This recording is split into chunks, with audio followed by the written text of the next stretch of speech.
The Audio Partners Publishing Corporation is pleased to present Right Ho, Jeeves by P.G. Woodhouse, read by Jonathan Cecil. This is complete and unabridged. Chapter 1. Jeeves, I said, may I speak frankly? Certainly, sir. What I have to say may wound you. Not at all, sir. Well, then... No. Wait. Hold the line a minute. I've gone off the rails. I don't know if you have had the same experience, but the snag I always come up against when I'm telling a story is this dashed difficult problem of where to begin it. It's a thing you don't want to go wrong over, because one false step and you're sunk. I mean, if you fool about too long at the start, trying to establish atmosphere, as they call it, and all that sort of rot, you fail to grip, and the customers walk out on you. Get off the mark, on the other hand, like a scalded cat, and your public's at a loss. It simply raises its eyebrows and can't make out what you're talking about. And in opening my report of the complex case of Gussie Finknottle, Madeline Bassett, my cousin Angela, my Aunt Dahlia, my Uncle Thomas, young Tuppy Glossop and the cook Anatole, with the above spot of dialogue, I see that I've made the second of these two floaters. I shall have to hark back a bit, and taking it for all in all, and weighing this against that, I suppose the affair may be said to have had its inception, if inception is the word I want, with that visit of mine to Cannes. If I hadn't gone to Cannes, I shouldn't have met the Bassett, or bought that white mess jacket, and Angela wouldn't have met her shark, and Aunt Dahlia wouldn't have played baccarat. Yes, most decidedly, Cannes was the point d'appui. Righto, then. Let me marshal my facts. I went to Cannes, leaving Jeeves behind, he having intimated that he did not wish to miss Ascot, round about the beginning of June. With me travelled my Aunt Dahlia and her daughter Angela. Tuppy Glossop, Angela's betrothed, was to have been at the party, but at the last moment couldn't get away. Uncle Tom, Aunt Dahlia's husband, remained at home because he can't stick the south of France at any price. So, there you have the layout. Aunt Dahlia, cousin Angela, and self off to Cannes round about the beginning of June. All pretty clear so far, what?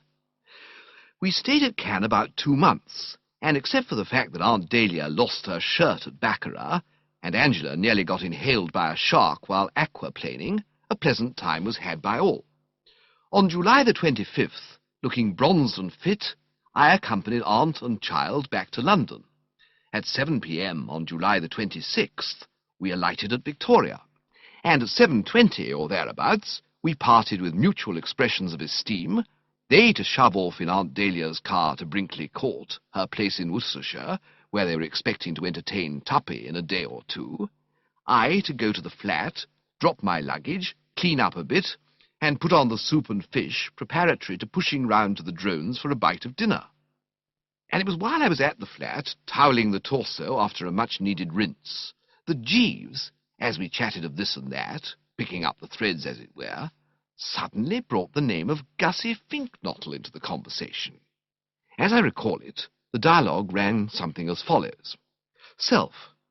Well, Jeeves, here we are. What? Jeeves. Yes, sir. Self. I mean to say, home again. Jeeves.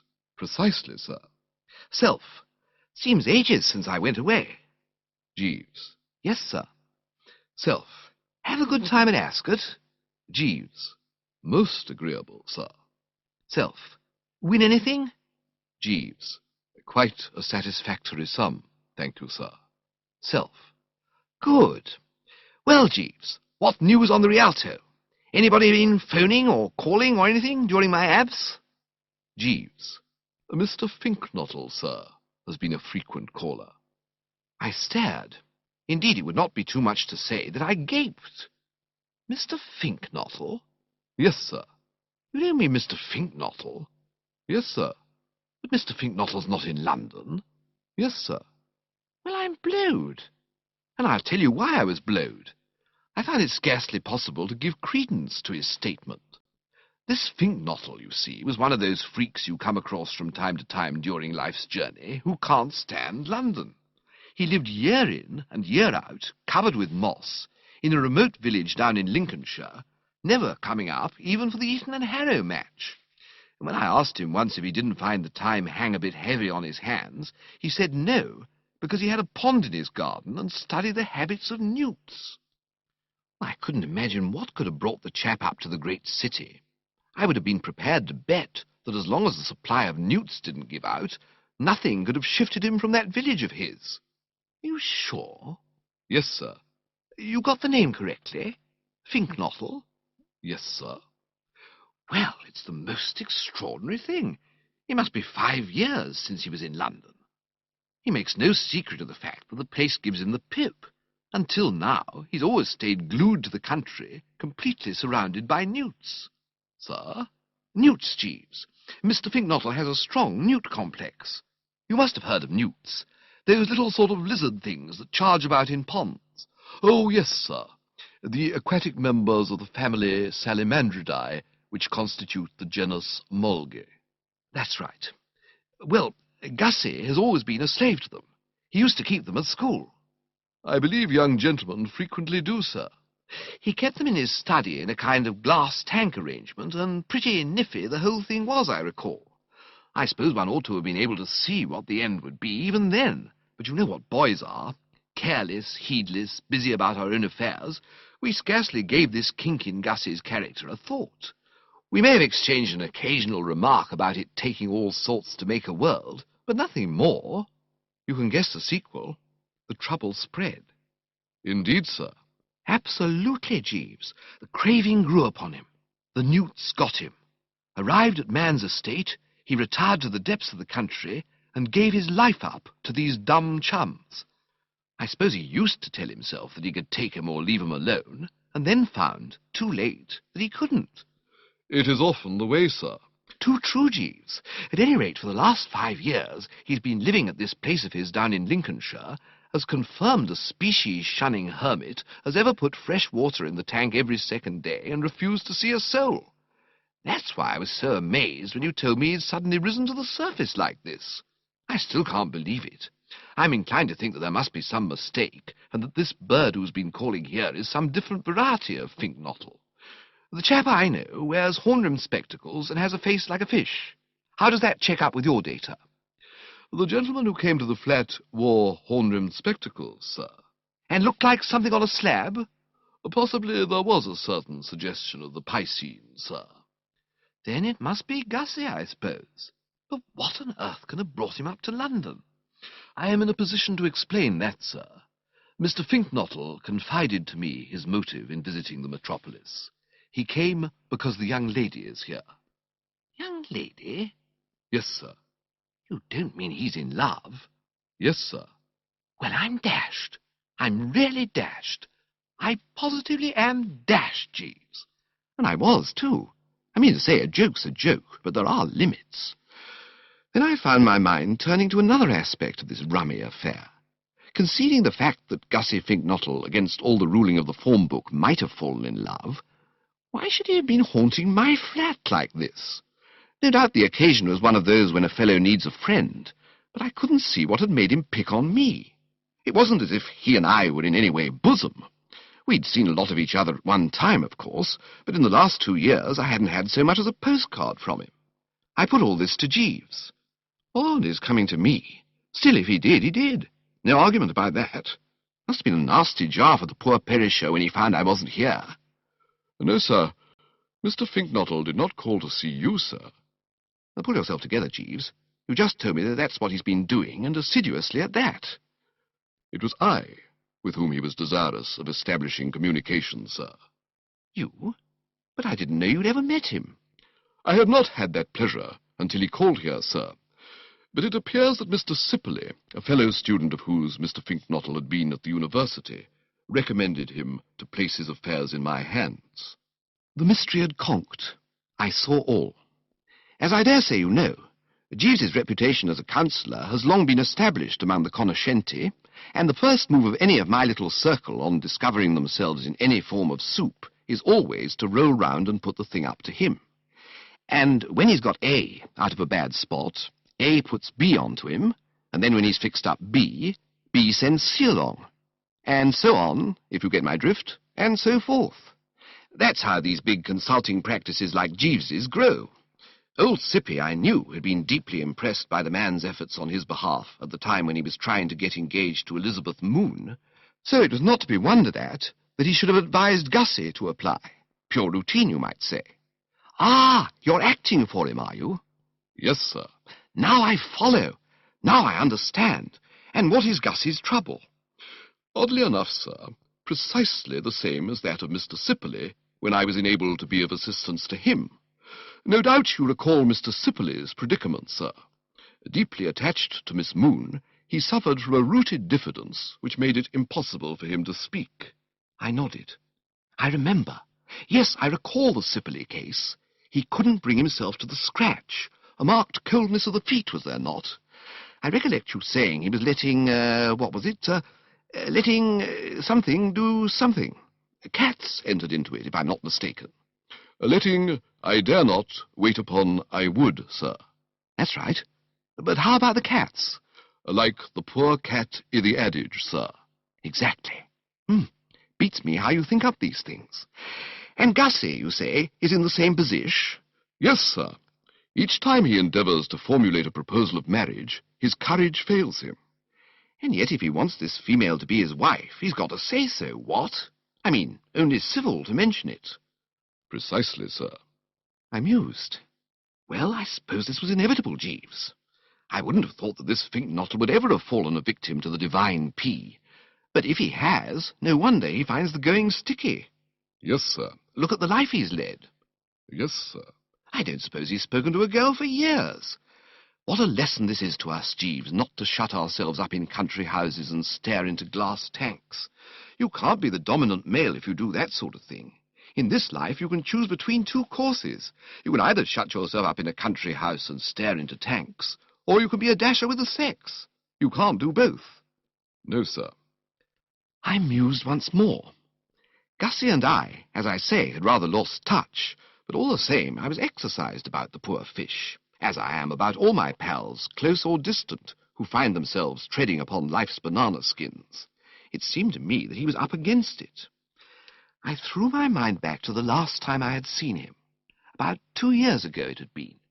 I had looked in at his place while on a motor trip, and he'd put me right off my feed by bringing a couple of green things with legs to the luncheon table, crooning over them like a young mother, and eventually losing one of them in the salad. That picture rising before my eyes didn't give me much confidence in the unfortunate goof's ability to woo and win, I must say. Especially if the girl he had earmarked was one of these tough modern thugs, all lipstick and cool, hard, sardonic eyes, as she probably was. Tell me, Jeeves, I said, wishing to know the worst, what sort of a girl is this girl of Gussie's? I have not met the young lady, sir. Mr. Finknottle speaks highly of her attractions.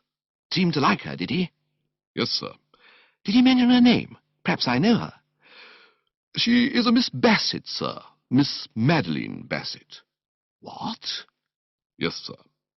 I was deeply intrigued. Egad, Jeeves, fancy that. It's a small world, isn't it, what? The young lady is an acquaintance of yours, sir? I know her well. Your news has relieved my mind, Jeeves. It makes the whole thing begin to seem far more like a practical working proposition. Indeed, sir. Absolutely. I confess that until you supplied this information, I was feeling profoundly dubious about poor old Gussie's chances of inducing any spinster of any parish to join him in the saunter down the aisle. You will agree with me that he's not everybody's money. There may be something in what you say, sir. Cleopatra wouldn't have liked him. Possibly not, sir. And I doubt if he'd go any too well with Tallulah Bankhead. No, sir. But when you tell me that the object of his affections is Miss Bassett, why then, Jeeves, hope begins to dawn a bit. He's just the sort of chap a girl like Madeline Bassett might scoop in with relish.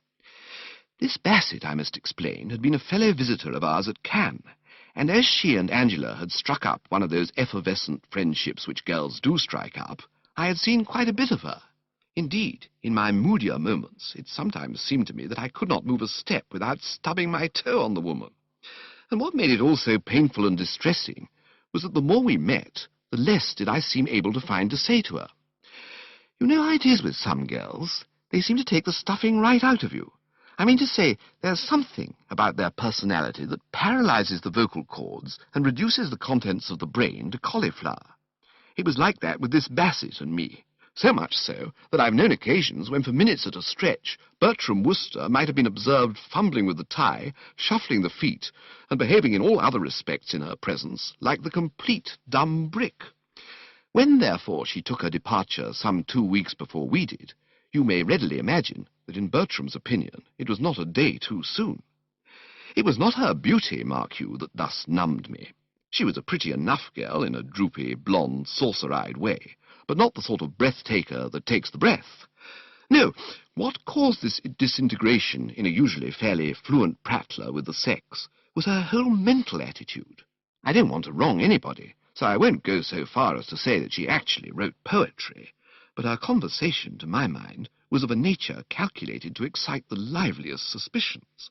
Well, I mean to say, when a girl suddenly asks you out of a blue sky if you don't sometimes feel that the stars are God's daisy chain, you begin to think a bit. As regards the fusing of her soul and mine, therefore, there was nothing doing. But with Gussie, the position was entirely different. The thing that had stymied me, viz., that this girl was obviously all loaded down with ideals and sentiment and what-not, was quite in order as far as he was concerned.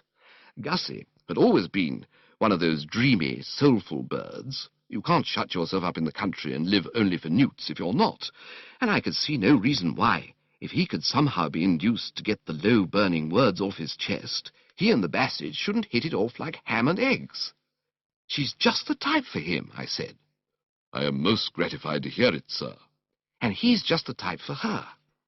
In fine, a good thing, and one to be pushed along with the utmost energy. Strain every nerve, Jeeves." "Very good, sir," replied the honest fellow. "I will attend to the matter at once."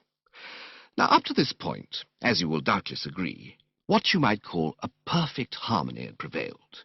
Friendly gossip between employer and employed, and everything as sweet as a nut. But at this juncture, I regret to say, there was an unpleasant switch. The atmosphere suddenly changed, the storm clouds began to gather, and before we knew where we were, the jarring note had come bounding on the scene. I have known this to happen before in the Wooster home. The first intimation I had that things were about to hot up was a pained and disapproving cough from the neighbourhood of the carpet, for during the above exchanges, I should explain, while I, having dried the frame, had been dressing in a leisurely manner, donning here a sock, there a shoe, and gradually climbing into the vest, the shirt, the tie, and the knee-length, Jeeves had been down on the lower level, unpacking my effects. He now rose, holding a white object, and at the sight of it I realized that another of our domestic crises had arrived, another of those unfortunate clashes of will between two strong men, and that Bertram, unless he remembered his fighting ancestors and stood up for his rights, was about to be put upon. I don't know if you were at Cannes this summer. If you were, you will recall that anybody with any pretensions to being the life and soul of the party was accustomed to attend binges at the casino in the ordinary evening wear trouserings, topped to the north by a white mess jacket with brass buttons. And ever since I had stepped aboard the blue train at Cannes station, I had been wondering on and off how mine would go with Jeeves. In the matter of evening costumes, you see, Jeeves is hidebound and reactionary. I'd had trouble with him before about soft-bosomed shirts. And while these mess jackets had, as I say, been all the rage, a tout ce qu'il y a de chic on the Côte d'Azur, I had never concealed it from myself, even when treading the measure at the Palm Beach Casino in the one I had hastened to buy, that there might be something of an upheaval about it on my return. I prepared to be firm. "Yes, Jeeves?" I said, and though my voice was suave, a close observer in a position to watch my eyes would have noticed a steely glint. Nobody has a greater respect for Jeeves's intellect than I have, but this disposition of his to dictate to the hand that fed him had got, I felt, to be checked. This mess jacket was very near to my heart, and I jolly well intended to fight for it with all the vim of grand old Sieur de Worcester at the Battle of Agincourt. "Yes, Jeeves," I said. "Something on your mind, Jeeves?" "I fear that you inadvertently left Cannes in the possession of a coat belonging to some other gentleman, sir." I switched on the Steely a bit more. "No, Jeeves, I said in a level tone. "The object under advisement is mine. I bought it out there." "You wore it, sir?" "Every night." "But surely you are not proposing to wear it in England, sir?" I saw that we had arrived at the nub. "Yes, Jeeves." "But, sir—" "You were saying, Jeeves?" "It is quite unsuitable, sir." "I do not agree with you, Jeeves. I anticipate a great popular success for this jacket. It is my intention to spring it on the public tomorrow at Pongo Twistleton's birthday party, where I confidently expect it to be one long scream from start to finish. No argument, Jeeves. No discussion. Whatever fantastic objection you may have taken to it, I wear this jacket." "Very good, sir." He went on with his unpacking. I said no more on the subject. I had won the victory, and we Worcesters do not triumph over a beaten foe. Presently, having completed my toilet, I bade the man a cheery farewell, and in generous mood suggested that, as I was dining out, why didn't he take the evening off and go to some improving picture or something? Sort of olive branch, if you see what I mean. He didn't seem to think much of it. "Thank you, sir. I will remain in." I surveyed him narrowly. "Is this dudgeon, Jeeves?" "No, sir. I am obliged to remain on the premises. Mr. Finknottle informed me that he would be calling to see me this evening." "Oh, Gussie's coming, is he? Well, give him my love." "Very good, sir." "And whisky and soda and so forth." "Very good, sir." "Right-ho, Jeeves." I then set off for the drones. At the drones, I ran into Pongo Twistleton, and he talked so much about this forthcoming merrymaking of his, of which good reports had already reached me through my correspondence, that it was nearing 11 when I got home again. And scarcely had I opened the door when I heard voices in the sitting-room, and scarcely had I entered the sitting-room when I found that these proceeded from Jeeves, and what appeared at first sight to be the devil. A closer scrutiny informed me that it was Gussie Finknottle, dressed as Mephistopheles. Chapter 2. "What ho, Gussie?" I said. You couldn't have told it from my manner, but I was feeling more than a bit nonplussed. The spectacle before me was enough to nonplus anyone. I mean to say, this Finknottle, as I remembered him, was a sort of shy, shrinking goop, who might have been expected to shake like an aspen if invited to so much as a social Saturday afternoon at the vicarage. And yet here he was, if one could credit one's senses, about to take part in a fancy-dress ball, a form of entertainment notoriously a testing experience for the toughest.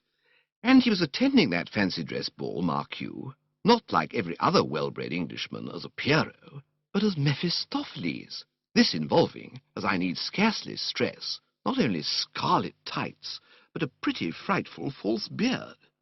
Rummy, you'll admit. However, one masks one's feelings. I betrayed no vulgar astonishment, but, as I say, what-hoed with civil nonchalance. He grinned through the fungus. Rather sheepishly, I thought. Hello, Bertie. Long time since I saw you. Have a spot?" "No, thanks. I must be off in a moment. I just came round to ask Jeeves how he thought I looked. How do you think I look, Bertie?" Well, the answer to that, of course, was perfectly foul.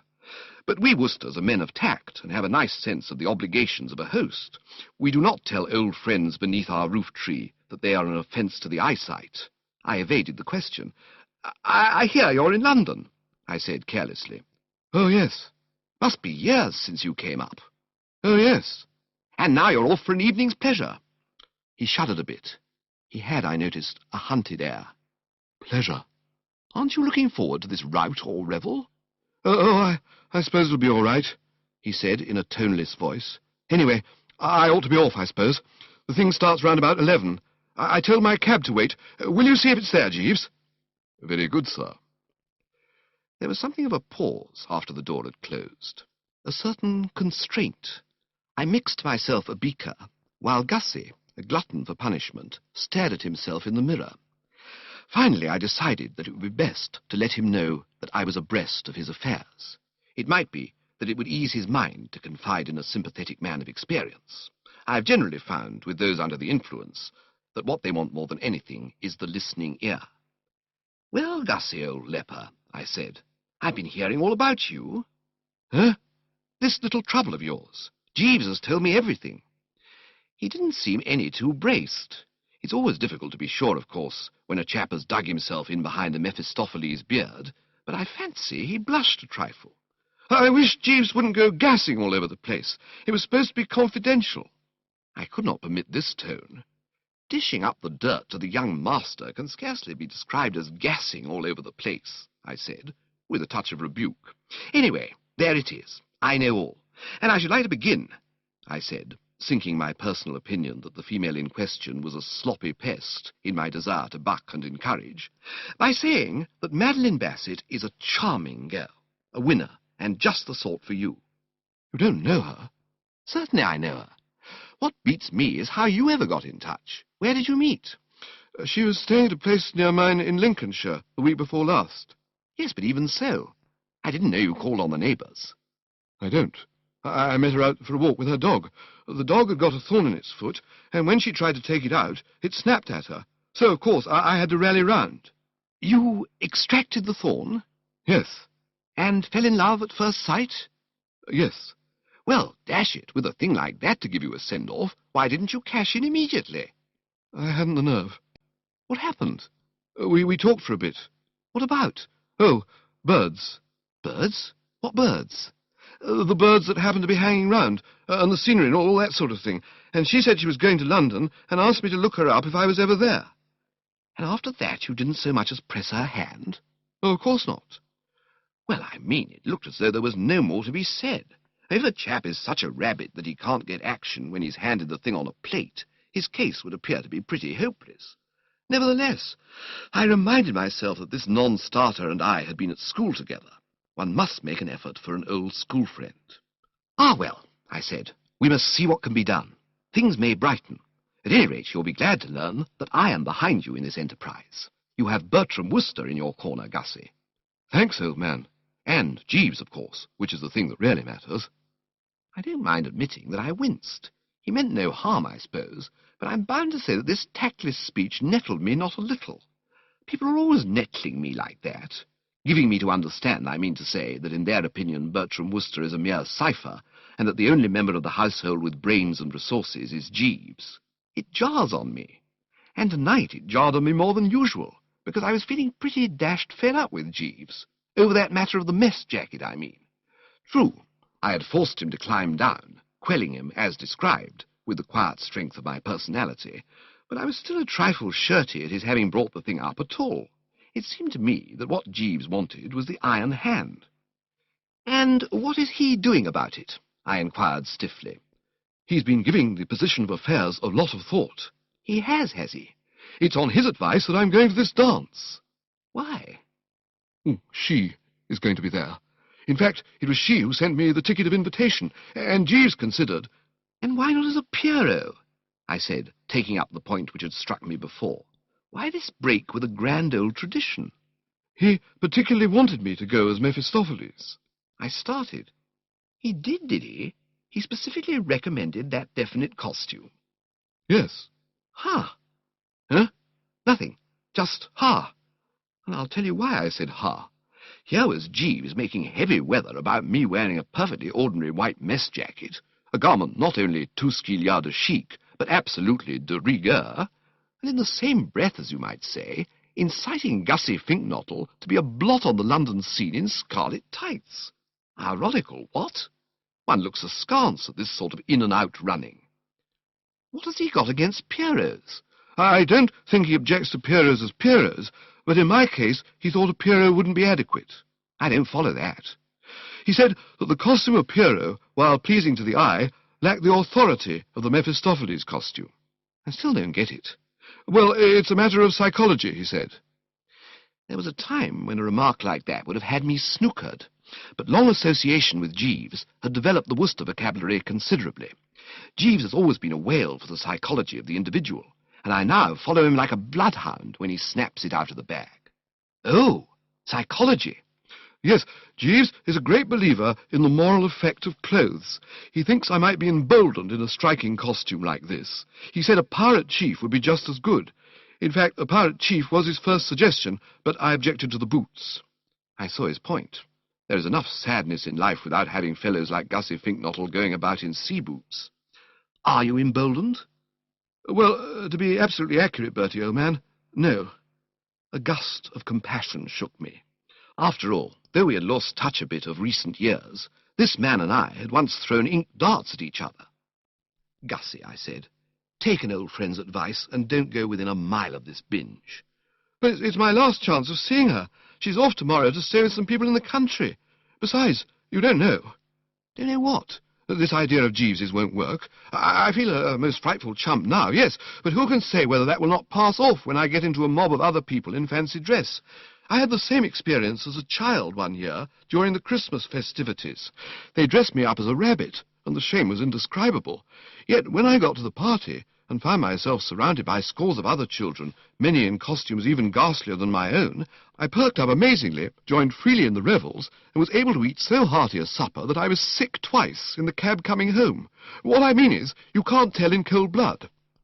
I weighed this. It was specious, of course. And you can't get away from it that fundamentally Jeeves's idea is sound. In a striking costume like Mephistopheles, I might quite easily pull off something pretty impressive. Colour does make a difference. Look at newts. During the courting season, the male newt is brilliantly coloured. It helps him a lot. But you aren't a male newt. I wish I were. Do you know how a male newt proposes, Bertie? He just stands in front of the female newt, vibrating his tail and bending his body in a semicircle. I could do that on my head. No, you wouldn't find me grousing if I were a male newt. But if you were a male newt, Madeline Bassett wouldn't look at you. Not with the eye of love, I mean. She would if she were a female newt. But she isn't a female newt. No, but suppose she was. Well, if she was, you wouldn't be in love with her. Yes, I would, if I were a male newt. A slight throbbing about the temples told me that this discussion had reached saturation point. Well, anyway, I said, coming down to hard facts and cutting out all this visionary stuff about vibrating tails and whatnot, the salient point that emerges is that you are booked to appear at a fancy dress ball. And I tell you out of my riper knowledge of fancy dress balls, Gussie, that you won't enjoy yourself. It isn't a question of enjoying yourself. I wouldn't go. I must go. I keep telling you she's off to the country tomorrow. I gave it up. So be it, I said. Have it your own way. Yes, Jeeves? Mr. Finknottle's cab, sir. Ah, oh, the cab, eh? Your cab, Gussie. Oh, the cab. Oh, right. Of course. Yes, rather. Thanks, Jeeves. Well, so long, Bertie. And giving me the sort of weak smile Roman gladiators used to give the emperor before entering the arena, Gussie trickled off. And I turned to Jeeves. The moment had arrived for putting him in his place, and I was all for it. It was a little difficult to know how to begin, of course. I mean to say, while firmly resolved to tick him off, I didn't want to gash his feelings too deeply. Even when displaying the iron hand, we Worcesters like to keep the thing fairly matey. However, on consideration, I saw that there was nothing to be gained by trying to lead up to it gently. It is never any use beating about the bee. Jeeves, I said, may I speak frankly? Certainly, sir. What I have to say may wound you. Not at all, sir. Well, then, I've been having a chat with Mr. Finknottle, and he's been telling me about this Mephistopheles scheme of yours. Yes, sir. Now, let me get it straight. If I follow your reasoning correctly, you think that, stimulated by being upholstered throughout in scarlet tights, Mr. Finknottle, on encountering the adored object, will vibrate his tail and generally let himself go with a whoop. I am of opinion that he will lose much of his normal diffidence, sir. I don't agree with you, Jeeves. No, sir? No, in fact, not to put too fine a point on it, I consider that of all the dash, silly, drivelling ideas I ever heard in my puff, this is the most blithering and futile. It won't work. Not a chance. All you have done is to subject Mr. Finknottle to the nameless horrors of a fancy dress ball for nothing. And this is not the first time this sort of thing has happened. To be quite candid, Jeeves, I have frequently noticed before now a tendency of disposition on your part to become, what's the word? I could not say, sir. Eloquent. No, it's not eloquent. Elusive. No, it's not elusive. It's on the tip of my tongue. It begins with an E and means being a jolly sight too clever. Elaborate, sir? That is the exact word I was after. Too elaborate, Jeeves. That's what you are frequently prone to become. Your methods are not simple, not straightforward. You cloud the issue with a lot of fancy stuff that is not of the essence. All that Gussie needs is the elder brotherly advice of a seasoned man of the world. So what I suggest is that from now onwards you leave this case to me. Very good, sir. You lay off and devote yourself to your duties about the home. Very good, sir. I shall no doubt think of something quite simple and straightforward, yet perfectly effective, ere long. I will make a point of seeing Gussie tomorrow. Very good, sir. Right-ho, Jeeves. But on the morrow, all those telegrams started coming in, and I confess that for 24 hours I didn't give the poor chap a thought, having problems of my own to contend with. Chapter 3. The first of the telegrams arrived shortly after noon, and Jeeves brought it in with the before-luncheon snifter. It was from my Aunt Dahlia, operating from Market Snodsbury, a small town of sorts, a mile or two along the main road as you leave her country seat. It ran as follows: "Come at once, Travers." And when I say it puzzled me like the dickens, I am understating it, if anything. As mysterious a communication, I considered, as was ever flashed over the wires. I studied it in a profound reverie for the best part of 2 dry martinis and a dividend. I read it backwards, I read it forwards. As a matter of fact, I have a sort of recollection of even smelling it, but it still baffled me. Consider the facts, I mean. It was only a few hours since this aunt and I had parted, after being in constant association for nearly 2 months, and yet here she was, with my farewell kiss still lingering on her cheek, so to speak, pleading for another reunion. Bertram Wooster is not accustomed to this gluttonous appetite for his society. Ask anyone who knows me, and they will tell you that after 2 months of my company, what the normal person feels is that that will about do for the present. Indeed, I have known people who couldn't stick it out for more than a few days. Before sitting down to the well-cooked, therefore, I sent this reply: "Perplexed. Explain.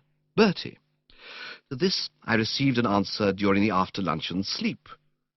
"What on earth is there to be perplexed about, ass? Come at once, Travers." 3 cigarettes and a couple of turns about the room, and I had my response ready. "How do you mean come at once? Regards, Bertie." I append the comeback. "I mean come at once, you maddening half-wit. What did you think I meant? Come at once, or expect an aunt's curse, first post tomorrow. Love, Travers." I then dispatched the following message, wishing to get everything quite clear. "When you say come, do you mean come to Brinkley Court? And when you say at once, do you mean at once? Fogged, at a loss, all the best, Bertie." I sent this one off on my way to the Drones, where I spent a restful afternoon throwing cards into a top hat with some of the better element. Returning in the evening hush, I found the answer waiting for me. "Yes, yes, yes, yes, yes, yes, yes. It doesn't matter whether you understand or not. You just come at once as I tell you, and for heaven's sake stop this back chat. Do you think I am made of money that I can afford to send you telegrams every 10 minutes? Stop being at hat-head and come immediately. Love, Travers." It was at this point that I felt the need of getting a second opinion. I pressed the bell. "Jeeves," I said, "a V-shaped rumminess has manifested itself from the direction of Worcestershire. Read these," I said, handing him the papers in the case. He scanned them. "What do you make of it, Jeeves?" I think Mrs. Travers wishes you to come at once, sir. "You gather that too, do you?" Yes, sir. I put the same construction on the thing. But why, Jeeves? Dash it all, she's just had nearly 2 months of me. Yes, sir. And many people consider the medium dose for an adult 2 days. Yes, sir. I appreciate the point you raise. Nevertheless, Mrs. Travers appears very insistent. I think it would be well to acquiesce in her wishes. Pop down, you mean? Yes, sir. Well, I certainly can't go at once. I have an important conference on at the Drones tonight. Pongo Twistleton's birthday party, you remember. Yes, sir. There was a slight pause. We were both recalling the little unpleasantness that had arisen. I felt obliged to allude to it. You're all wrong about that mess jacket, Jeeves. These things are a matter of opinion, sir. When I wore it at the casino in Cannes, beautiful women nudged one another and whispered, "Who is he?" The code at continental casinos is notoriously lax, sir. And when I described it to Pongo last night, he was fascinated. Indeed, sir? So were all the rest of those present. One and all admitted that I'd got hold of a good thing, not a dissentient voice. Indeed, sir. I am convinced that you will eventually learn to love this mess jacket, Jeeves. I fear not, sir. I gave it up. It is never any use trying to reason with Jeeves on these occasions. Pig-headed is the word that springs to the lips. One sighs and passes on. Well, anyway, returning to the agenda, I can't go down to Brinkley Court or anywhere else yet a while. That's final. I'll tell you what, Jeeves. Give me form and pencil, and I'll wire her that I'll be with her sometime next week or the week after. Dash it all, she ought to be able to hold out without me for a few days. It only requires willpower. Yes, sir. Right here, then. I'll wire, expect me tomorrow fortnight, or words to some such effect. That ought to meet the case. Then if you will toddle round the corner and send it off, that will be that. Very good, sir. And so the long day wore on, till it was time for me to dress for Pongo's party. Pongo has assured me, while chatting of the affair on the previous night, that this birthday binge of his was to be on a scale calculated to stagger humanity, and I must say I have participated in less fruity functions. It was well after 4 when I got home, and by that time I was about ready to turn in. I can just remember groping for the bed and crawling into it, and it seemed to me that the lemon had scarcely touched the pillow before I was aroused by the sound of the door opening.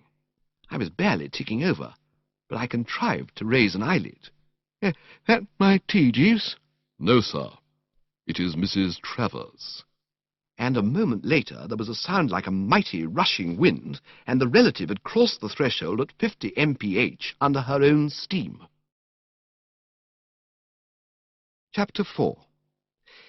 It has been well said of Bertram Wooster that while no one views his flesh and blood with a keener and more remorselessly critical eye, he is nevertheless a man who delights in giving credit where credit is due. And if you have followed these memoirs of mine with the proper care, you will be aware that I have frequently had occasion to emphasize the fact that Aunt Dahlia is all right. She is the one, if you remember, who married old Tom Travers en seconde noces, as I believe the expression is, the year Bluebottle won the Cambridgeshire, and once induced me to write an article on what the well-dressed man is wearing for that paper she runs, Milady's Boudoir. She is a large, genial soul with whom it is a pleasure to hobnob. In her spiritual make-up there is none of that subtle gosh-awfulness which renders such an exhibit as, say, my Aunt Agatha, the curse of the home counties and a menace to one and all.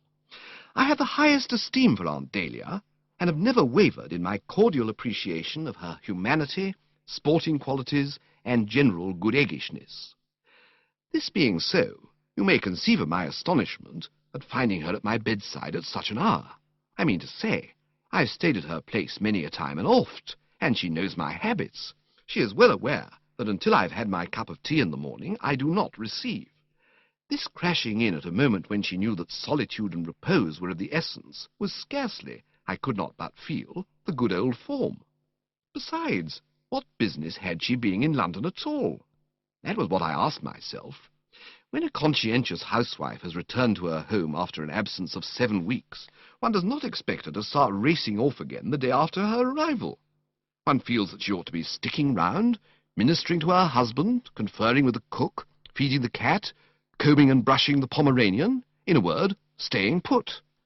I was more than a little bleary-eyed, but I endeavoured, as far as the fact that my eyelids were more or less glued together would permit, to give her an austere and censorious look. She didn't seem to get it. "Wake up, Bertie, you old ass!" she cried, in a voice that hit me between the eyebrows and went out at the back of my head. If Aunt Dahlia has a fault, it is that she is apt to address a vis-à-vis as if he was somebody half a mile away whom she had observed riding over hounds. A throwback, no doubt, to the time when she counted the day lost that was not spent in chivying some unfortunate fox over the countryside. I gave her another of the austere and censorious, and this time it registered. All the effect it had, however, was to cause her to descend to personalities. "Oh, don't blink at me in that obscene way," she said. "I wonder, Bertie," she proceeded, gazing at me as I should imagine Gussie would have gazed at some newt that was not up to sample, "if you have the faintest conception how perfectly loathsome you look, a cross between an orgy scene in the movies and some low form of pond life. I suppose you were out on the tiles last night." "I attended a social function, yes," I said coldly. "Pongo Twistleton's birthday party. I couldn't let Pongo down. Noblesse oblige. Well, get up and dress." I felt I could not have heard her aright. Get up and dress? Yes. I turned on the pillow with a little moan, and at this juncture Jeeves entered with the vital oolong.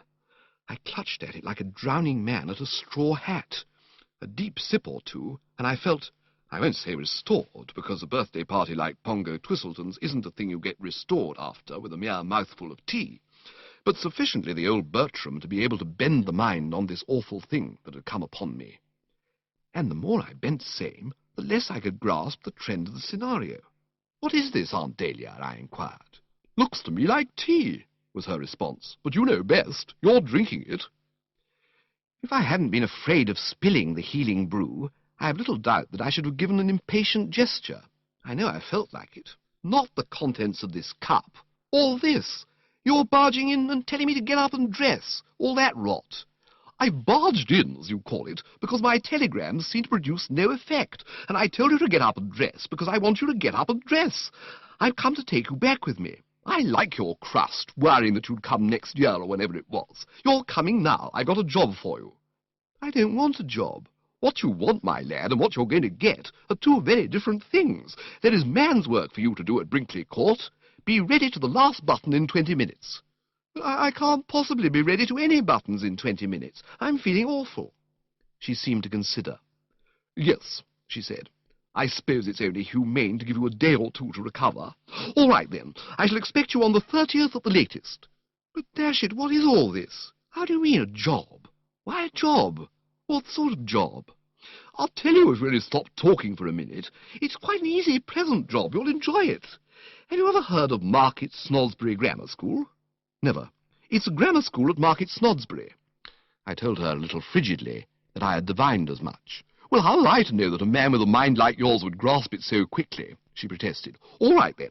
Market Snodsbury Grammar School is, as you have guessed, the grammar school at Market Snodsbury. I'm one of the governors." "You mean one of the governesses?" "I don't mean one of the governesses. Listen, ass. There was a board of governors at Eton, wasn't there? Very well. So there is at Market Snodsbury Grammar School, and I'm a member of it. And they left the arrangements for the summer prize-giving to me. This prize-giving takes place on the last, or 31st day of this month. Have you got that clear?" I took another Oz of the life-saving and inclined my head. Even after a Pongo Twistleton birthday party, I was capable of grasping simple facts like these. "I follow, yes. I see the point you're trying to make, certainly. Market Snodsbury Grammar School, Board of Governors, prize-giving, quite. But what's it got to do with me?" "You're going to give away the prizes." I goggled. Her words did not appear to make sense. They seemed the mere aimless vapouring of an aunt who's been sitting out in the sun without a hat. "Me?" "You." I goggled again.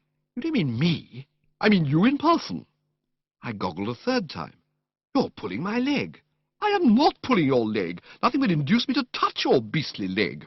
The vicar was to have officiated, but when I got home I found a letter from him saying that he'd strained a fetlock and must scratch his nomination. You can imagine the state I was in. I telephoned all over the place. Nobody would take it on, and then suddenly I thought of you."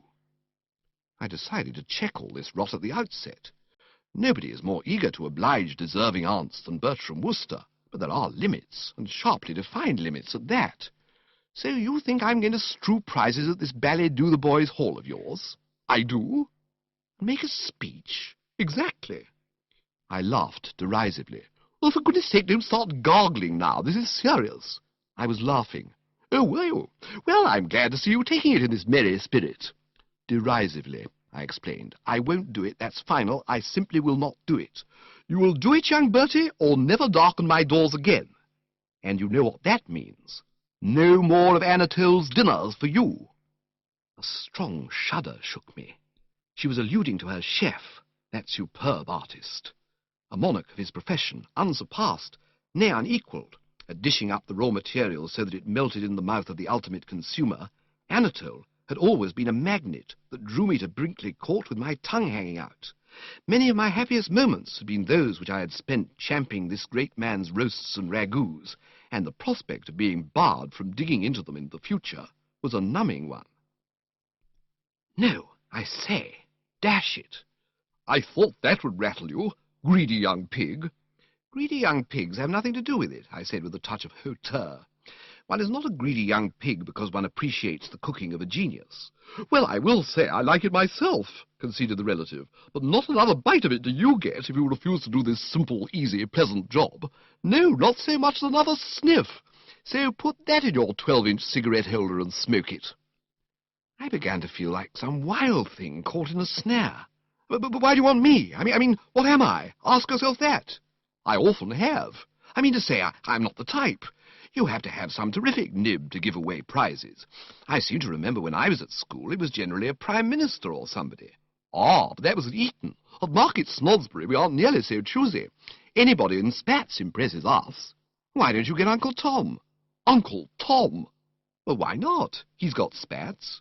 Bertie, she said. I will tell you why not Uncle Tom. You remember me losing all that money at Baccarat at Cannes? Well, very shortly I shall have to sidle up to Tom and break the news to him. If right after that I ask you to put on lavender gloves and a topper and distribute the prizes at Market Snodsbury Grammar School, there'll be a divorce in the family. He would pin a note to the pincushion and be off like a rabbit. No, my lad, you're for it, so you may as well make the best of it. But Aunt Dahlia, listen to reason. I assure you that you got hold of the wrong man. I'm hopeless at a game like that. Ask Jeeves about that time I got lugged in to address a girls' school. I made the most colossal ass of myself. And I confidently anticipate that you will make an equally colossal ass of yourself on the 31st of this month. That's why I want you. The way I look at it is that as the thing is bound to be a frost anyway, one may as well get a hearty laugh out of it. I shall enjoy seeing you distribute those prizes, Bertie. Well, I won't keep you, as no doubt you want to do your Swedish exercises. I shall expect you in a day or two. And with these heartless words she beetled off, leaving me a prey to the gloomiest emotions. What with the natural reaction after Pongo's party, and this stunning blow, it is not too much to say that the soul was seared. And I was still writhing in the depths, when the door opened and Jeeves appeared. "Mr. Finknottle to see you, sir," he announced. Chapter 5. I gave him one of my looks. "Jeeves," I said, "I had scarcely expected this of you. You're aware that I was up to an advanced hour last night. You know that I barely had my tea. You cannot be ignorant of the effect of that hearty voice of Aunt Dahlia's on a man with a headache. And yet you come bringing me Finknottles. Is this a time for Fink or any other kind of knottle?" "But did you not give me to understand, sir, that you wished to see Mr. Finknottle to advise him on his affairs?" This, I admit, opened up a new line of thought. In the stress of my emotions, I had clean forgotten about having taken Gussie's interests in hand. It altered things. One can't give the raspberry to a client. I mean, you didn't find Sherlock Holmes refusing to see clients just because he'd been out late the night before at Dr. Watson's birthday party. I could have wished that the man had selected some more suitable hour for approaching me, but as he appeared to be a sort of human lark, leaving his watery nest at daybreak, I supposed I'd better give him an audience. "True," I said. "All right. Bung him in." "Very good, sir. But before doing so, bring me one of those pick-me-ups of yours." "Very good, sir." And presently he returned with the vital essence. I have had occasion, I fancy, to speak before now of these pick-me-ups of Jeeves's and their effect on a fellow who is hanging to life by a thread on the morning after. What they consist of I couldn't tell you. He says some kind of sauce, the yolk of a raw egg, and a dash of red pepper, but nothing will convince me that the thing doesn't go much deeper than that. Be that as it may, however, the results of swallowing one are amazing. For perhaps the split part of a second, nothing happens. It is as though all nature waited breathless. Then suddenly, it is as if the last trump had sounded and Judgment Day set in with unusual severity. Bonfires burst out in all parts of the frame. The abdomen becomes heavily charged with molten lava. A great wind seems to blow through the world, and the subject is aware of something resembling a steam hammer striking the back of the head. During this phase, the ears ring loudly, the eyeballs rotate, and there is a tingling about the brow. And then, just as you're feeling that you ought to ring up your lawyer and see that your affairs are in order before it is too late, the whole situation seems to clarify. The wind drops, the ears cease to ring, birds twitter, brass bands start playing, the sun comes up over the horizon with a jerk. And a moment later, all you are conscious of is a great peace.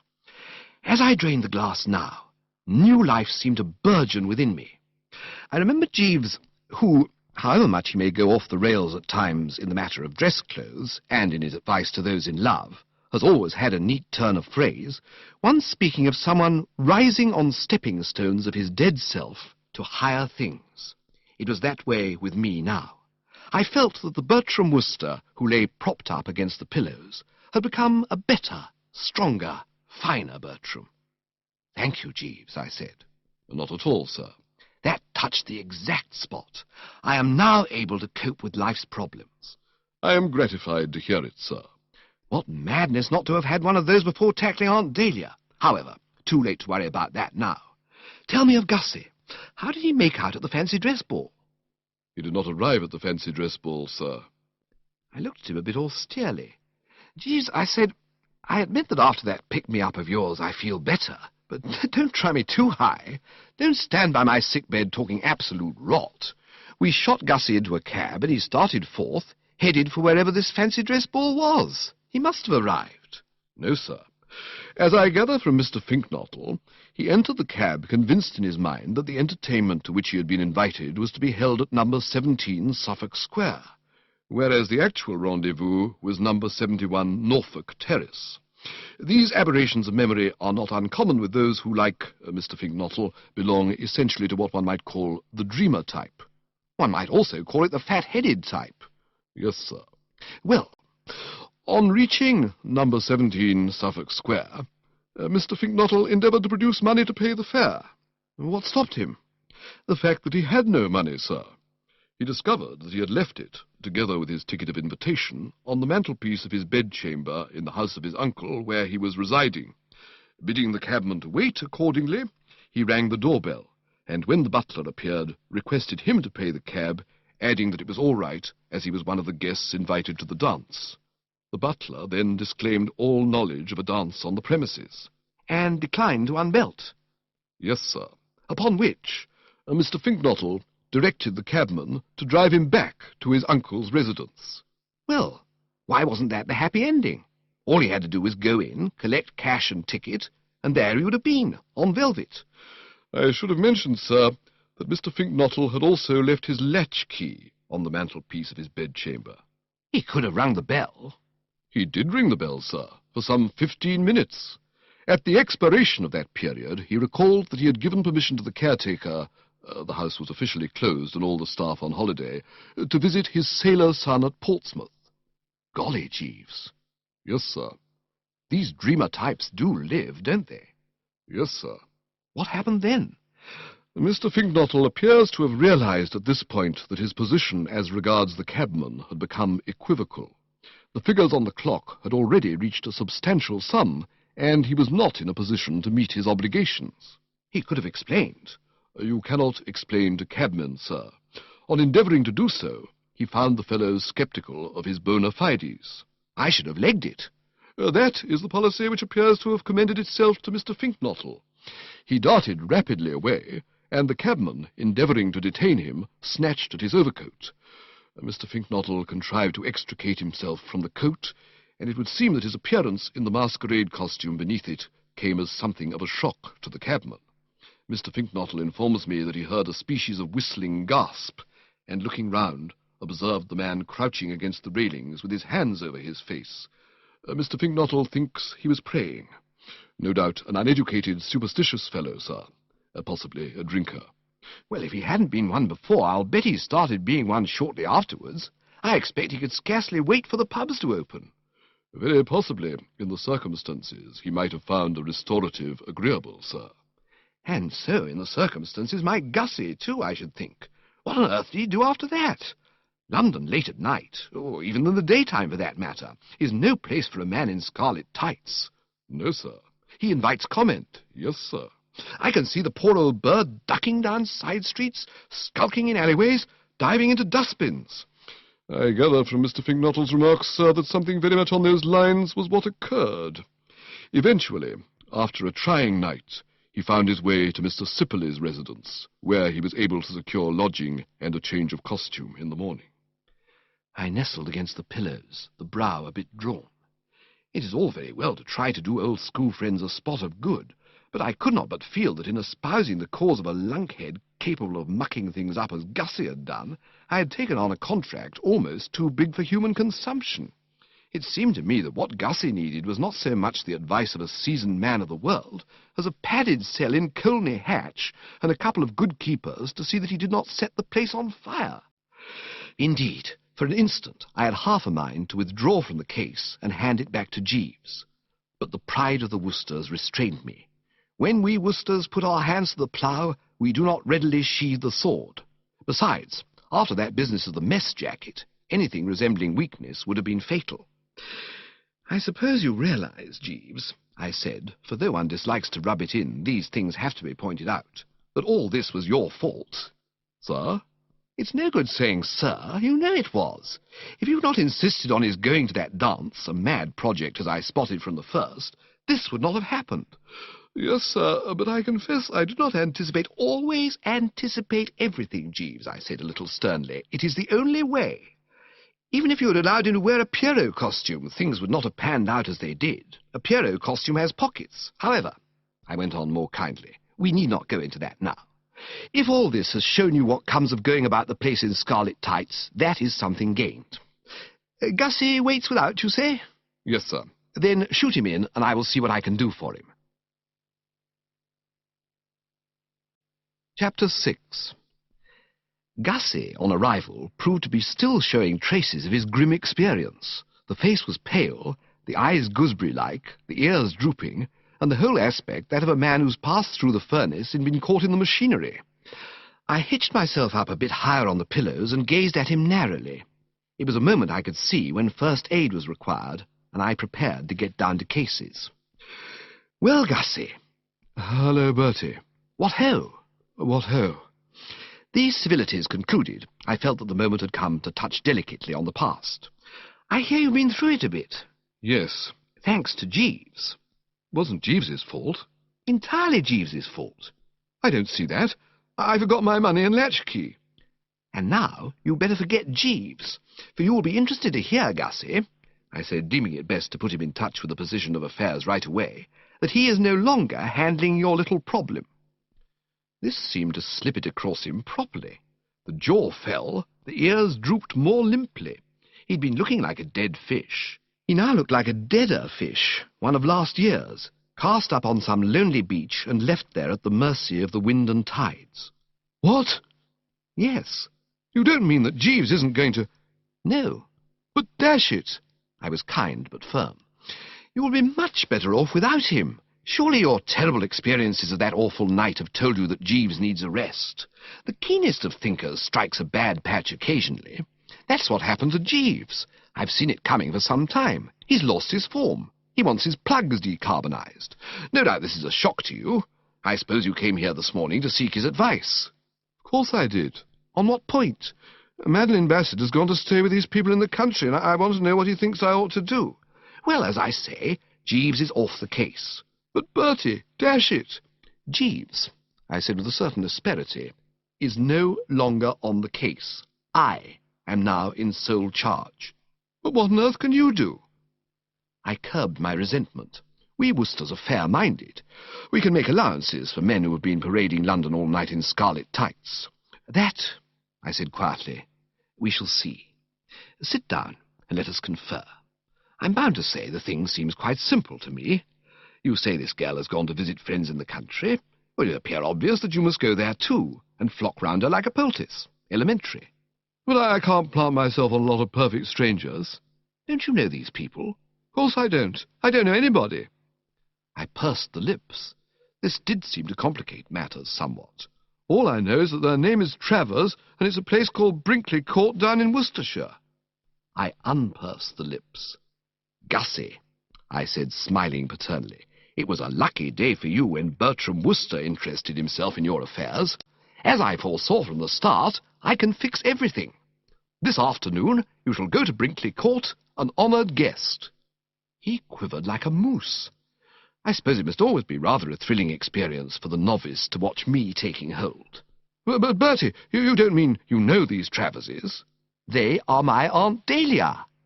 "My gosh!" "You see now," I pointed out, how lucky you were to get me behind you. You go to Jeeves, and what does he do? He dresses you up in scarlet tights and one of the foulest false beards of my experience, and sends you off to fancy dress balls. Result, agony of spirit and no progress. I then take over and put you on the right lines. Could Jeeves have got you into Brinkley Court? Not a chance. Aunt Dahlia isn't his aunt. I merely mention these things. By Jove, Bertie, I don't know how to thank you. My dear chap. But I say, Now what? what do I do when I get there? Ah, if you knew Brinkley Court, you would not ask that question. In those romantic surroundings you can't miss. Great lovers through the ages have fixed up the preliminary formalities at Brinkley. The place is simply ill with atmosphere. You will stroll with the girl in the shady walks, you will sit with her on the shady lawns, you will row on the lake with her, and gradually you will find yourself working up to a point where... By Jove, I believe you're right. Of course I'm right. I've got engaged 3 times at Brinkley. No business resulted, but the fact remains, and I went there without the foggiest idea of indulging in the tender pash. I hadn't the slightest intention of proposing to anybody. Yet no sooner had I entered those romantic grounds than I found myself reaching out for the nearest girl in sight and slapping my soul down in front of her. It's something in the air. I see exactly what you mean. That's just what I want to be able to do, work up to it. And in London, curse the place, everything's in such a rush that you don't get a chance. Quite. You see a girl alone for about 5 minutes a day, and if you want to ask her to be your wife, you've got to charge into it as if you were trying to grab the gold ring on a merry-go-round. That's right. London rattles one. I shall be a different man altogether in the country. What a bit of luck this Travers woman turning out to be your aunt. I don't know what you mean, turning out to be my aunt. She's been my aunt all along. I mean, how extraordinary that it should be your aunt that Madeline's going to stay with. Not at all.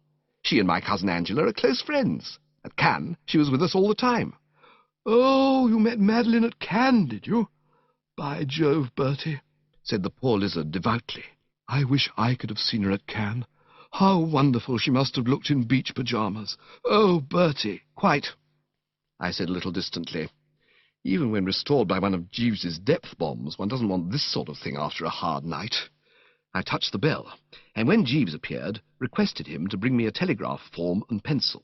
I then wrote a well-worded communication to Aunt Dahlia, informing her that I was sending my friend Augustus Finknottle down to Brinkley today to enjoy her hospitality, and handed it to Gussie. "Push that in the first post office you pass," I said. "She will find it waiting for her on her return."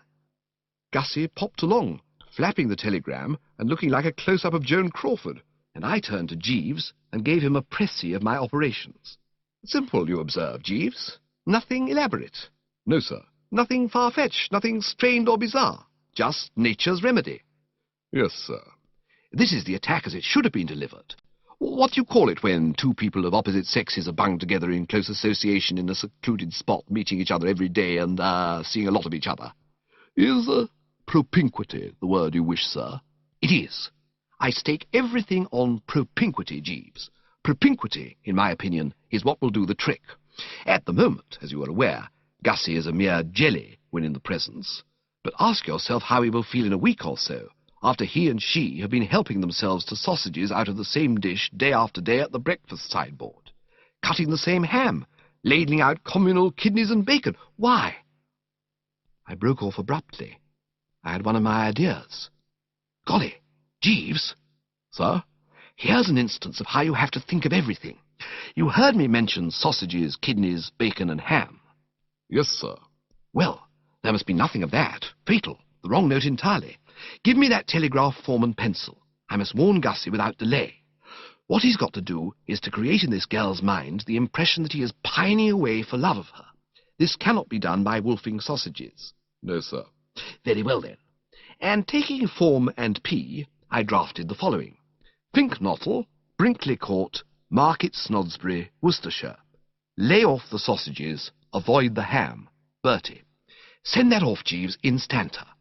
"Very good, sir." I sank back on the pillows. "Well, Jeeves," I said, "you see how I'm taking hold. You notice the grip I'm getting on this case. No doubt you realize now that it would pay you to study my methods." "No doubt, sir." "And even now you aren't onto the full depths of the extraordinary sagacity I've shown. Do you know what brought Aunt Dahlia up here this morning? She came to tell me I got to distribute the prizes at some beastly seminary she's a governor of down at Market Snodsbury. Indeed, sir. I fear you will scarcely find that a congenial task. Ah, but I'm not going to do it. I'm going to shove it off onto Gussie. Sir? I propose, Jeeves, to wire to Aunt Dahlia, saying that I can't get down, and suggesting that she unleashes him on these young Borstal inmates of hers in my stead. But if Mr. Finknottle should decline, sir? Decline? Can you see him declining?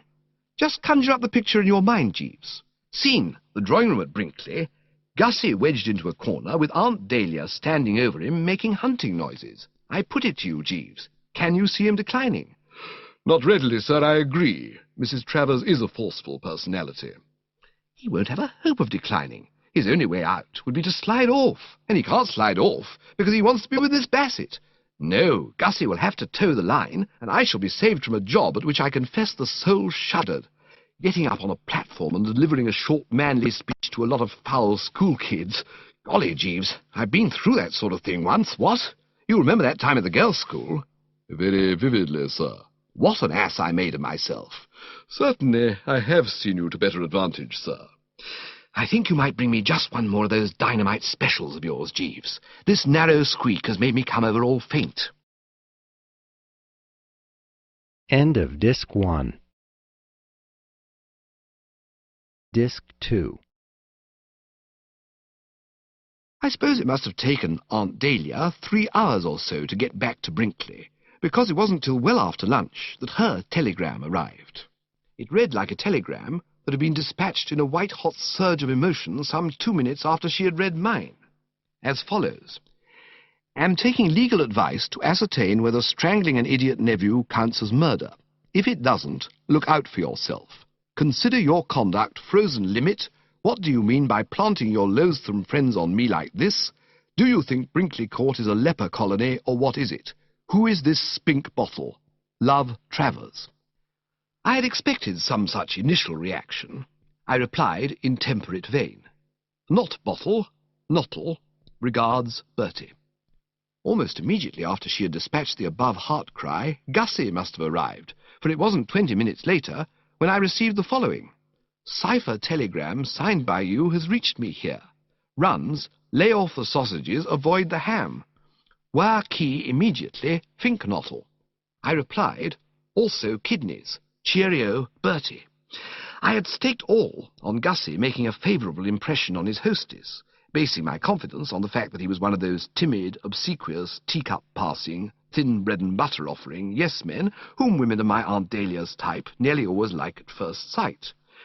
That I had not overrated my acumen was proved by her next in order, which, I was pleased to note, essayed a markedly larger percentage of the milk of human kindness, as follows. Well, this friend of yours has got here, and I must say that for a friend of yours he seems less subhuman than I had expected. A bit of a pop-eyed bleater, but on the whole clean and civil, and certainly most informative about newts.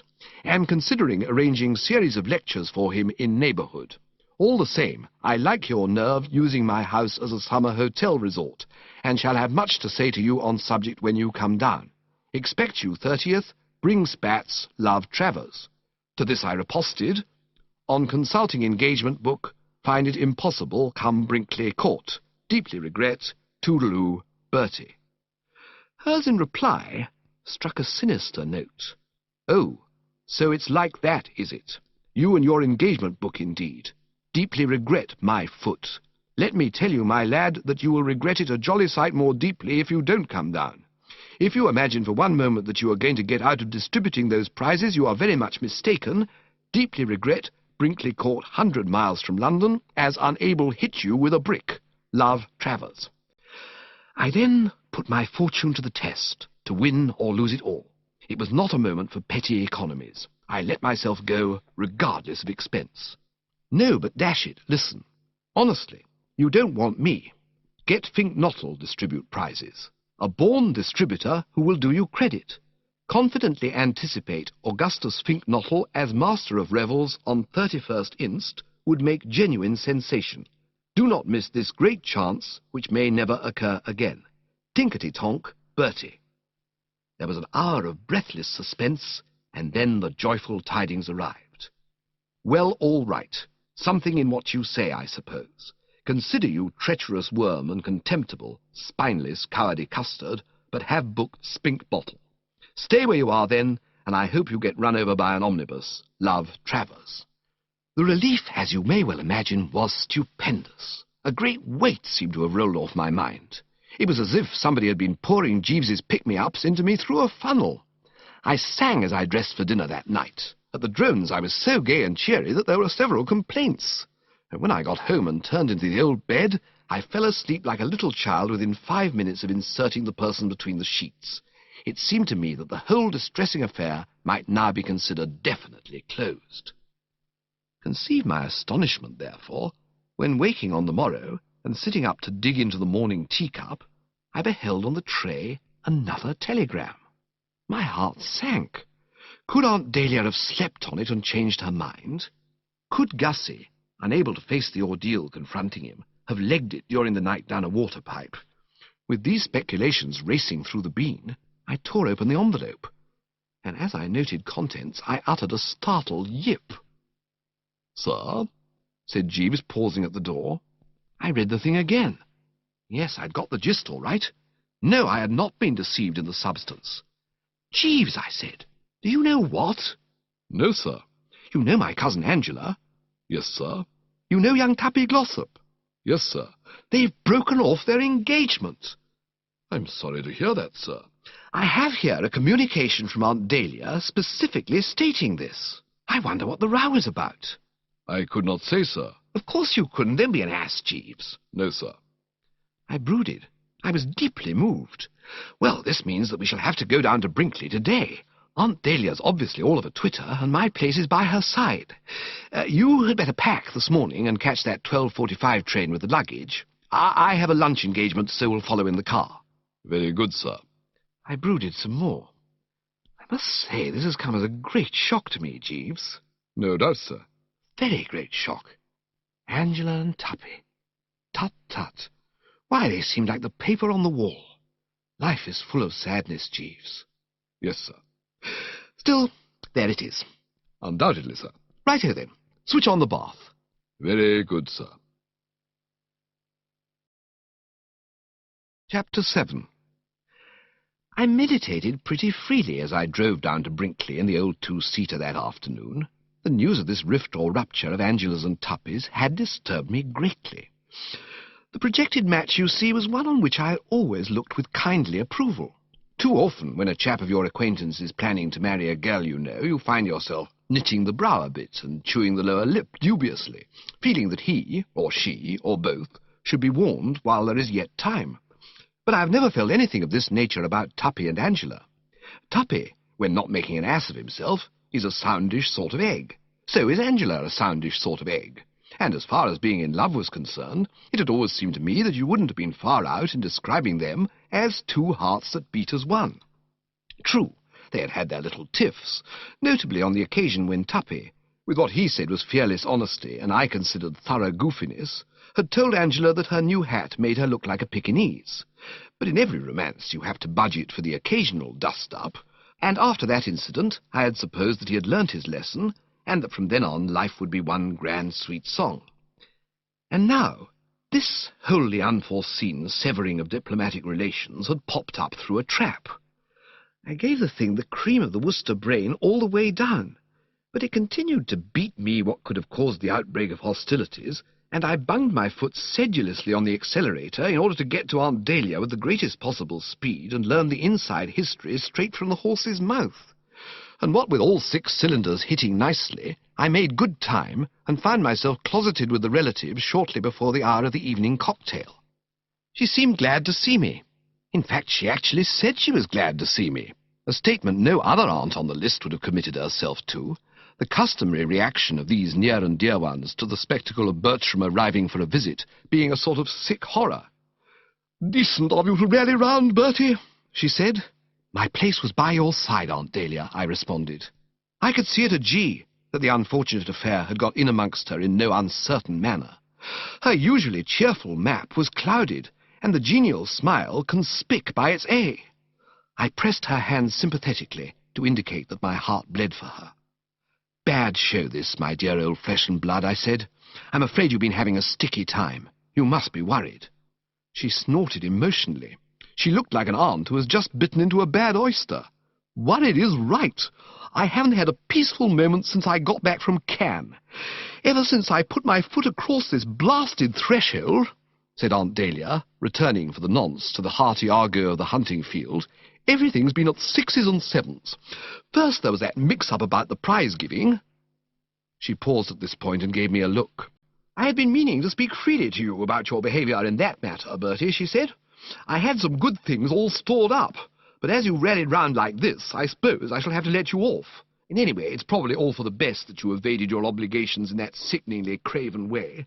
I have an idea that this spink bottle of yours is going to be good, if only he can keep off newts." "Has he been talking about newts?" "He has, fixing me with a glittering eye like the Ancient Mariner. But if that was the worst I had to bear, I wouldn't mind. What I'm worrying about is what Tom's going to say when he starts talking." "Uncle Tom? I wish there was something else you could call him except Uncle Tom," said Aunt Dahlia a little testily. "Every time you do it, I expect to see him turn black and start playing the banjo. Yes, Uncle Tom, if you must have it. I shall have to tell him soon about losing all that money at baccarat, and when I do, he will go up like a rocket. Still, no doubt, time the great healer be blowed. I've got to get a cheque for £500 out of him for milady's boudoir by August the 3rd at the latest." I was concerned. Apart from a nephew's natural interest in an aunt's refined weekly paper, I had always had a soft spot in my heart for milady's boudoir, ever since I contributed that article to it on What the Well-Dressed Man is Wearing. Sentimental, possibly, but we old journalists do have these feelings. "Is the boudoir on the rocks?" "It will be if Tom doesn't cough up. It needs help till it's turned the corner." "But wasn't it turning the corner 2 years ago?" "It was, and it's still at it. Till you run a weekly paper for women, you don't know what corners are." "And you think the chances of getting into my uncle by marriage's ribs are slight?" "I'll tell you, Bertie. Up till now, when these subsidies were required, I've always been able to come to Tom in the gay, confident spirit of an only child touching an indulgent father for chocolate cream. But he's just had a demand from the income tax people for an additional £58 1 and threepence, and all he's been talking about since I got back has been ruin and the sinister trend of socialistic legislation and what will become of us all." I could readily believe it. This Tom has a peculiarity I've noticed in other very oofy men. Nick him for the paltriest sum, and he lets out a squawk you can hear at Land's End. He has the stuff in gobs, but he hates giving up. If it wasn't for Anatole's cooking, I doubt if he'd bother to carry on. Thank God for Anatole, I say. I bowed my head reverently. "Good old Anatole," I said. "Amen," said Aunt Dahlia. And then the look of holy ecstasy, which is always the result of letting the mind dwell, however briefly, on Anatole's cooking, died out of her face. "But don't let me wander from the subject," she resumed. "I was telling you of the way hell's foundations have been quivering since I got home. First the prize-giving, then Tom, and now, on top of everything else, this infernal quarrel between Angela and young Glossop." I nodded gravely. I was frightfully sorry to hear of that. Terrible shock. What was the row about? Sharks? Eh? Sharks. Or rather one individual shark. The brute that went for the poor child when she was aquaplaning at Cannes. You remember Angela's shark? Certainly I remembered Angela's shark. A man of sensibility does not forget about a cousin nearly being chewed by monsters of the deep. The episode was still green in my memory. In a nutshell, what had occurred was this. You know how you aquaplane. A motorboat nips on ahead, trailing a rope. You stand on a board holding the rope, and the boat tows you along. And every now and then you lose your grip on the rope and plunge into the sea and have to swim to your board again. A silly process it always seemed to me, though many find it diverting. Well, on the occasion referred to, Angela had just regained her board after taking a toss, when a great beastly shark came along and cannoned into it, flinging her into the salty once more. It took her quite a bit of time to get on again and make the motorboat chap realize what was up and haul her to safety, and during that interval you can readily picture her embarrassment. According to Angela, the finny denizen kept snapping at her ankles virtually without cessation, so that by the time help arrived she was feeling more like a salted almond at a public dinner than anything human. Very shaken the poor child had been, I recall, and had talked of nothing else for weeks. "I remember the whole incident vividly," I said. "But how did that start the trouble?" "She was telling him the story last night. Well, her eyes shining and her little hands clasped in girlish excitement." "No doubt. And instead of giving her the understanding and sympathy to which she was entitled, what do you think this blasted Glossop did? He sat listening like a lump of dough as if she'd been talking about the weather, and when she'd finished, he took his cigarette holder out of his mouth and said, 'I expect it was only a floating log.' He didn't. He did. And when Angela described how the thing had jumped and snapped at her, he took his cigarette holder out of his mouth again and said, 'Ah, probably a flatfish. Quite harmless. No doubt it was just trying to play.' Well, I mean, what would you have done if you'd been Angela? She has pride, sensibility, all the natural feelings of a good woman. She told him he was an ass and a fool and an idiot, and didn't know what he was talking about." I must say I saw the girl's viewpoint. It's only about once in a lifetime that anything sensational ever happens to one, and when it does, you don't want people taking all the colour out of it. I remember at school having to read that stuff where that chap, Othello, tells the girl what a hell of a time he'd been having among the cannibals and what not. Well, imagine his feelings, if after he'd described some particularly sticky passage with a cannibal chief, and was waiting for the awestruck, "Oh, not really," she had said that the whole thing had no doubt been greatly exaggerated, and that the man had probably been a prominent local vegetarian. Yes, I saw Angela's point of view. But don't tell me that when he saw how shirty she was about it, the chump didn't back down. He didn't. He argued, and one thing led to another, till by easy stages they had arrived at the point where she was saying that she didn't know if he was aware of it, but if he didn't knock off starchy foods and do exercises every morning, he'd be getting as fat as a pig. And he was talking about this modern habit of girls putting makeup on their faces, of which he'd always disapproved. This continued for a while, then there was a loud pop, and the air was full of mangled fragments of their engagement. I'm distracted about it. Thank goodness you come, Bertie. Nothing could have kept me away, I replied, touched. I felt you needed me. Yes, quite.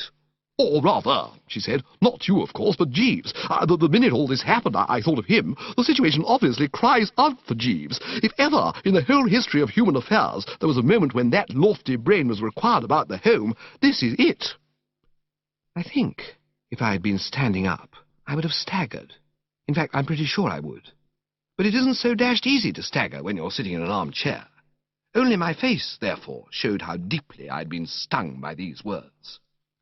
Until she spoke them, I had been all sweetness and light, the sympathetic nephew prepared to strain every nerve to do his bit. I now froze, and the face became hard and set. "Jeeves," I said beneath clenched teeth. "Unberufen," said Aunt Dahlia. I saw that she'd got the wrong angle. I was not sneezing, I was saying Jeeves. And well you may. What a man! I'm going to put the whole thing up to him. There's nobody like Jeeves. My frigidity became more marked.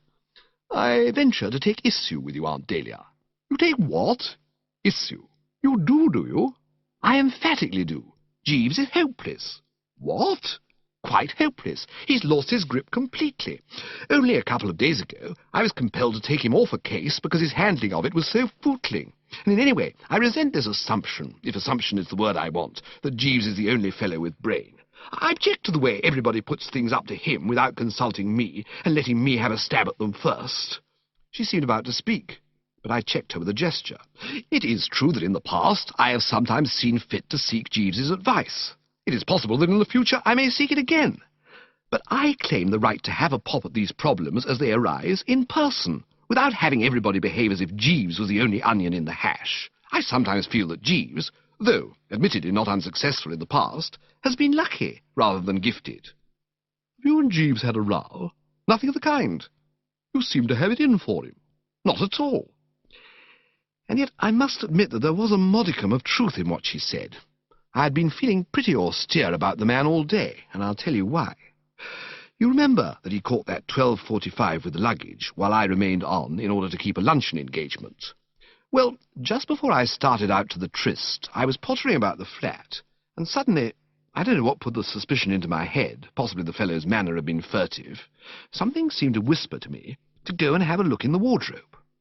And it was as I had suspected.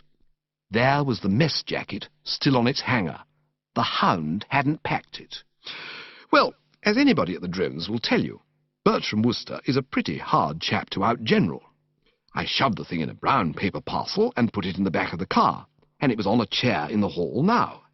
But that didn't alter the fact that Jeeves had attempted to do the dirty on me, and I suppose a certain, had crept into my manner during the above remarks. "There has been no breach," I said. "You might describe it as a passing coolness, but no more. We did not happen to see eye to eye with regard to my white mess jacket with the brass buttons, and I was compelled to assert my personality. But, well, it doesn't matter anyway. The thing that matters is that you are talking piffle, you poor fish. Jeeves lost his grip? Absurd! Why, I saw him for a moment when he arrived. His eyes were absolutely glittering with intelligence. I said to myself, trust Jeeves, and I intend to. You'd be far better advised to let me see what I can accomplish, Aunt Dahlia. For heaven's sake, don't you start butting in. You'll only make matters worse.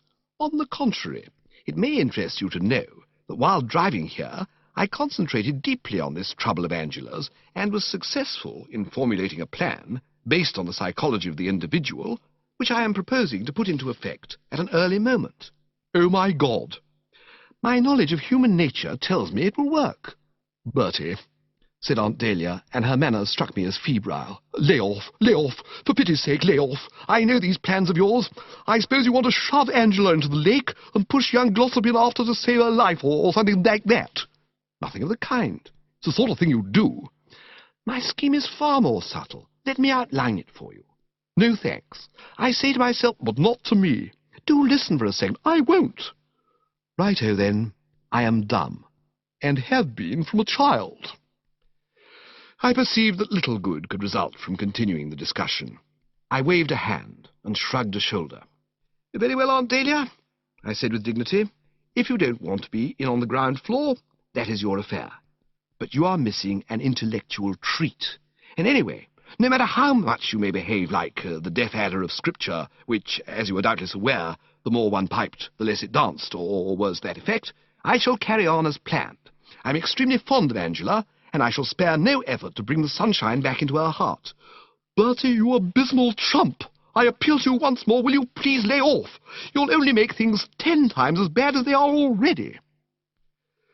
I remember reading in one of those historical novels once about a chap, a buck he would have been, no doubt, or macaroni, or some such bird as that, who, when people said the wrong thing, merely laughed down from lazy eyelids and flicked a speck of dust from the irreproachable Mechlin lace at his wrists.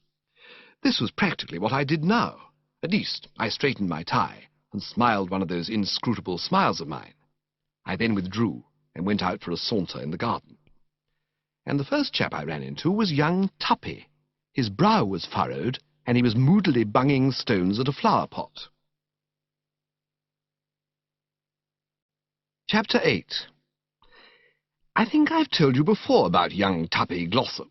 He was the fellow, if you remember, who, callously ignoring the fact that we had been friends since boyhood, betted me one night at the Drones that I couldn't swing myself across the swimming bath by the rings, a childish feat for one of my lissomness, and then, having seen me well on the way, looped back the last ring, thus rendering it necessary for me to drop into the deep end in formal evening costume. To say that I had not resented this foul deed, which seemed to me deserving of the title of the crime of the century, would be paltering with the truth. I had resented it profoundly, chafing not a little at the time, and continuing to chafe for some weeks. But you know how it is with these things. The wound heals, the agony abates. I am not saying, mind you, that had the opportunity presented itself of dropping a wet sponge on Tuppy from some high spot, or of putting an eel in his bed, or finding some other form of self-expression of a like nature, I would not have embraced it eagerly. But that let me out. I mean to say, grievously injured though I had been, it gave me no pleasure to feel that the fellow's bally life was being ruined by the loss of a girl whom, despite all that had passed, I was convinced he still loved like the Dickens. On the contrary, I was heart and soul in favour of healing the breach and rendering everything hotsy-totsy once more between these two young sundered blighters. You will have gleaned that from my remarks to Aunt Dahlia, and if you had been present at this moment and had seen the kindly, commiserating look I gave Tuppy, you would have gleaned it still more. It was one of those searching, melting looks, and was accompanied by the hearty clasp of the right hand and the gentle laying of the left on the collarbone. "Well, Tuppy, old chap," I said, How are you, old man?" My commiseration deepened as I spoke the words, for there had been no lighting up of the eye, no answering pressure of the palm, no sign whatever, in short, of any disposition on his part to do spring dances at the sight of an old friend. The man seemed sandbagged, melancholy, as I remember Jeeves saying once about Pongo Twistleton when he was trying to knock off smoking, had marked him for her own. Not that I was surprised, of course. In the circs, no doubt, a certain moodiness was only natural. I released the hand, ceased to knead the shoulder, and, producing the old case, offered him a cigarette. He took it dully. "Are you here, Bertie?" he asked. "Yes, I'm here." "Just passing through or come to stay?" I thought for a moment. I might have told him that I'd arrived at Brinkley Court with the express intention of bringing Angela and himself together once more, of knitting up the severed threads, and so on and so forth. And for perhaps half the time required for the lighting of a gasper, I had almost decided to do so. Then I reflected, better on the whole perhaps not. To broadcast the fact that I proposed to take him and Angela and play on them as on a couple of stringed instruments might have been injudicious. Chaps don't always like being played on as on a stringed instrument. "It all depends," I said. "I may remain, I may push on. My plans are uncertain." He nodded listlessly, rather in the manner of a man who did not give a damn what I did, and stood gazing out over the sunlit garden. In build and appearance, Tuppy somewhat resembles a bulldog, and his aspect now was that of one of these fine animals who has just been refused a slice of cake. It was not difficult for a man of my discernment to read what was in his mind, and it occasioned me no surprise, therefore, when his next words had to do with the subject marked with a cross on the agenda paper. "You've heard of this business of mine, I suppose? Me and Angela?" "I have indeed, Tuppy, old man." "We've bust up." "I know. Some little friction, I gather, in Angela's shark." "Yes. I said it must have been a flatfish." "So my informant told me." "Who did you hear it from?" "Aunt Dahlia." "I suppose she cursed me properly." "Oh, no. Beyond referring to you in one passage as this blasted glossop, she was, I thought, singularly temperate in her language for a woman who at one time hunted regularly with the Quorn. All the same, I could see, if you don't mind my saying so, old man, that she felt you might have behaved with a little more tact." "Tact!" And I must admit I rather agreed with her. Was it nice, Tuppy? Was it quite kind to take the bloom off Angela's shark like that?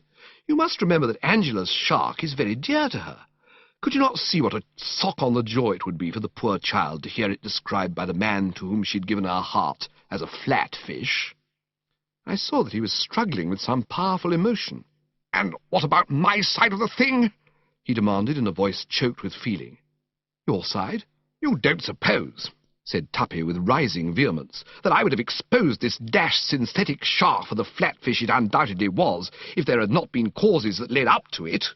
What induced me to speak as I did was the fact that Angela, the little squirt, had just been most offensive, and I seized the opportunity to get a bit of my own back." "Offensive?" "Exceedingly offensive. Purely on the strength of my having let fall some casual remark, simply by way of saying something and keeping the conversation going, to the effect that I wondered what Anatole was going to give us for dinner, she said that I was too material and ought not always to be thinking of food. Material, my elbow! As a matter of fact, I'm particularly spiritual." "Quite. I don't see any harm in wondering what Anatole was going to give us for dinner. Do you?" "Of course not. A mere ordinary tribute of respect to a great artist." "Exactly." "All the same. Well, I was only going to say that it seems a pity that the frail craft of love should come a stinker like this, when a few manly words of contrition—" He stared at me. "You aren't suggesting that I should climb down?"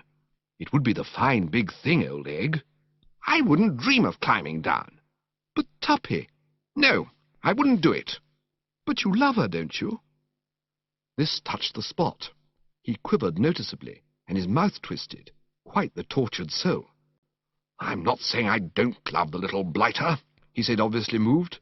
"I love her passionately, but that doesn't alter the fact that I consider that what she needs most in this world is a swift kick in the pants." The Worcester could scarcely pass this. "Tuppy, old man." "It's no good saying Tuppy, old man." "Well, I do say Tuppy, old man. Your tone shocks me. One raises the eyebrows. Where is the fine old chivalrous spirit of the Glossops?" That's all right about the fine old chivalrous spirit of the Glossops. Where is the sweet, gentle, womanly spirit of the Angelas? Telling a fella he was getting a double chin. Did she do that? She did. Oh, well, girls will be girls. Forget it, Tuppy. Go to her and make it up. He shook his head. No, it is too late. Remarks have been passed about my tummy, which is impossible to overlook. But Tuppy, I mean, be fair. You once told her new hat made her look like a Pekingese. It did make her look like a Pekingese. That was not vulgar abuse. It was sound, constructive criticism, with no motive behind it but the kindly desire to keep her from making an exhibition of herself in public. Wantonly to accuse a man of puffing when he goes up a flight of stairs is something very different. I began to see that the situation would require all my address and ingenuity.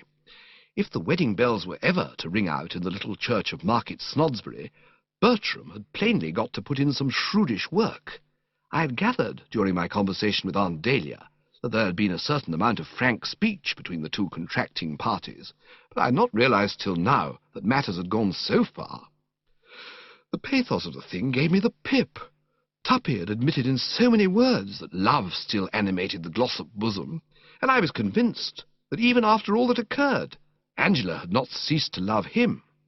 At the moment, no doubt, she might be wishing that she could hit him with a bottle, but deep down in her I was prepared to bet that there still lingered all the old affection and tenderness. Only injured pride was keeping these two apart, and I felt that if Tuppy would make the first move, all would be well. I had another whack at it. She's broken-hearted about this rift, Tuppy.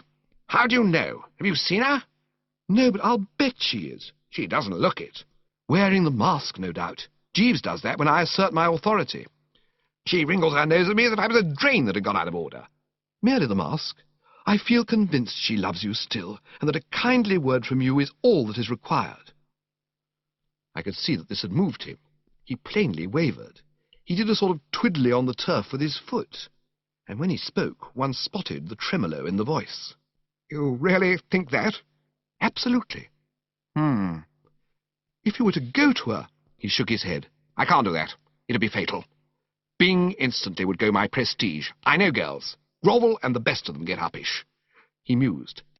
The only way to work the thing would be by tipping her off in some indirect way that I am prepared to open negotiations. Should I sigh a bit when we meet, do you think? She would think you were puffing. That's true. I lit another cigarette and gave my mind to the matter. And first crack out of the box, as is so often the way with the Worcesters, I got an idea. I remembered the counsel I had given Gussie in the matter of the sausages and ham. I've got it, Tuppy. There is one infallible method of indicating to a girl that you love her, and it works just as well when you've had a row and want to make it up. Don't eat any dinner tonight. You can see how impressive that would be. She knows how devoted you are to food. He started violently. I am not devoted to food. No, I am not devoted to food at all. Quite all I meant— This rot about me being devoted to food, said Tuppy warmly, has got to stop. I am young and healthy and have a good appetite, but that's not the same as being devoted to food. I admire Anatole as a master of his craft, and am always willing to consider anything he may put before me. But when you say I am devoted to food, quite, all I meant was that if she sees you push away your dinner untasted, she will realize that your heart is aching, and will probably be the first to suggest blowing the all clear. Tuppy was frowning thoughtfully. Push my dinner away, eh? Yes. Push away a dinner cooked by Anatole. Yes. Push it away untasted. Yes. Let's get this straight. Tonight, at dinner, when the butler offers me a riz de veau à la financière, or whatever it may be, hot from Anatole's hand, you wish me to push it away untasted? Yes. He chewed his lip. One could sense the struggle going on within. And then suddenly a sort of glow came into his face. The old martyrs probably used to look like that. All right. You'll do it? I will. Fine. Of course it'll be agony. I pointed out the silver lining, only for the moment. You could slip down tonight after everyone's in bed and raid the larder. He brightened. That's right. I could, couldn't I? I expect there'll be something cold there. There is something cold there, said Tuppy with growing cheerfulness. A steak and kidney pie. We had it for lunch today. One of Anatole's ripest. The thing I admire about that man said Tuppy reverently, "the thing that I admire so enormously about Anatole is that, though a Frenchman, he does not, like so many of these chefs, confine himself exclusively to French dishes, but is always willing and ready to weigh in with some good old simple English fare, such as this steak and kidney pie to which I've alluded. A masterly pie, Bertie. And it wasn't more than half finished. It'll do me nicely. And dinner you will push as arranged?" "Absolutely as arranged." "Fine. It's an excellent idea. One of Jeeves's best. You can tell him from me when you see him that I am much obliged." The cigarette fell from my fingers. It was as though somebody had slapped Bertram Wooster across the face with a wet dish-rag. "You aren't suggesting that you think this scheme I've been sketching out is Jeeves's?" "Of course it is. It's no good trying to kid me, Bertie.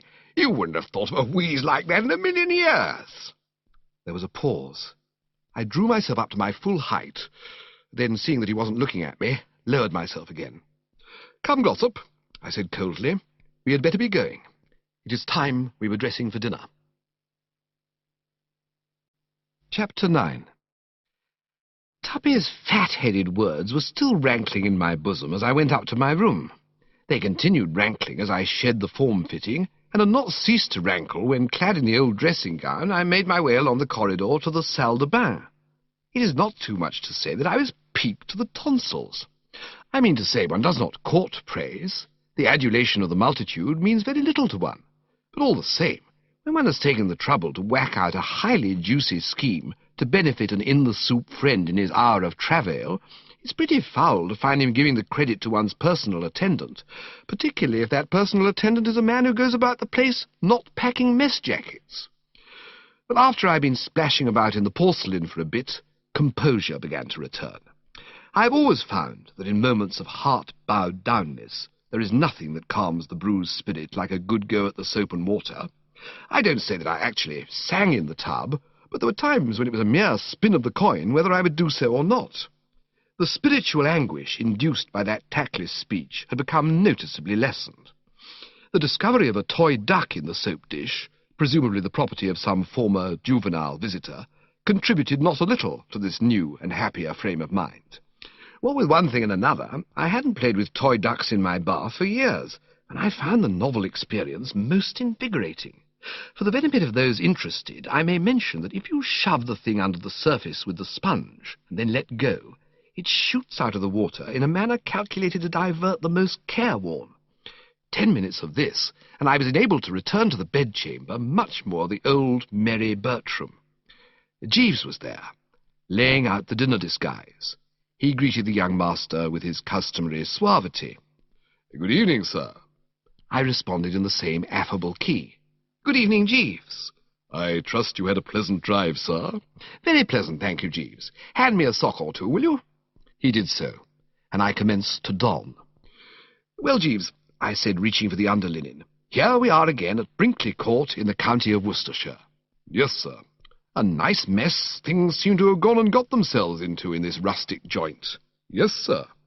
"The rift between Tuppy Glossop and my cousin Angela would appear to be serious." "Yes, sir. Opinion in the servants' hall is inclined to take a grave view of the situation." "And the thought that springs to your mind, no doubt, is that I shall have my work cut out to fix things up." "Yes, sir." "You are wrong, Jeeves. I have the thing well in hand." "You surprise me, sir." "I thought I should. Yes, Jeeves, I pondered on the matter most of the way down here, and with the happiest results. I have just been in conference with Mr. Glossop, and everything is taped out." "Indeed, sir." "Might I inquire—" "You know my methods, Jeeves. Apply them." "Have you," I asked, slipping into the shirt and starting to adjust the cravat, "been gnawing into the thing at all?" "Oh, yes, sir. I have always been much attached to Miss Angela, and I felt that it would afford me great pleasure were I to be able to be of service to her." "A laudable sentiment. But I suppose you drew blank." "No, sir. I was rewarded with an idea." "What was it?" "It occurred to me that a reconciliation might be effected between Mr. Glossop and Miss Angela by appealing to that instinct which prompts gentlemen in time of peril to hasten to the rescue of—" I had to let go of the cravat in order to raise a hand. I was shocked. "Don't tell me you were contemplating descending to that old he-saved-her-from-drowning gag." I'm surprised, Jeeves. Surprised and pained. When I was discussing the matter with Aunt Dahlia on my arrival, she said in a sniffy sort of way that she supposed I was going to shove my cousin Angela into the lake and push Tuppy in to haul her out, and I let her see pretty clearly that I considered the suggestion an insult to my intelligence. And now, if your words have the meaning I read into them, you are mooting precisely the same drivelling scheme. Really, Jeeves? No, sir, not that. But the thought did cross my mind as I walked in the grounds and past the building where the fire bell hangs, that a sudden alarm of fire in the night might result in Mr. Glossop endeavouring to assist Miss Angela to safety. I shivered. Rotten, Jeeves. Well, sir, No good. Not a bit like it. I fancy, sir... No, Jeeves, no more. Enough has been said. Let us drop the subject. I finished tying the tie in silence. My emotions were too deep for speech. I knew, of course, that this man had for the time being lost his grip, but I'd never suspected that he'd gone absolutely to pieces like this. Remembering some of the swift ones he had pulled in the past, I shrank with horror from the spectacle of his present ineptitude. Or is it ineptness? I mean, this frightful disposition of his to stick straws in his hair and talk like a perfect ass. It was the old story, I supposed. A man's brain whizzes along for years, exceeding the speed limit, and then something suddenly goes wrong with the steering gear, and it skids and comes a smeller in the ditch. A bit elaborate, I said, trying to put the thing in as kindly a light as possible. Your old failing. You can see that it's a bit elaborate. Possibly the plan I suggested might be considered open to that criticism, sir, but faute de mieux. I don't get you, Jeeves. French expression, sir, signifying for want of anything better. A moment before, I'd been feeling for this wreck of a once fine thinker nothing but a gentle pity. These words jarred the Worcester pride, inducing asperity. I understand perfectly well what faute de mieux means, Jeeves. I did not recently spend 2 months among our Gallic neighbours for nothing. Besides, I remember that one from school. What caused my bewilderment was that you should be employing the expression well knowing that there is no bally faute de mieux about it at all. Where did you get that faute de mieux stuff? Didn't I tell you I had everything taped out? Yes, sir, but... What do you mean, but? Well, sir... Push on, Jeeves. I'm ready, even anxious to hear your views. Well, sir, if I may take the liberty of reminding you of it, your plans in the past have not always been uniformly successful. There was a silence, rather a throbbing one, during which I put on my waistcoat in a marked manner. Not till I'd got the buckle at the back satisfactorily adjusted did I speak. "It is true, Jeeves," I said formally, "that once or twice in the past I may have missed the bus. This, however, I attribute purely to bad luck." "Indeed, sir?" "On the present occasion I shall not fail, and I'll tell you why I shall not fail. Because my scheme is rooted in human nature." "Indeed, sir?" "It is simple, not elaborate, and furthermore, based on the psychology of the individual." "Indeed, sir." "Jeeves," I said, "don't keep saying 'indeed, sir.' No doubt nothing is further from your mind than to convey such a suggestion, but you have a way of stressing the 'in' and then coming down with a thud on the 'deed,' which makes it virtually tantamount to 'oh, yeah'? Correct this, Jeeves." "Very good, sir." "I tell you, I have everything nicely lined up. Would you care to hear what steps I have taken?" "Very much, sir." "Then listen. Tonight at dinner I have recommended Tuppy to lay off the food." "Sir?" "Tut, Jeeves, surely you can follow the idea, even if it's one that would never have occurred to yourself. Have you forgotten that telegram I sent to Gussie Fink-Nottle steering him away from the sausages and ham? This is the same thing. Pushing the food away untasted is a universally recognized sign of love. It cannot fail to bring home the gravy. You must see that." "Well, sir." I frowned. "I don't want to seem always to be criticizing your methods of voice production, Jeeves," I said, "but I must inform you that that 'well, sir' of yours is in many respects fully as unpleasant as your 'indeed, sir.' Like the latter, it seems to be tinged with a definite scepticism. It suggests a lack of faith in my vision. The impression I retain after hearing you shoot it at me a couple of times is that you consider me to be talking through the back of my neck, and that only a feudal sense of what is fitting restrains you from substituting for it the words, says you. Oh, no, sir. Well, that's what it sounds like. Why don't you think this scheme will work? I fear Miss Angela will merely attribute Mr. Glossop's absence to indigestion, sir. I hadn't thought of that, and I must confess it shook me for a moment. Then I recovered myself. I saw what was at the bottom of all this. Mortified by the consciousness of his own ineptness, or ineptitude, the fellow was simply trying to hamper and obstruct. I decided to knock the stuffing out of him without further preamble. "Oh," I said, "you do you? Well, be that as it may, it doesn't alter the fact that you've put out the wrong coat. Be so good, Jeeves," I said, indicating with a gesture the gent's ordinary dinner jacket, or smoking, as we call it on the Côte d'Azur, which was suspended from the hanger on the knob of the wardrobe, "as to shove that bally black thing in the cupboard and bring out my white mess jacket with the brass buttons." He looked at me in a meaning manner, and when I say a meaning manner, I mean there was a respectful, but at the same time uppish glint in his eye, and a sort of muscular spasm flickered across his face, which wasn't quite a quiet smile, and yet wasn't quite not a quiet smile. Also, the soft cough.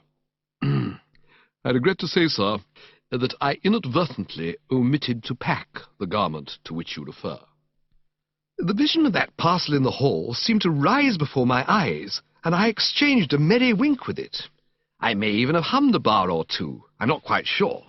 "I know you did, Jeeves," I said, laughing down from lazy eyelids and flicking a speck of dust from the irreproachable Mechlin lace at my wrists. "But I didn't. You will find it on a chair in the hall in a brown paper parcel."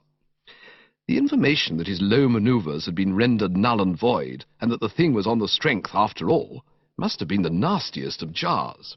But there was no play of expression on his finely chiselled to indicate it. There very seldom is on Jeeves's F.C. In moments of discomfort, as I had told Tuppy, he wears a mask, preserving throughout the quiet stolidity of a stuffed moose. You might just slide down and fetch it, will you?" "Very good, sir." "Right-ho, Jeeves." And presently I was sauntering towards the drawing-room with the good old J nestling snugly abaft the shoulder-blades. Aunt Dahlia was in the drawing-room. She glanced up at my entrance. "Hello, eyesore," she said. "What do you think you're made up as?" I did not get the purport. "The jacket, you mean?" I queried, groping. "I do. You look like one of the chorus of male guests at Abernethy Towers in Act 2 of a touring musical comedy." "You do not admire this jacket?" "I do not." "You did at Cannes." "Well, this isn't Cannes." "But dash it." "Oh, never mind. Let it go. If you want to give my butler a laugh, what does it matter? What does anything matter now?" There was a death-where-is-thy-stingfulness about her manner which I found distasteful. It isn't often that I score off Jeeves in the devastating fashion just described, and when I do, I like to see happy, smiling faces about me. "Tails up, Aunt Dahlia," I urged buoyantly. "Tails up be dashed," was her sombre response. "I've just been talking to Tom." "Telling him?" "No, listening to him. I haven't had the nerve to tell him yet." "Is he still upset about that income tax money?" "Upset is right. He says that civilization is in the melting pot, and that all thinking men can read the writing on the wall." "What wall?" "Old Testament, ass. Belshazzar's feast." "Oh, that, yes. I've often wondered how that gag was worked. With mirrors, I expect." "I wish I could use mirrors to break it to Tom about this baccarat business."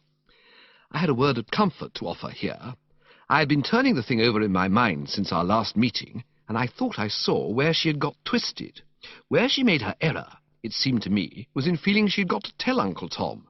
To my way of thinking, the matter was one on which it would be better to continue to exercise a quiet reserve. "I don't see why you need mention that you lost that money at baccarat." "What do you suggest, then? Letting Milady's boudoir join civilization in the melting pot? Because that's what it will infallibly do unless I get a cheque by next week. The printers have been showing a nasty spirit for months." "You don't follow. Listen.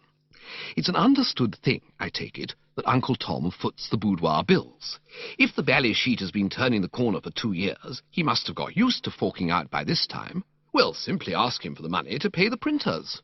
I did, just before I went to Cannes. Wouldn't he give it to you? Certainly he gave it to me. He brassed up like an officer and a gentleman. That was the money I lost at Baccarat. Oh, I didn't know that. There isn't much you do know. The nephew's love made me overlook the slur. Tut, I said. What did you say? I said, tut. Say it once again, and I'll biff you where you stand. I've enough to endure without being tutted at. Quite. Any tutting that's required, I'll attend to myself. And the same applies to clicking the tongue if you were thinking of doing that. Far from it. Good. I stood a while in thought. I was concerned to the core. My heart, if you remember, had already bled once for Aunt Dahlia this evening. It now bled again. I knew how deeply attached she was to this paper of hers.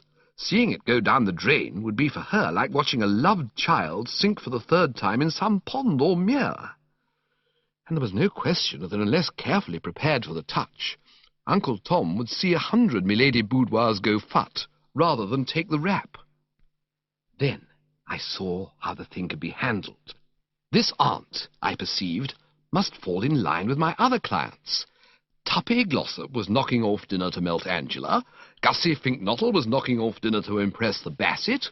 Aunt Dahlia must knock off dinner to soften Uncle Tom. For the beauty of this scheme of mine was that there was no limit to the number of entrants. Come one, come all. The more the merrier. And satisfaction guaranteed in every case. I've got it, I said. There is only one course to pursue. Eat less meat. She looked at me in a pleading sort of way. I wouldn't swear that her eyes were wet with unshed tears, but I rather think they were. Certainly she clasped her hands in piteous appeal. Must you drivel, Bertie? Won't you stop it just this once, just for tonight, to please Aunt Dahlia? I am not drivelling. I dare say that to a man of your high standards it doesn't come under the head of drivel, but... I saw what had happened. I hadn't made myself quite clear. It's all right, I said. Have no misgivings. This is the real Tabasco. When I said eat less meat, what I meant was that you must refuse your oats at dinner tonight. Just sit there, looking blistered, and wave away each course as it comes with a weary gesture of resignation. You see what will happen. Uncle Tom will notice your loss of appetite, and I'm prepared to bet that at the conclusion of the meal he will come to you and say, Dahlia, darling. I take it he calls you Dahlia. Dahlia, darling, he will say, I noticed at dinner tonight that you were a bit off your feed. Is anything the matter, Dahlia, darling? Why, yes, Tom, darling, you will reply. It is kind of you to ask, darling. The fact is, darling, I am terribly worried. My darling, he will say. Aunt Dahlia interrupted at this point to observe that these Traverses seemed to be a pretty soppy couple of blighters, to judge by their dialogue. She also wished to know when I was going to get to the point. I gave her a look. My darling, he will say tenderly, is there anything I can do? To which your reply will be that there jolly well is, viz., reach for his cheque-book and start writing. I was watching her closely as I spoke, and was pleased to note respect suddenly dawn in her eyes. But, Bertie, this is positively bright. I told you Jeeves wasn't the only fellow with brain. I believe it would work. It's bound to work. I recommended it to Tuppy. Young Glossop, in order to soften Angela. Splendid. And to Gussie Finknottle, who wants to make a hit with the Bassett. Well, well, well, what a busy little brain it is. Always working, Aunt Dahlia, always working. You're not the chump I took you for, Bertie. When did you ever take me for a chump? Oh, sometime last summer. I forget what gave me the idea. Yes, Bertie, this scheme is bright. I suppose, as a matter of fact, Jeeves suggested it. Jeeves did not suggest it. I resent these implications. Jeeves had nothing to do with it whatsoever. Well, all right. No need to get excited about it. Yes, I think it will work. Tom's devoted to me. Who wouldn't be? I'll do it. And then the rest of the party trickled in, and we toddled down to dinner. Conditions being as they were at Brinkley Court, I mean to say, the place being loaded down above the Plimsoll mark with aching hearts and standing room only as regarded tortured souls, I hadn't expected the evening meal to be particularly effervescent. Nor was it. Silent, sombre, the whole thing more than a bit like Christmas dinner on Devil's Island. I was glad when it was over. What with having on top of her other troubles to rein herself back from the trough, Aunt Dahlia was at a total loss as far as anything in the shape of brilliant badinage was concerned. The fact that he was 50 quid in the red, and expecting civilization to take a toss at any moment, had caused Uncle Tom, who always looked a bit like a pterodactyl with a secret sorrow, to take on a deeper melancholy. The Basset was a silent bread crumbler. Angela might have been hewn from the living rock. Tuppy had the air of a condemned murderer refusing to make the usual hearty breakfast before tooling off to the execution shed. And as for Gussie Finknottle, many an experienced undertaker would have been deceived by his appearance and started embalming him on sight. This was the first glimpse I'd had of Gussie since we parted at my flat, and I must say his demeanour disappointed me. I'd been expecting something a great deal more sparkling. At my flat, on the occasion alluded to, he had, if you recall, practically given me a signed guarantee that all he needed to touch him off was a rural setting. Yet in his aspect now I could detect no indication whatsoever that he was about to round into mid-season form. He still looked like a cat in an adage, and it did not take me long to realize that my very first act on escaping from this morgue must be to draw him aside and give him a pep talk. If ever a chap wanted the clarion note, it looked as if it was this Finknottle. In the general exodus of mourners, however, I lost sight of him, and owing to the fact that Aunt Dahlia roped me in for a game of backgammon, it was not immediately that I was able to institute a search. But after we'd been playing for a while, Butler came in and asked her if she would speak to Anatole, so I managed to get away. And some 10 minutes later, having failed to find scent in the house, I started to throw out the dragnet through the grounds and flushed him in the rose garden. He was smelling a rose at the moment in a limp sort of way, but removed the beak as I approached. "Well, Gussie," I said. I had beamed genially upon him as I spoke, such being my customary policy on meeting an old pal. But instead of beaming back genially, he gave me a most unpleasant look. His attitude perplexed me. It was as if he were not glad to see Bertram. For a moment he stood letting this unpleasant look play upon me, as it were, and then he spoke. "You and your well, Gussie." He said this between clenched teeth, always an unmatey thing to do, and I find myself more fogged than ever. "How do you mean, me and my well, Gussie?" "I like your nerve, coming bounding about the place saying, 'Well, Gussie.' That's about all the well, Gussie, I shall require from you, Worcester. And it's no good looking like that, you know what I mean? That damn prize-giving. It was a dastardly act to crawl out as you did and shove it off onto me. I'll not mince my words. It was an act of a hound and a stinker." Now, though, as I have shown, I had devoted most of the time on the journey down to meditating upon the case of Angela and Tuppy, I had not neglected to give a thought or two to what I was going to say when I encountered Gussie. I had foreseen that there might be some little temporary unpleasantness when we met, and when a difficult interview is in the offing, Bertram Wooster likes to have his story ready. So now I was able to reply with a manly, disarming frankness. The sudden introduction of the topic had given me a bit of a jolt, it is true, for in the stress of recent happenings I'd rather let that prize-giving business slide to the back of my mind. But I had speedily recovered, and, as I say, was able to reply with a manly D.F. "But, my dear chap," I said, "I took it for granted that you would understand that that was all part of my schemes." He said something about my schemes which I did not catch. "Absolutely. Crawling out is entirely the wrong way to put it. You don't suppose I didn't want to distribute those prizes, do you? Left to myself, there's nothing I would find a greater treat. But I saw that the square, generous thing to do was to step aside and let you take it on. So I did so. I felt that your need was greater than mine. You don't mean to say you aren't looking forward to it?" He uttered a coarse expression which I wouldn't have thought he would have known. Just shows that you can bury yourself in the country and still somehow acquire a vocabulary. No doubt one picks up things from the neighbours, the vicar, the local doctor, the man who brings the milk, and so on. "But dash it," I said, "can't you see what this is going to do for you? It'll send your stock up with a jump. There you will be, up on that platform, a romantic, impressive figure, the star of the whole proceedings, what you call it, of all eyes.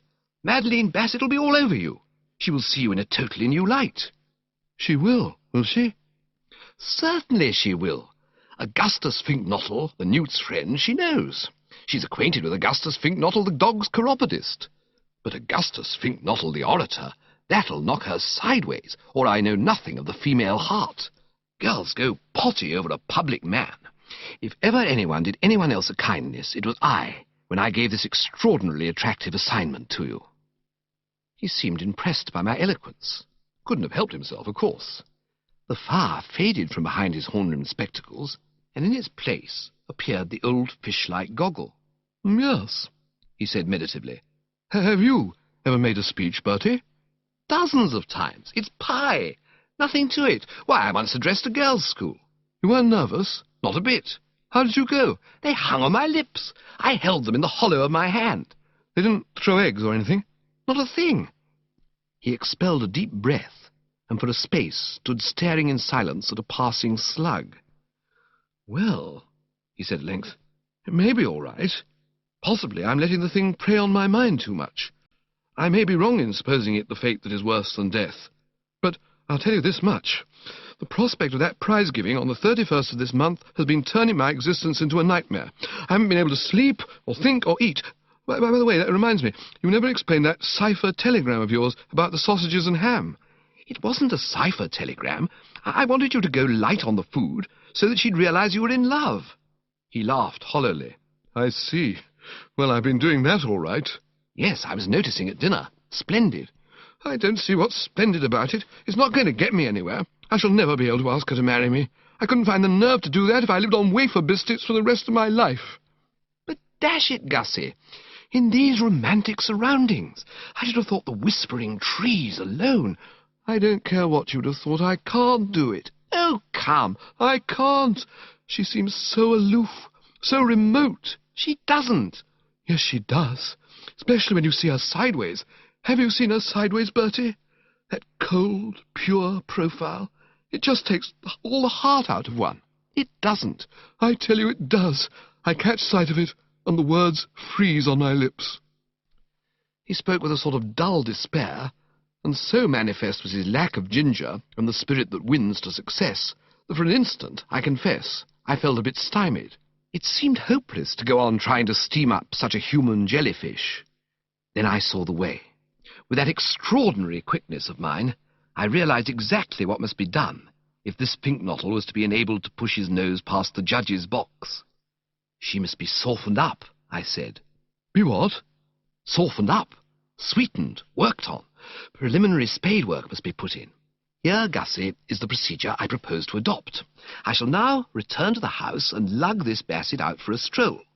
I shall talk to her of hearts that yearn, intimating that there is one actually on the premises. I shall pitch in strong, sparing no effort. You, meanwhile, will lurk on the outskirts, and in about a quarter of an hour you will come along and carry on from there. By that time, her emotions having been stirred, you ought to be able to do the rest on your head. It'll be like leaping onto a moving bus. I remember when I was a kid at school, having to learn a poem of sorts about a fellow named, Pig something, a sculptor he'd have been, no doubt, who made a statue of a girl, and what should happen one morning but that the ballet thing suddenly came to life. Pretty nasty shock for the chap, of course, but the point I'm working round to is that there were a couple of lines that went, if I remember correctly, she starts, she moves, she seems to feel the stir of life along her keel. And what I'm driving at is that you couldn't get a better description of what happened to Gussie as I spoke these heartening words. His brow cleared, his eyes brightened, he lost that fishy look, and he gazed at the slug, which was still on the long, long trail, with something approaching bonhomie, a marked improvement. I see what you mean. You will sort of pave the way, as 'twere.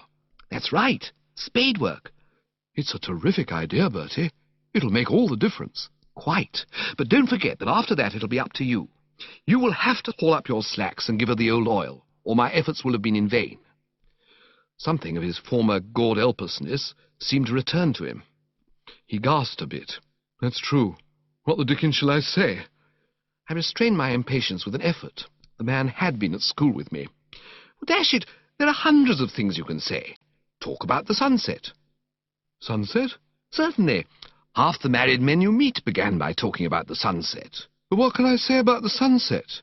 Well, Jeeves got off a good one the other day. I met him airing the dog in the park one evening, and he said, "Now fades the glimmering landscape on the sight, sir, and all the air a solemn stillness holds." You might use that.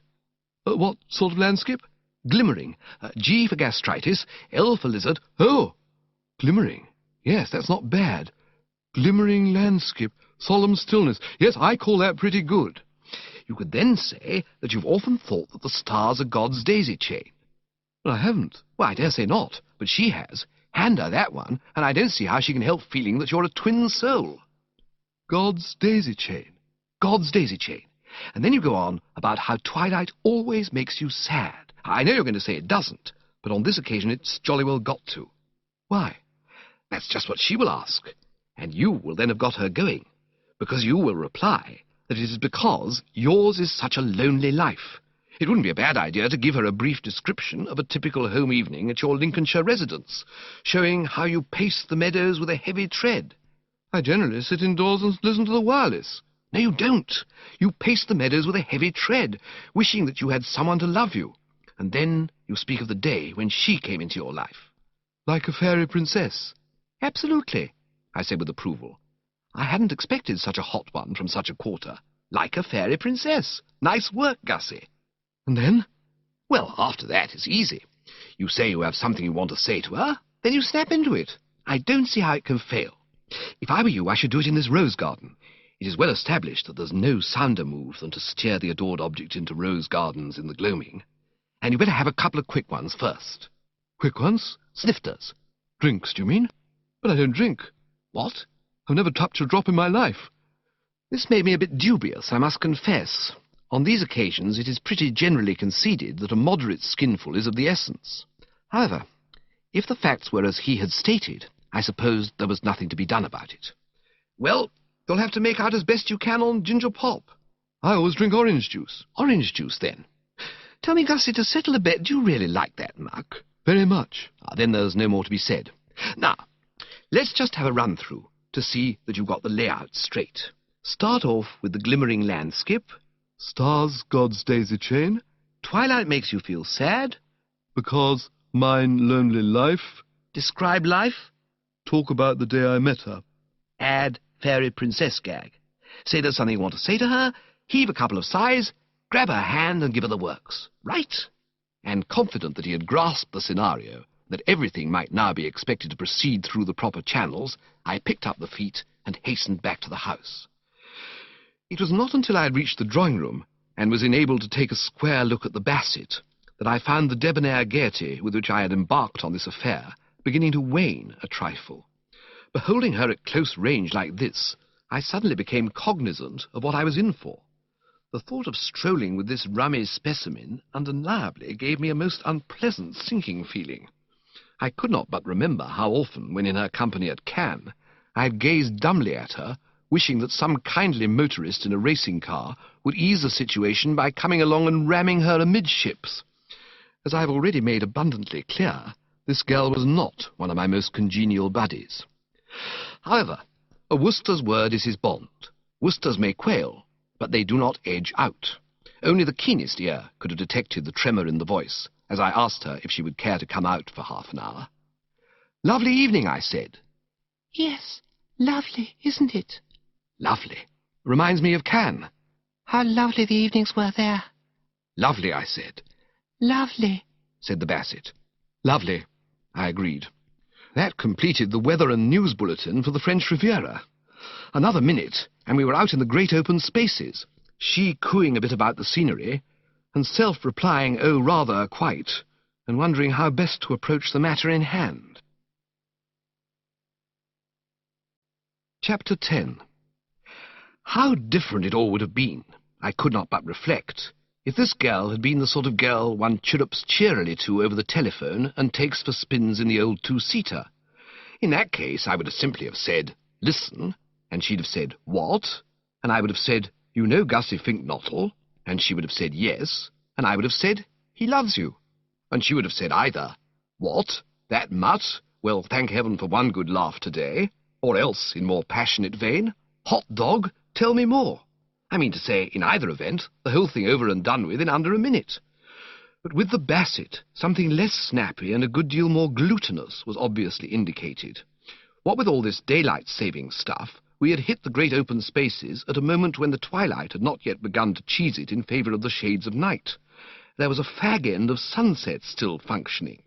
Stars were beginning to peep out, bats were fooling round, the garden was full of the aroma of those niffy white flowers which only start to put in their heavy work at the end of the day. In short, the glimmering landscape was fading on the sight, and all the air held a solemn stillness, and it was plain that this was having the worst effect on her.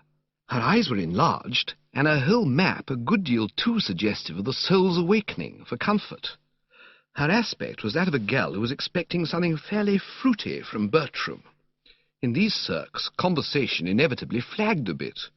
I am never at my best when the situation seems to call for a certain soupiness, and I've heard other members of the drones say the same thing about themselves. I remember Pongo Twistleton telling me that he was out in a gondola with a girl by moonlight once, and the only time he spoke was to tell her the old story about the chap who was so good at swimming that they made him a traffic cop in Venice. Fell rather flat, he assured me, and it wasn't much later when the girl said she thought it was getting a little chilly, and how about pushing back to the hotel? End of Disc 2. Disc 3. So now, as I say, the talk rather hung fire.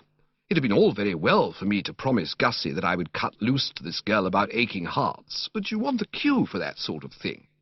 And when, toddling along, we reached the edge of the lake, and she finally spoke, conceive my chagrin when I discovered that what she was talking about was stars. Not a bit of good to me. Oh, look, she said. She was a confirmed oh-looker. I had noticed this at Cannes, where she had drawn my attention in this manner on various occasions to such diverse objects as a French actress, a Provençal filling station, the sunset over the Esterels, Michael Arlen, a man selling coloured spectacles, the deep velvet blue of the Mediterranean, and the late mayor of New York in a striped one-piece bathing suit. Oh, look at that sweet little star up there all by itself. I saw the one she meant, a little chap operating in a detached sort of way above a spinney. Yes, I said. I wonder if it feels lonely. Oh, I shouldn't think so. A fairy must have been crying. Eh? Don't you remember? Every time a fairy sheds a tear, a wee bit star is born in the Milky Way. Have you ever thought that, Mr. Wooster? I never had. Most improbable, I considered, and it didn't seem to me to check up with her statement that the stars were God's daisy chain. I mean, you can't have it both ways. However, I was in no mood to dissect and criticize. I saw that I'd been wrong in supposing that the stars were not germane to the issue. Quite a decent cue they had provided, and I leapt on it promptly. Talking of shedding tears... But she was now on the subject of rabbits, several of which were messing about in the park to our right. Oh, look! Little bunnies! Talking of shedding tears... Don't you love this time of the evening, Mr. Wooster, when the sun has gone to bed and all the bunnies come out to have their little suppers? When I was a child, I used to think that rabbits were gnomes, and that if I held my breath and stayed quite still, I should see the fairy queen. Indicating with a reserved gesture that this was just the sort of loony thing I should have expected her to think as a child, I returned to the point. Talking of shedding tears, I said firmly, it may interest you to know that there is an aching heart in Brinkley Court. This held her. She cheesed the rabbit theme.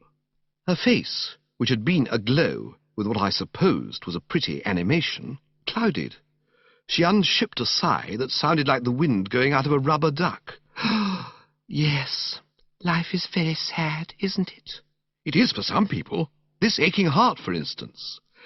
Those wistful eyes of hers, drenched irises, and they used to dance like elves of delight, and all through a foolish misunderstanding about a shark. What a tragedy misunderstandings are! That pretty romance, broken and over, just because Mr. Glossop would insist that it was a flatfish. I saw that she'd got the wires crossed. I'm not talking about Angela. But her heart is aching. I know it's aching, but so is somebody else's. She looked at me, perplexed. Somebody else? Mr. Glossop's, you mean? No, I don't. Mrs. Travers's. The exquisite code of politeness of the Woosters prevented me clipping her one on the ear-hole, but I'd have given a shilling to be able to do it.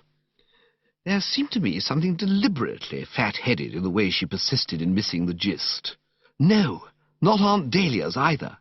I'm sure she is dreadfully upset. Quite. But this heart I'm talking about isn't aching because of Tuppy's row with Angela. It's aching for a different reason altogether. I mean to say, dash it, you know why hearts ache. She seemed to shimmy a bit. Her voice, when she spoke, was whispery. You mean for love? Absolutely. Right on the bullseye. For love. Oh, Mr. Wooster. I take it you believe in love at first sight? I do indeed. Well, that's what's happened to this aching heart. It fell in love at first sight, and ever since it's been eating itself out, as I believe the expression is. There was a silence. She had turned away and was watching a duck out on the lake. It was tucking into weeds, a thing I've never been able to understand anyone wanting to do, though I suppose if you face it squarely, they're no worse than spinach. She stood drinking it in for a bit, and then it suddenly stood on its head and disappeared, and this seemed to break the spell. Oh, Mr. Wooster, she said again, and from the tone of her voice I could see that I had got her going. For you, I mean to say, I proceeded, starting to put in the fancy touches. I dare say you've noticed on these occasions that the difficulty is to plant the main idea, to get the general outline of the thing well fixed. The rest is mere detail work. I don't say I became glib at this juncture, but I certainly became a dashed sight glibber than I had been. It's having the dickens of a time. Can't eat, can't sleep, all for love of you. And what makes it all so particularly rotten is that this aching heart, can't bring itself up to the scratch and tell you the position of affairs, because your profile has gone and given it cold feet. Just as it's about to speak, it catches sight of you sideways, and words fail it. Silly, of course, but there it is. I heard her give a gulp, and I saw that her eyes had become moistish. Drenched irises, if you care to put it that way. Lend you a handkerchief? No, thank you. I'm quite all right. It was more than I could say for myself. My efforts had left me weak. I don't know if you suffer in the same way, but with me, the act of talking anything in the nature of real mashed potatoes always induces a sort of prickly sensation and a hideous feeling of shame, together with a marked starting of the pores. I remember at my Aunt Agatha's place in Hertfordshire once being put on the spot and forced to enact the role of King Edward III, saying goodbye to that girl of his, Fair Rosamond, at some sort of pageant in aid of the distressed daughters of the clergy. It involved some rather warmish medieval dialogue, I recall, racy, of the days when they called a spade, and by the time the whistle blew, I'll bet no daughter of the clergy was half as distressed as I was. Not a dry stitch. My reaction now was very similar. It was a highly liquid Bertram, who, hearing his vis-à-vis give a couple of hiccups and start to speak, bent an attentive ear. Please, don't say any more, Mr. Wooster. Well, I wasn't going to, of course. I understand. I was glad to hear this. Yes, I understand. I won't be so silly as to pretend not to know what you mean. I suspected this at Cannes, when you used to stand and stare at me without speaking a word, but with whole volumes in your eyes. If Angela's shark had bitten me in the leg, I couldn't have leapt more convulsively. So tensely had I been concentrating on Gus's interests that it hadn't so much as crossed my mind that another, and an unfortunate, construction could be placed on those words of mine. The persp, already bedewing my brow, became a regular Niagara. My whole fate hung upon a woman's word. I mean to say, I couldn't back out. If a girl thinks a man's proposing to her, and on that understanding books him up, he can't explain to her that she's got hold of entirely the wrong end of the stick, and that he hadn't the smallest intention of suggesting anything of the kind. He must simply let it ride. And the thought of being engaged to a girl who talked openly about fairies being born because stars blew their noses or whatever it was, frankly appalled me. She was carrying on with her remarks, and as I listened, I clenched my fists till I shouldn't wonder if the knuckles didn't stand out white under the strain. It seemed as if she would never get to the nub. Yes, all through those days at Cannes, I could see what you were trying to say. A girl always knows. And then you followed me down here, and there was that same dumb, yearning look in your eyes when we met this evening. And then you were so insistent that I should come out and walk with you in the twilight. And now you stammer out those halting words. No, this does not come as a surprise. But I am sorry. The word was like one of Jeeves's pick-me-ups. Just as if a glassful of meat sauce, red pepper, and the yolk of an egg, though, as I say, I am convinced that these are not the sole ingredients, had been shot into me, I expanded like some lovely flower blossoming in the sunshine. It was all right after all. My guardian angel had not been asleep at the switch. But I'm afraid it's impossible. She paused. Impossible, she repeated.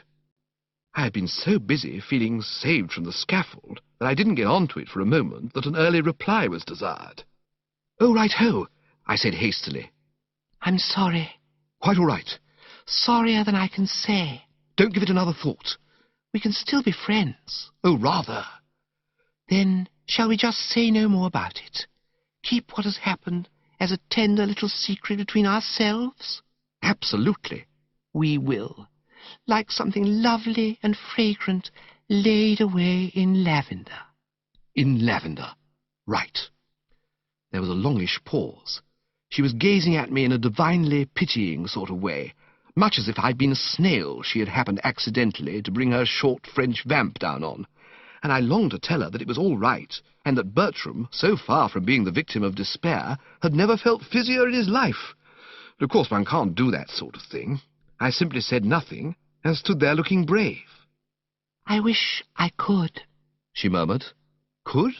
I said, for my attention had been wandering. Feel towards you as you would like me to feel? Oh, But I can't. I'm sorry. Absolutely okay. Faults on both sides, no doubt. Because I am fond of you, Mr. No, I think I must call you Bertie. May I? Oh, rather. Because we are real friends. Quite. I do like you, Bertie. And if things were different, I wonder... After all, we are real friends. We have this common memory. You have a right to know. I don't want you to think... Life is such a muddle, isn't it? To many men, no doubt, these broken utterances would have appeared mere drooling, and would have been dismissed as such. But the Worcesters are quicker-witted than the ordinary, and can read between the lines. I suddenly divined what it was that she was trying to get off the chest. You mean, there's someone else? She nodded. You're in love with some other bloke? She nodded. Engaged, what? This time she shook the pumpkin. No, not engaged. Well, that was something, of course. Nevertheless, from the way she spoke, it certainly looked as if poor old Gussie might as well scratch his name off the entry list, and I didn't at all like the prospect of having to break the bad news to him. I had studied the man closely, and it was my conviction that this would about be his finish. Gussie, you see, wasn't like some of my pals. The name of Bingo Little is one that springs to the lips, who, if turned down by a girl, would simply say, well, bung-ho, and toddle off quite happily to find another. He was so manifestly a bird who, having failed to score in the first chukker, would turn the thing up, and spend the rest of his life brooding over his newts and growing long grey whiskers, like one of those chaps you read about in novels who live in the great white house you can just see over there through the trees, and shut themselves off from the world and have pained faces. I'm afraid he doesn't care for me in that way. At least, he has said nothing. You understand that I'm only telling you this because... Oh, rather. It's odd that you should have asked me if I believed in love at first sight. She half closed her eyes. Who ever loved that loved not at first sight? She said in a rummy voice that brought back to me, I don't know why, the picture of my Aunt Agatha as Boadicea reciting at that pageant I was speaking of. It's a silly little story. I was staying with some friends in the country, and I'd gone for a walk with my dog, and the poor wee mite got a nasty thorn in his little foot, and I didn't know what to do. And then suddenly this man came along.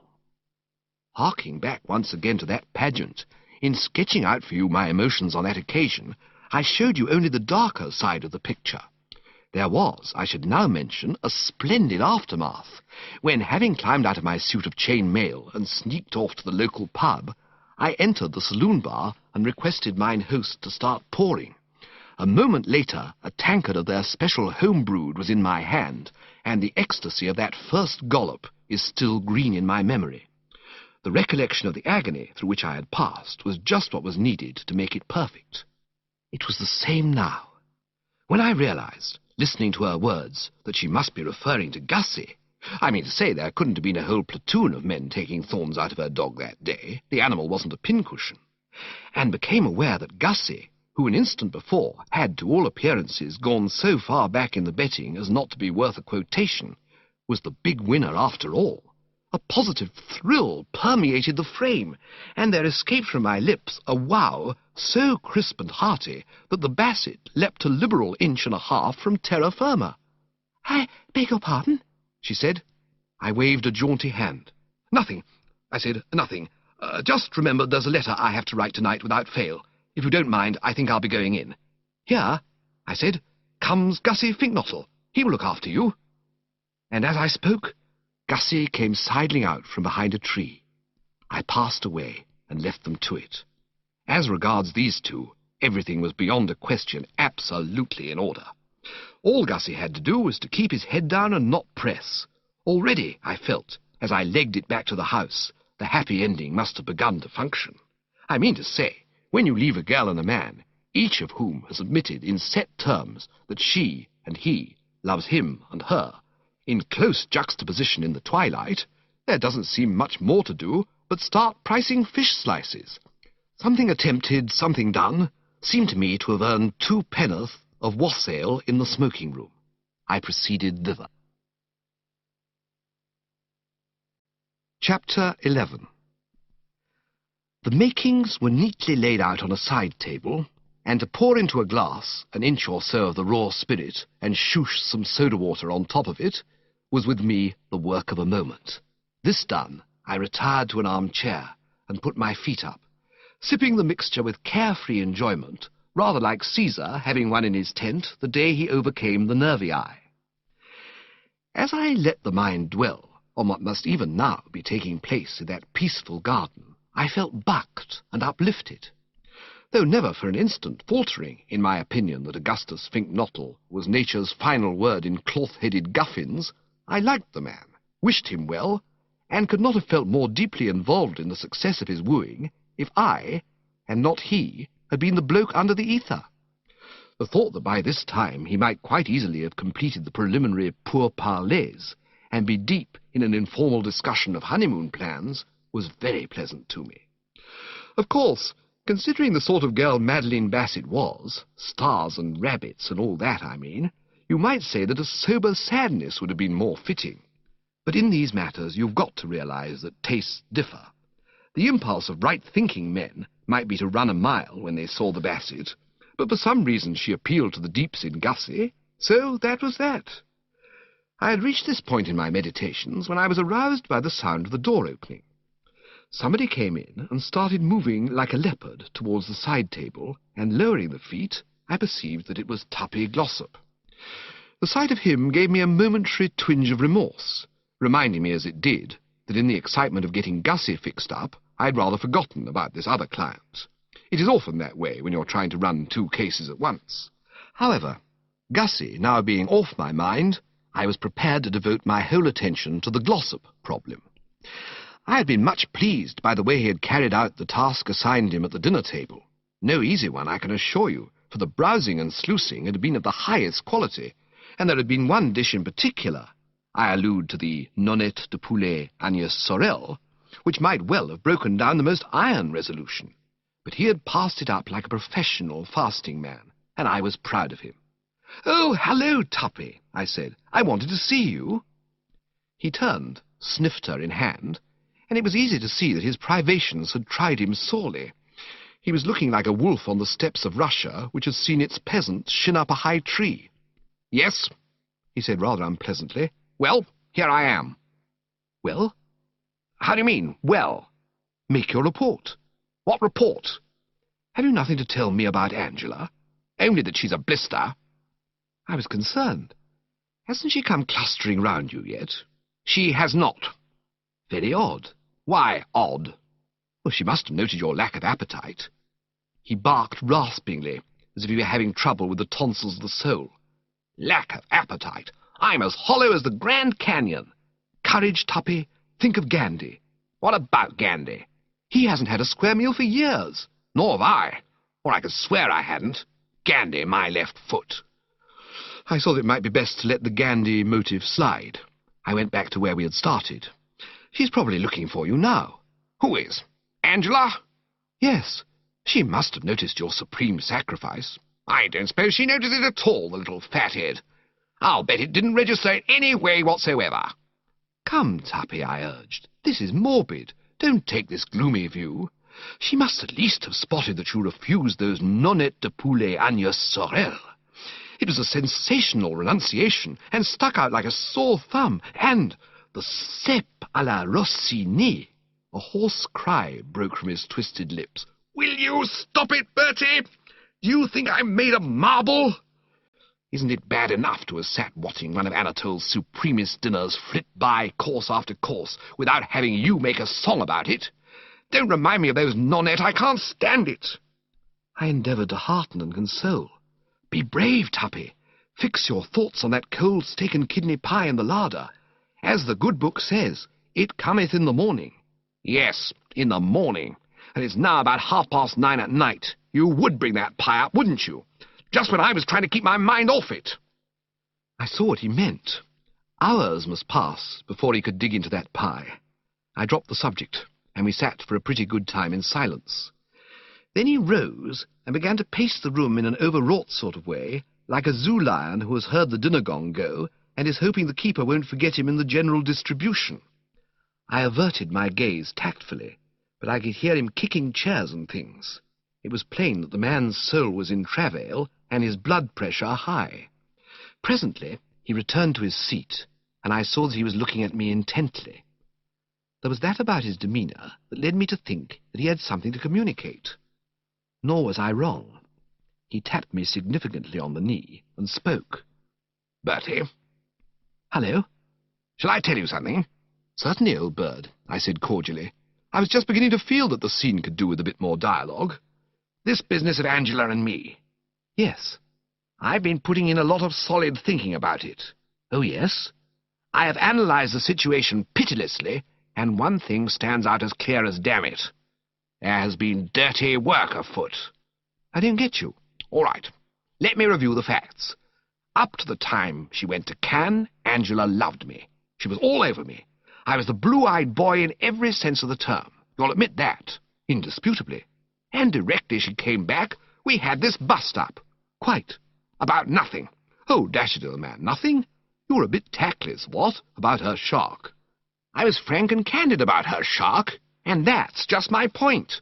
Do you seriously believe that a trifling disagreement about sharks would make a girl hand a man his hat, if her heart were really his? Certainly. It beat me why he couldn't see it. But then poor old Tuppy has never been very hot on the finer shades. He's one of those large, tough, football-playing blokes who lack the more delicate sensibilities, as I've heard Jeeves call them. Excellent at blocking a punt, or walking across an opponent's face in cleated boots, but not so good when it comes to understanding the highly strung female temperament. It simply wouldn't occur to him that a girl might be prepared to give up her life's happiness rather than wave her shark. Rot! It was just a pretext. What was? This shark business. She wanted to get rid of me and grabbed at the first excuse. No, no. I tell you she did. But what on earth would she want to get rid of you for? Exactly. That's the very question I asked myself. And here's the answer. Because she has fallen in love with somebody else. It sticks out a mile. There's no other possible solution. She goes to Cannes all for me. She comes back all off me. Obviously, during those 2 months, she must have transferred her affections to some foul blister she met out there. No, no. Don't keep saying no, no. She must have done. Well, I'll tell you one thing, and you can take this as official. If ever I find this slimy, slithery snake in the grass, he'd better make all the necessary arrangements at his favourite nursing home without delay, because I am going to be very rough with him. I propose, if and when found, to take him by his beastly neck, shake him till he froths, and pull him inside out and make him swallow himself. With which words he biffed off, and I, having given him a minute or two to get out of the way, rose and made for the drawing-room. The tendency of females to roost in drawing-rooms after dinner being well marked, I expected to find Angela there. It was my intention to have a word with Angela. To Tuppy's theory that some insinuating bird had stolen the girl's heart from him at Cannes, I had given, as I have indicated, little credence, considering it the mere unbalanced apple sauce of a bereaved man. It was, of course, the shark, and nothing but the shark, that had caused love's young dream to go temporarily off the boil, and I was convinced that a word or two with the cousin at this juncture would set everything right. For frankly, I thought it incredible that a gal of her natural sweetness and tender-heartedness should not have been moved to her foundations by what she had seen at dinner that night. Even Seppings, Aunt Dahlia's butler, a cold, unemotional man, had gasped and practically reeled when Tuppy waved aside those nonnet de poulet Agnès Sorel, while the footman, standing by with the potatoes, had stared like one seeing a vision. I simply refused to consider the possibility of the significance of the thing having been lost on a nice girl like Angela. I fully expected to find her in the drawing-room with her heart bleeding freely, all ripe for an immediate reconciliation. In the drawing-room, however, when I entered, only Aunt Dahlia met the eye. It seemed to me that she gave me rather a jaundiced look as I hove in sight, but this, having so recently beheld Tuppy in his agony, I attributed to the fact that she, like him, had been going light on the menu. You can't expect an empty aunt to beam like a full aunt. "Oh, it's you, is it?" she said. Well, it was, of course. "Where's Angela?" I asked. "Gone to bed." "Already?" "She said she had a headache." I wasn't so sure I liked the sound of that so much. A girl who's observed the sundered lover sensationally off his feed does not go to bed with headaches if love has been reborn in her heart. She sticks around and gives him the swift, remorseful glance from beneath the drooping eyelashes, and generally endeavours to convey to him that if he wants to get together across a round table and try to find a formula, she is all for it. Yes, I'm bound to say I found that going-to-bed stuff a bit disquieting. "Gone to bed, eh?" I murmured musingly. "What did you want her for?" "I thought she might like a stroll and a chat." "Are you going for a stroll?" said Aunt Dahlia with a sudden show of interest. "Where?" "Oh, hither and thither." "Then I wonder if you'd mind doing something for me. Give it a name." "It won't take you long. You know that path that runs past the greenhouses into the kitchen garden? If you go along it, you come to a pond. That's right. Well, will you get a good stout piece of rope or cord and go down that path till you come to the pond? To the pond, right, and look about till you find a nice heavy stone, or a fairly large brick would do." "I see," I said, though I didn't, being still fogged. "Stone or brick? Yes, and then?" "Then," said the relative, "I want you, like a good boy, to fasten the rope to the brick and tie it round your damned neck and jump into the pond and drown yourself. In a few days I will send and have you fished up and buried, because I shall need to dance on your grave." I was more fogged than ever, and not only fogged, wounded and resentful. I remember reading a book where a girl suddenly fled from the room, afraid to stay, for fear dreadful things would come tumbling from her lips, determined that she would not remain another day in this house to be insulted and misunderstood. I felt much about the same. Then I reminded myself that one's got to make allowances for a woman with only about half a spoonful of soup inside her, and I checked the red-hot crack that rose to the lips. "What," I said gently, "is this all about? You seem pipped with Bertram." "Pipped?" "Noticeably pipped. Why this ill-concealed animus?" A sudden flame shot from her eyes, singeing my hair. "Who was the ass? Who was the chump? Who was the dithering idiot who talked me, against my better judgment, into going without my dinner? I might have guessed." I saw that I had divined correctly the basic cause of her strange mood. "It's all right, Aunt Dahlia. I know just how you're feeling, a bit on the hollow side, what? But the agony will pass. If I were you, I'd sneak down and raid the larder after the household have gone to bed. I'm told there's a pretty good steak and kidney pie there, which will repay inspection. Have faith, Aunt Dahlia," I urged. "Pretty soon Uncle Tom will be along, full of sympathy and anxious inquiries." "Will he? Do you know where he is now?" "I haven't seen him." "He is in the study, with his face buried in his hands, muttering about civilization and melting pots." "Eh? Why?" "Because it has just been my painful duty to inform him that Anatole has given notice." I own that I reeled. "What? Given notice? As the result of that drivelling scheme of yours? What did you expect a sensitive, temperamental French cook to do if you went about urging everybody to refuse all food? I hear that when the first 2 courses came back to the kitchen practically untouched, his feelings were so hurt that he cried like a child, and when the rest of the dinner followed, he came to the conclusion that the whole thing was a studied and calculated insult, and decided to hand in his portfolio. Golly, you may well say golly. Anatole, God's gift to the gastric juices, gone like the dew off the petal of a rose, all through your idiocy. Perhaps you understand now why I want you to go and jump in that pond. I might have known that some hideous disaster would strike this house like a thunderbolt if once you wriggled your way into it and started trying to be clever. Harsh words, of course, as from aunt to nephew, but I bore her no resentment. No doubt, if you looked at it from a certain angle, Bertram might be considered to have made something of a floater. I am sorry.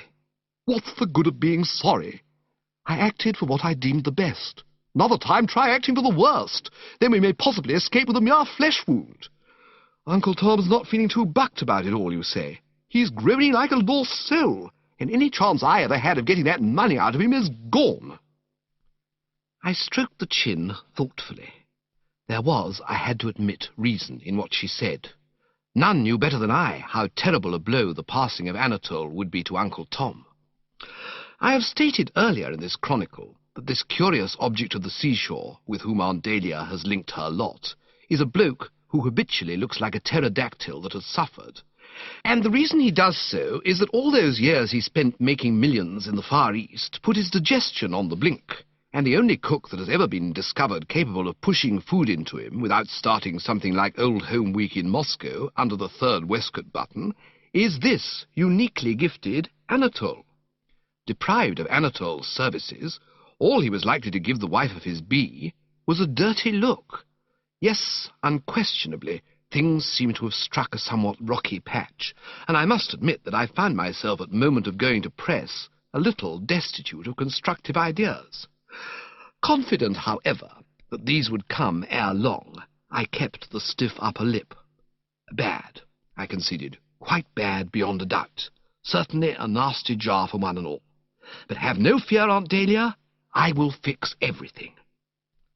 I have alluded earlier to the difficulty of staggering when you're sitting down, showing that it is a feat of which I, personally, am not capable. Aunt Dahlia, to my amazement, now did it apparently without an effort. She was well wedged into a deep armchair, but nevertheless she staggered like Billy-O. A sort of spasm of horror and apprehension contorted her face. If you dare to try any more of your lunatic schemes... I saw that it would be fruitless to try to reason with her. Quite plainly, she was not in the vein. Contenting myself accordingly with a gesture of loving sympathy, I left the room. Whether she did or did not throw a handsomely bound volume of the works of Alfred Lord Tennyson at me, I am not in a position to say. I'd seen it lying on the table beside her, and as I closed the door, I remember receiving the impression that some blunt instrument had crashed against the woodwork, but I was feeling too preoccupied to note and observe.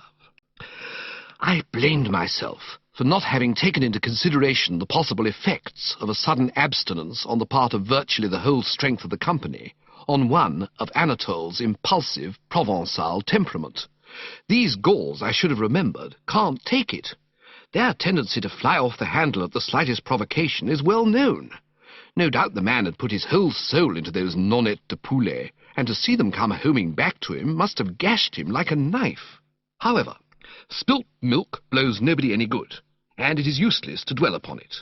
The task now confronting Bertram was to put matters right, and I was pacing the lawn, pondering to this end, when I suddenly heard a groan so lost soulish that I thought it must have proceeded from Uncle Tom, escaped from captivity and come to groan in the garden.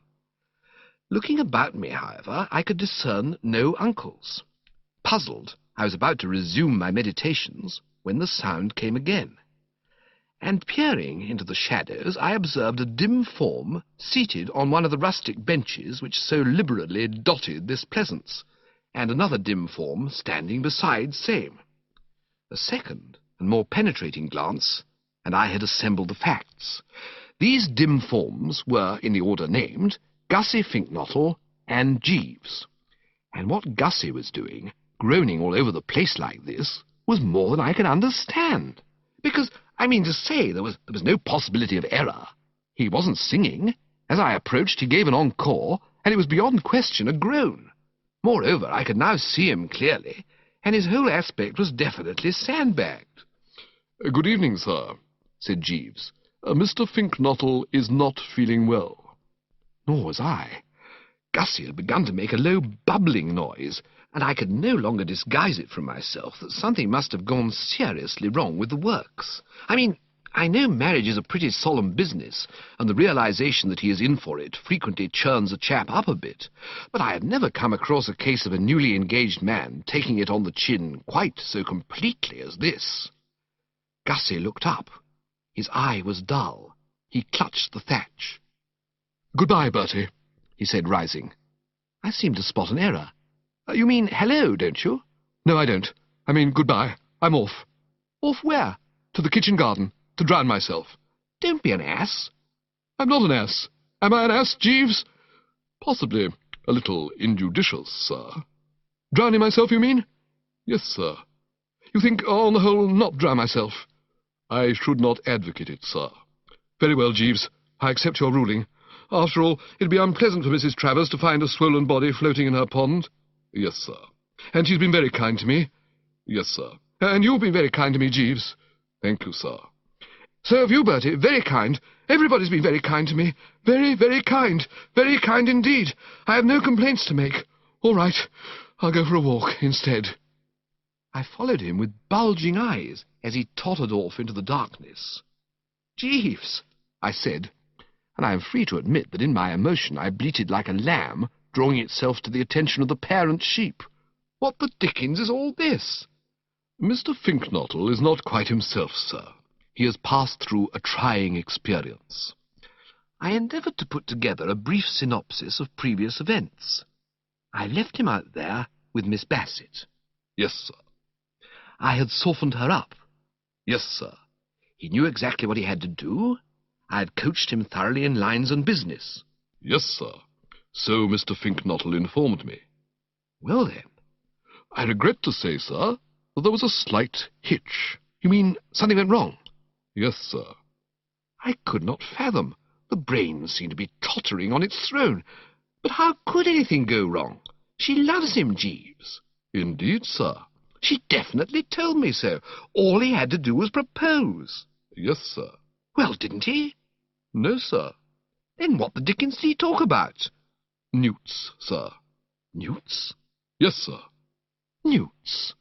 "Yes, sir." Why did he want to talk about newts? "He did not want to talk about newts, sir. As I gather from Mr. Finknottle, nothing could have been more alien to his plans." I simply couldn't grasp the trend. But you can't force a man to talk about newts.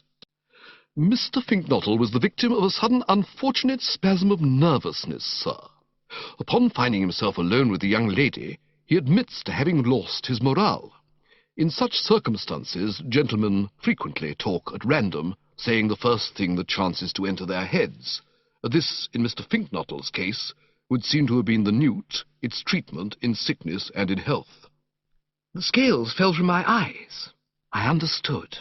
I had had the same sort of thing happen to me in moments of crisis. I remember once detaining a dentist with a drill at one of my lower bicuspids and holding him up for nearly 10 minutes with a story about a Scotchman, an Irishman, and a Jew. Purely automatic. The more he tried to jab, the more I said hoots mon, begorra, and oi oi. When one loses one's nerve, one simply babbles. I could put myself in Gussie's place. I could envisage the scene. There he and the Bassett were, alone together in the evening stillness.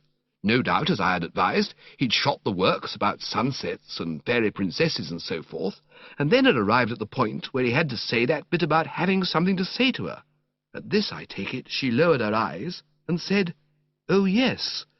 He then, I should imagine, said it was something very important, to which her response would, one assumes, have been something on the lines of, really, or indeed, or possibly just a sharp intake of the breath. And then their eyes met, just as mine met the dentist's, and something suddenly seemed to catch him in the pit of the stomach, and everything went black, and he heard his voice starting to drool about newts. Yes, I could follow the psychology. Nevertheless, I found myself blaming Gussie. On discovering that he was stressing the newt note in this manner, he ought, of course, to have tuned out, even if it had meant sitting there, saying nothing. No matter how much of a twitter he was in, he should have had sense enough to see that he was throwing a spanner into the works. No girl, when she has been led to expect that a man is about to pour forth his soul in a fervour of passion, likes to find him suddenly shelving the whole topic in favour of an address on aquatic salamandridae. Bad, Jeeves. Yes, sir. And how long did this nuisance continue? For some not inconsiderable time, I gather, sir. According to Mr. Finknottle, he supplied Miss Bassett with very full and complete information, not only with respect to the common newt, but also the crested and palmated varieties. He described to her how newts during the breeding season live in the water, subsisting upon tadpoles, insect larvae and crustaceans, how later they make their way to the land and eat slugs and worms, and how the newly born newt has 3 pairs of long, plume-like external gills. And he was just observing that newts differ from salamanders in the shape of the tail, which is compressed, and that a marked sexual dimorphism prevails in most species, when the young lady rose and said that she thought she would go back to the house. And then? She went, sir. I stood musing. More and more it was beginning to be borne in upon me what a particularly difficult chap Gussie was to help. He seemed to so marked an extent to lack snap and finish. With infinite toil you manoeuvred him into a position where all he had to do was charge ahead, and he didn't charge ahead, but went off sideways, missing the objective completely. Difficult, Jeeves. Yes, sir. In happier circs, of course, I would have canvassed his views on the matter. But after what had occurred in connection with that mess jacket, my lips were sealed. Well, I must think it over. Yes, sir. Burnish the brain a bit, and endeavour to find the way out. Yes, sir. Well, good night, Jeeves. Good night, sir. He shimmered off, leaving a pensive Bertram Wooster standing motionless in the shadows. It seemed to me that it was hard to know what to do for the best. Chapter 12. I don't know if it's happened to you at all, but a thing I've noticed with myself is that when I'm confronted by a problem which seems for the moment to stump and baffle, a good sleep will often bring the solution in the morning. It was so on the present occasion. The nibs who study these matters claim, I believe, that this has got something to do with the subconscious mind, and very possibly they may be right. I wouldn't have said offhand that I had a subconscious mind, but I suppose I must without knowing it, and no doubt it was there, sweating away diligently at the old stand, all the while the corporeal Wooster was getting his 8 hours. For directly I opened my eyes on the morrow, I saw daylight. Well, I don't mean that exactly, because naturally I did. What I mean is that I found I had the thing all mapped out. The good old subconscious M had delivered the goods, and I perceived exactly what steps must be taken in order to put Augustus Finknottle among the practising Romeos. I should like you, if you can spare me a moment of your valuable time, to throw your mind back to that conversation he and I had had in the garden on the previous evening. Not the glimmering landscape bit, I don't mean that, but the concluding passages of it. Having done so, you will recall that when he informed me that he never touched alcoholic liquor, I shook the head a bit, feeling that this must inevitably weaken him as a force where proposing to girls was concerned. And events had shown that my fears were well-founded. Put to the test with nothing but orange juice inside him, he had proved a complete bust. In a situation calling for words of molten passion, of a nature calculated to go through Madeline Bassett like a red-hot gimlet through half a pound of butter, he had said not a syllable that could bring a blush to the cheek of modesty, merely delivering a well-phrased, but in the circumstances quite misplaced lecture on newts. A romantic girl is not to be won by such tactics. Obviously, before attempting to proceed further, Augustus Finknottle must be induced to throw off the shackling inhibitions of the past and fuel up. It must be a primed, confident Finknottle who squared up to the Bassett for round number 2. Only so could the Morning Post make its 10 bob, or whatever it is, for printing the announcement of the forthcoming nuptials. Having arrived at this conclusion, I found the rest easy, and by the time Jeeves brought me my tea, I had evolved a plan complete in every detail. This I was about to place before him. Indeed, I'd already got as far as the preliminary "I say, Jeeves," when we were interrupted by the arrival of Tuppy. He came listlessly into the room, and I was pained to observe that a night's rest had effected no improvement in the unhappy wreck's appearance. Indeed, I should have said, if anything, that he was looking rather more moth-eaten than when I had seen him last. If you can visualize a bulldog which has just been kicked in the ribs and had its dinner sneaked by the cat, you will have Hildebrand Glossop as he now stood before me. "Stab my vitals, Tuppy, old corpse," I said, concerned. "You're looking pretty blue round the rims." Jeeves slid from the presence, in that tactful eel-like way of his, and I motioned the remains to take a seat. "What's the matter?" I said. He came to anchor on the bed, and for a while sat picking at the coverlet in silence. "I've been through hell, Bertie." "Through where?" "Hell." "Oh, hell. And what took you there?" Once more he became silent, staring before him with sombre eyes. Following his gaze, I saw that he was looking at an enlarged photograph of my Uncle Tom in some sort of Masonic uniform which stood on the mantelpiece. I've tried to reason with Aunt Dahlia about this photograph for years, placing before her two alternative suggestions: A, to burn the beastly thing, or B, if she must preserve it, to shove me in another room when I come to stay. But she declines to accede. She says it's good for me. A useful discipline, she maintains, teaching me that there is a darker side to life, and that we were not put into this world for pleasure only. "Turn it to the wall if it hurts you, Tuppy," I said gently. "Eh?" "That photograph of Uncle Tom as the bandmaster." "I didn't come here to talk about photographs. I came here for sympathy." "And you shall have it. What's the trouble? Worrying about Angela, I suppose. Well, have no fear. I have another well-laid plan for encompassing that young shrimp. I'll guarantee that she'll be weeping on your neck before yonder sun has set." He barked sharply. "A fat chance." "Tup, Tushy, huh? I mean, Tush, Tuppy. I'll tell you, I will do it. I was just going to describe this plan of mine to Jeeves when you came in. Care to hear it?" "I don't want to hear any more of your beastly plans. Plans are no good. She's gone and fallen in love with this other bloke and now hates my gizzard." "Rot." "It isn't rot. I tell you, Tuppy, as one who can read the female heart, that this Angela loves you still." "Well, it didn't look much like it in the larder last night." "Oh, you went to the larder last night?" "I did." "And Angela was there?" "She was. And your aunt, also your uncle." I saw that I should require footnotes. All this was new stuff to me. I'd stayed at Brinkley Court quite a lot in my time, but I had no idea the larder was such a social vortex, more like a snack bar on a racecourse than anything else it seemed to have become. "Tell me the whole story in your own words," I said, omitting no detail, however apparently slight, for one never knows how important the most trivial detail may be. He inspected the photograph for a moment with growing gloom. "All right," he said. "This is what happened. You know my views about that steak and kidney pie?" "Quite." "Well, round about 1 a.m. I thought the time was ripe. I stole from my room and went downstairs. The pie seemed to beckon to me." I nodded. I knew how pies do.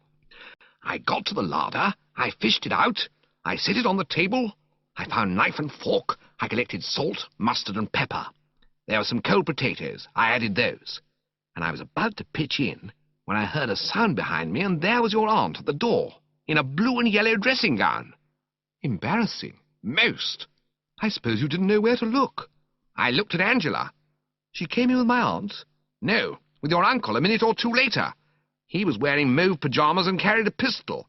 Have you ever seen your uncle in pyjamas and a pistol?" "Never." "You haven't missed much."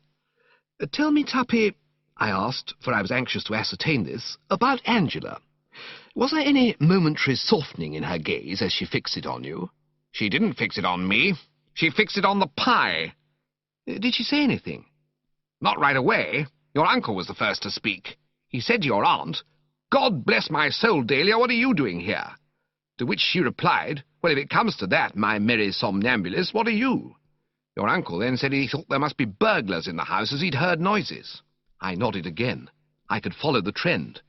Ever since the scullery window was found open the year Shining Light was disqualified in the Cesarevitch for boring, Uncle Thomas had a marked complex about burglars. I can still recall my emotions when paying my first visit after he'd had bars put on all the windows, and attempting to thrust the head out in order to get a sniff of country air. I nearly fractured my skull on a sort of iron grill, as worn by the tougher kinds of medieval prison. "What sort of noises?" said your aunt. "Funny noises," said your uncle. Whereupon Angela, with a nasty, steely tinkle in her voice, the little buzzard, observed, "I expect it was Mr. Glossop eating." And then she did give me a look. It was the sort of wondering, revolted look a very spiritual woman would give a fat man gulping soup in a restaurant. The kind of look that makes a fellow feel he's 46 round the waist and has great rolls of superfluous flesh pouring over the back of his collar. And still speaking in the same unpleasant tone, she added, "I ought to have told you, father, that Mr. Glossop always likes to have a good meal 3 or 4 times during the night. It helps to keep him going till breakfast. He has the most amazing appetite. See, he's practically finished a large steak and kidney pie already." As he spoke these words, a feverish animation swept over Tuppy. His eyes glittered with a strange light, and he thumped the bed violently with his fist, nearly catching me a juicy one on the leg. That was what hurt, Bertie. That was what stung. I hadn't so much as started on that pie, but that's a woman all over. The eternal feminine. She continued her remarks. "You've no idea," she said, "how Mr. Glossop loves food. He just lives for it. He always eats 6 or 7 meals a day and then starts in again after bedtime. I think it's rather wonderful." Your aunt seemed interested and said it reminded her of a boa constrictor. Angela said, didn't she mean a python? And then they argued as to which of the two it was. Your uncle, meanwhile, poking about with that damn pistol of his till human life wasn't safe in the vicinity. And the pie lying there on the table and me unable to touch it. You begin to understand why I said I'd been through hell. Quite. Can't have been at all pleasant. Presently your aunt and Angela settled their discussion, deciding that Angela was right and that it was a python that I reminded them of. And shortly after that we all pushed back to bed, Angela warning me in a motherly voice not to take the stairs too quickly. After 7 or 8 solid meals, she said a man of my build ought to be very careful because of the danger of apoplectic fits. She said it was the same with dogs. When they become very fat and overfed, you had to see they didn't hurry upstairs, as it made them puff and pant, and it was bad for their hearts. She asked your aunt if she remembered the late spaniel Ambrose, and your aunt said, poor old Ambrose, you couldn't keep him away from the garbage pail, and Angela said, exactly, so do please be careful, Mr. Glossop. And you tell me she loves me still. I did my best to encourage. Gallish banter, what? Gallish banter be dashed! She's right off me. Once her ideal, I am now less than the dust beneath her chariot wheels. She became infatuated with this chap, whoever he was at Cannes, and now she can't stand the sight of me. I raised the eyebrows. My dear Tuppy, you're not showing your usual good sense in this Angela chap at Cannes matter. If you'll forgive me saying so, you've got an idée fixe. A what? An idée fixe.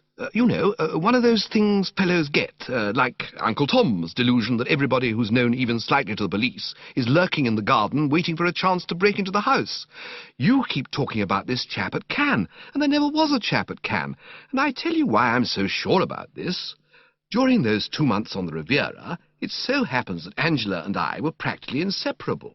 If there had been somebody nosing round her, I should have spotted it in a second. He started. I could see that this had impressed him. Oh, she was with you all the time at Cannes, was she? Well, I don't suppose she said 2 words to anybody else, except, of course, idle conv at the crowded dinner table, or a chance remark in a throng at the casino. I see. You mean that anything in the shape of mixed bathing and moonlight strolls she conducted solely in your company? That's right. It was quite a joke at the hotel. You must have enjoyed that. Oh, rather. I've always been devoted to Angela. Oh, yes? When we were kids, she used to call herself my little sweetheart. She did. Absolutely. I see. He sat, plunged in thought, while I, glad to have set his mind at rest, proceeded with my tea. And presently there came the banging of a gong from the hall below, and he started like a war-horse at the sound of a bugle. "Breakfast!" he said, and was off to a flying start, leaving me to brood and ponder. And the more I brooded and pondered, the more did it seem to me that everything now looked pretty smooth. Tuppy, I could see, despite that painful scene in the larder, still loved Angela with all the old fervour. This meant that I could rely on that plan to which I had referred to bring home the bacon. And as I had found the way to straighten out the Gussie-Bassett difficulty, there seemed nothing more to worry about. It was with an uplifted heart that I addressed Jeeves as he came in to remove the tea tray. Chapter 13. "Jeeves," I said. "Sir?" "I've just been having a chat with young Tuppy, Jeeves. Did you happen to notice that he wasn't looking very roguish this morning?" "Yes, sir. It seemed to me that Mr. Glossop's face was sicklied o'er with a pale cast of thought." "Quite. He met my cousin Angela in the larder last night, and a rather painful interview ensued." "I am sorry, sir." "Not half so sorry as he was. She found him closeted with a steak and kidney pie, and appears to have been a bit caustic about fat men who lived for food alone." "Most disturbing, sir." "Very. In fact, many people would say that things had gone so far between these two that nothing now could bridge the chasm. A gal who could make cracks about human pythons who ate 9 or 10 meals a day and ought to be careful not to hurry upstairs because of the danger of apoplectic fits is a girl, many people would say, in whose heart love is dead. Wouldn't many people say that, Jeeves?" "Undeniably, sir." "They would be wrong." "You think so, sir?" "I am convinced of it. I know these females. You can't go by what they say." You feel that Miss Angela's strictures should not be taken too much au pied de la lettre, sir?" "Eh?" In English, we should say literally." "Literally? That's exactly what I mean. You know what girls are. A tiff occurs, and they shoot their heads off. But underneath it all, the old love still remains. Am I correct?" "Quite correct, sir. The poet Scott—" Right-ho, Jeeves." "Very good, sir." "And in order to bring that old love whizzing to the surface once more, all that is required is the proper treatment." "By proper treatment, sir, you mean—" "Clever handling, Jeeves. A spot of the good old snaky work. I see what must be done to jerk my cousin Angela back to normalcy. I'll tell you, shall I?" "If you would be so kind, sir." I lit a cigarette and eyed him keenly through the smoke. He waited respectfully for me to unleash the words of wisdom. I must say for Jeeves that, till, as he is so apt to do, he starts shoving his oar in and cavilling and obstructing, he makes a very good audience. I don't know if he's actually agog, but he looks agog, and that's the great thing. Suppose you were strolling through the illimitable jungle, Jeeves, and happened to meet a tiger cub. "The contingency is a remote one, sir." Never mind. Let's suppose it." "Very good, sir." "Let us now suppose that you sloshed that tiger cub, and let us suppose further that word reached its mother that it was being put upon. What would you expect the attitude of that mother to be? In what frame of mind do you consider that that tigress would approach you?" "I should anticipate a certain show of annoyance, sir." "And rightly. Due to what is known as the maternal instinct, what?" "Yes, sir." "Very good, Jeeves. We will now suppose that there has recently been some little coolness between this tiger cub and this tigress. For some days, let us say, they have not been on speaking terms. Do you think that that would make any difference to the vim with which the latter would leap to the former's aid?" "No, sir." "Exactly. Here, then, in brief, is my plan, Jeeves. I am going to draw my cousin Angela aside to a secluded spot and roast Tuppy properly." "Roast, sir?" "Knock, slam, kick off, abuse, denounce. I shall be very terse about Tuppy, giving it as my opinion that in all essentials he is more like a warthog than an ex-member of a fine old English public school. What will ensue? Hearing him attacked, my cousin Angela's womanly heart will be as sick as mud. The maternal tigress in her will awake. No matter what differences they may have had, she will remember only that he is the man she loves, and will leap to his defence. And from that to falling into his arms and burying the dead past will be but a step. How do you react to that?" The idea is an ingenious one, sir. We Worcesters are ingenious, Jeeves. Exceedingly ingenious. Yes, sir. As a matter of fact, I'm not speaking without a knowledge of the form book. I have tested this theory. Indeed, sir? Yes, in person, and it works. I was standing on the Eden Rock at Antibes last month, idly watching the bathers disport themselves in the water, and a girl I knew slightly pointed at a male diver and asked me if I didn't think his legs were about the silliest-looking pair of props ever issued to a human being.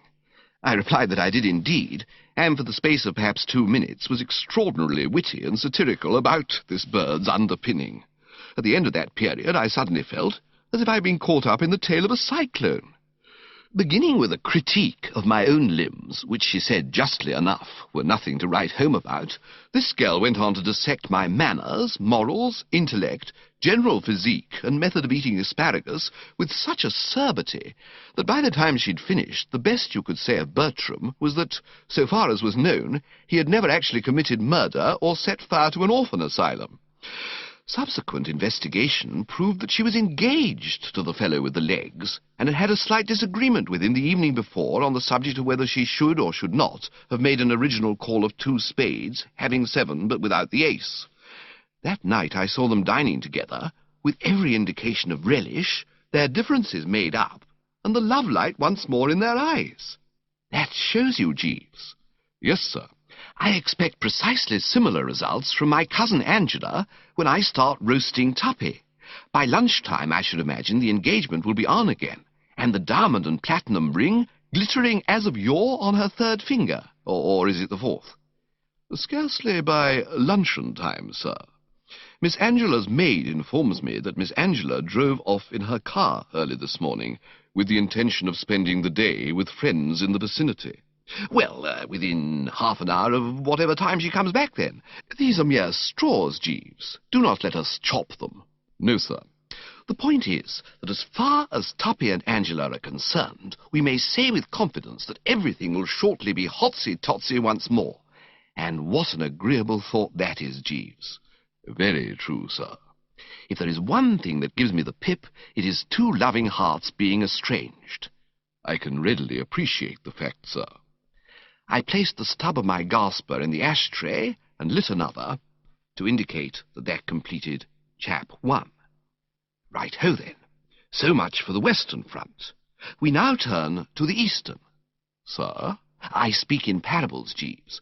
What I mean is, we now approach the matter of Gussie and Miss Bassett. Yes, sir. Here, Jeeves, more direct methods are required. In handling the case of Augustus Finknottle, we must keep always in mind the fact that we are dealing with a poop. A sensitive plant would perhaps be a kinder expression, sir. No, Jeeves, a poop. And with poops, one has to employ the strong, forceful, straightforward policy. Psychology doesn't get you anywhere. You, if I may remind you without wounding your feelings, fell into the error of mucking about with psychology in connection with this Finknottle, and the result was a washout. You attempted to push him over the line by rigging him out in a Mephistopheles costume and sending him off to a fancy dress ball, your view being that scarlet tights would embolden him. Futile. The matter was never actually put to the test, sir. No, because he didn't get to the ball. And that strengthens my argument. A man who can set out in a cab for a fancy dress ball and not get there is manifestly a poop of no common order. I don't think I've ever known anybody else who was such a dash silly ass that he couldn't even get to a fancy dress ball. Have you, Jeeves? No, sir. But don't forget this, because it is the point I wish, above all, to make.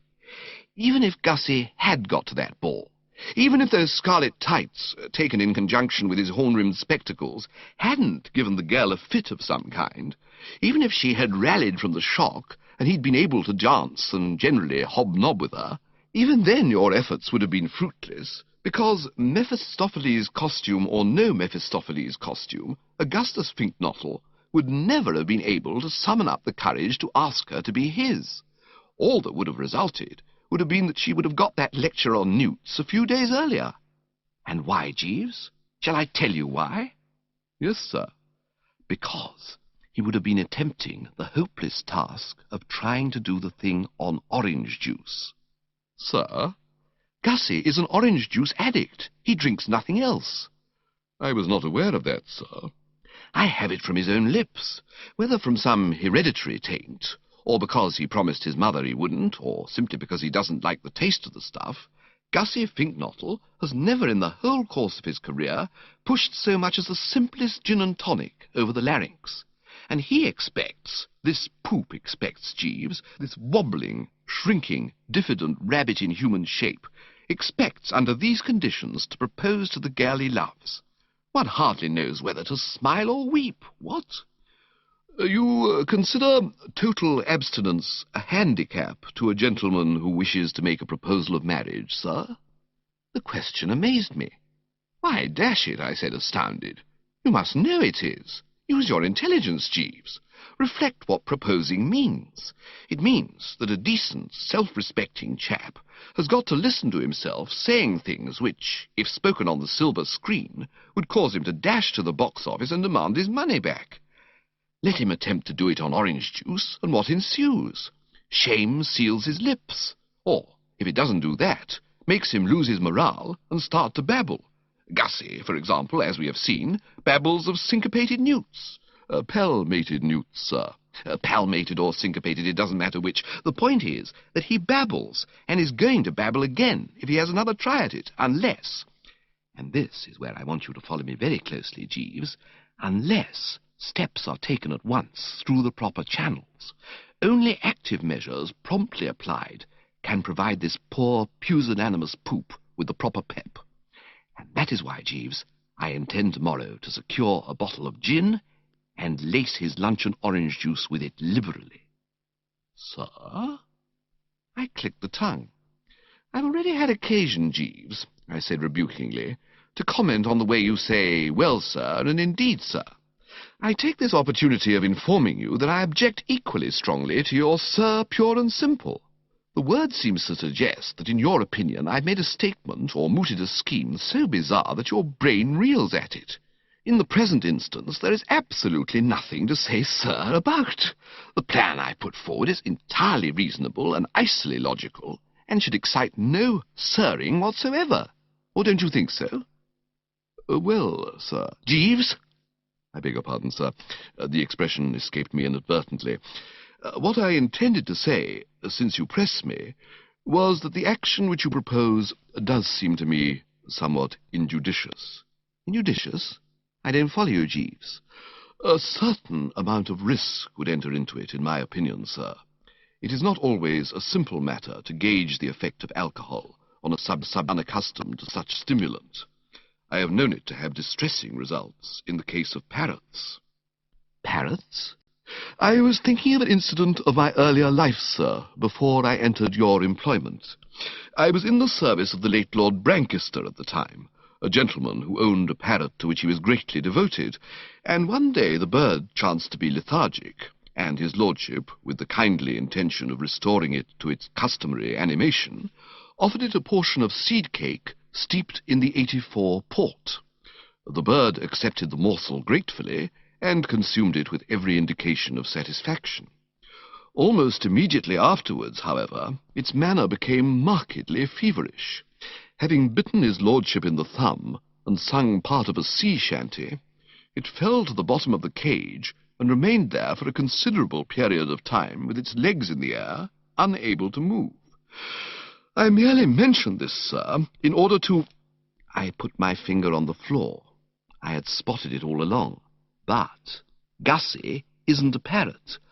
"No, sir, but it is high time, in my opinion, that this question of what young Gussie really is was threshed out and cleared up.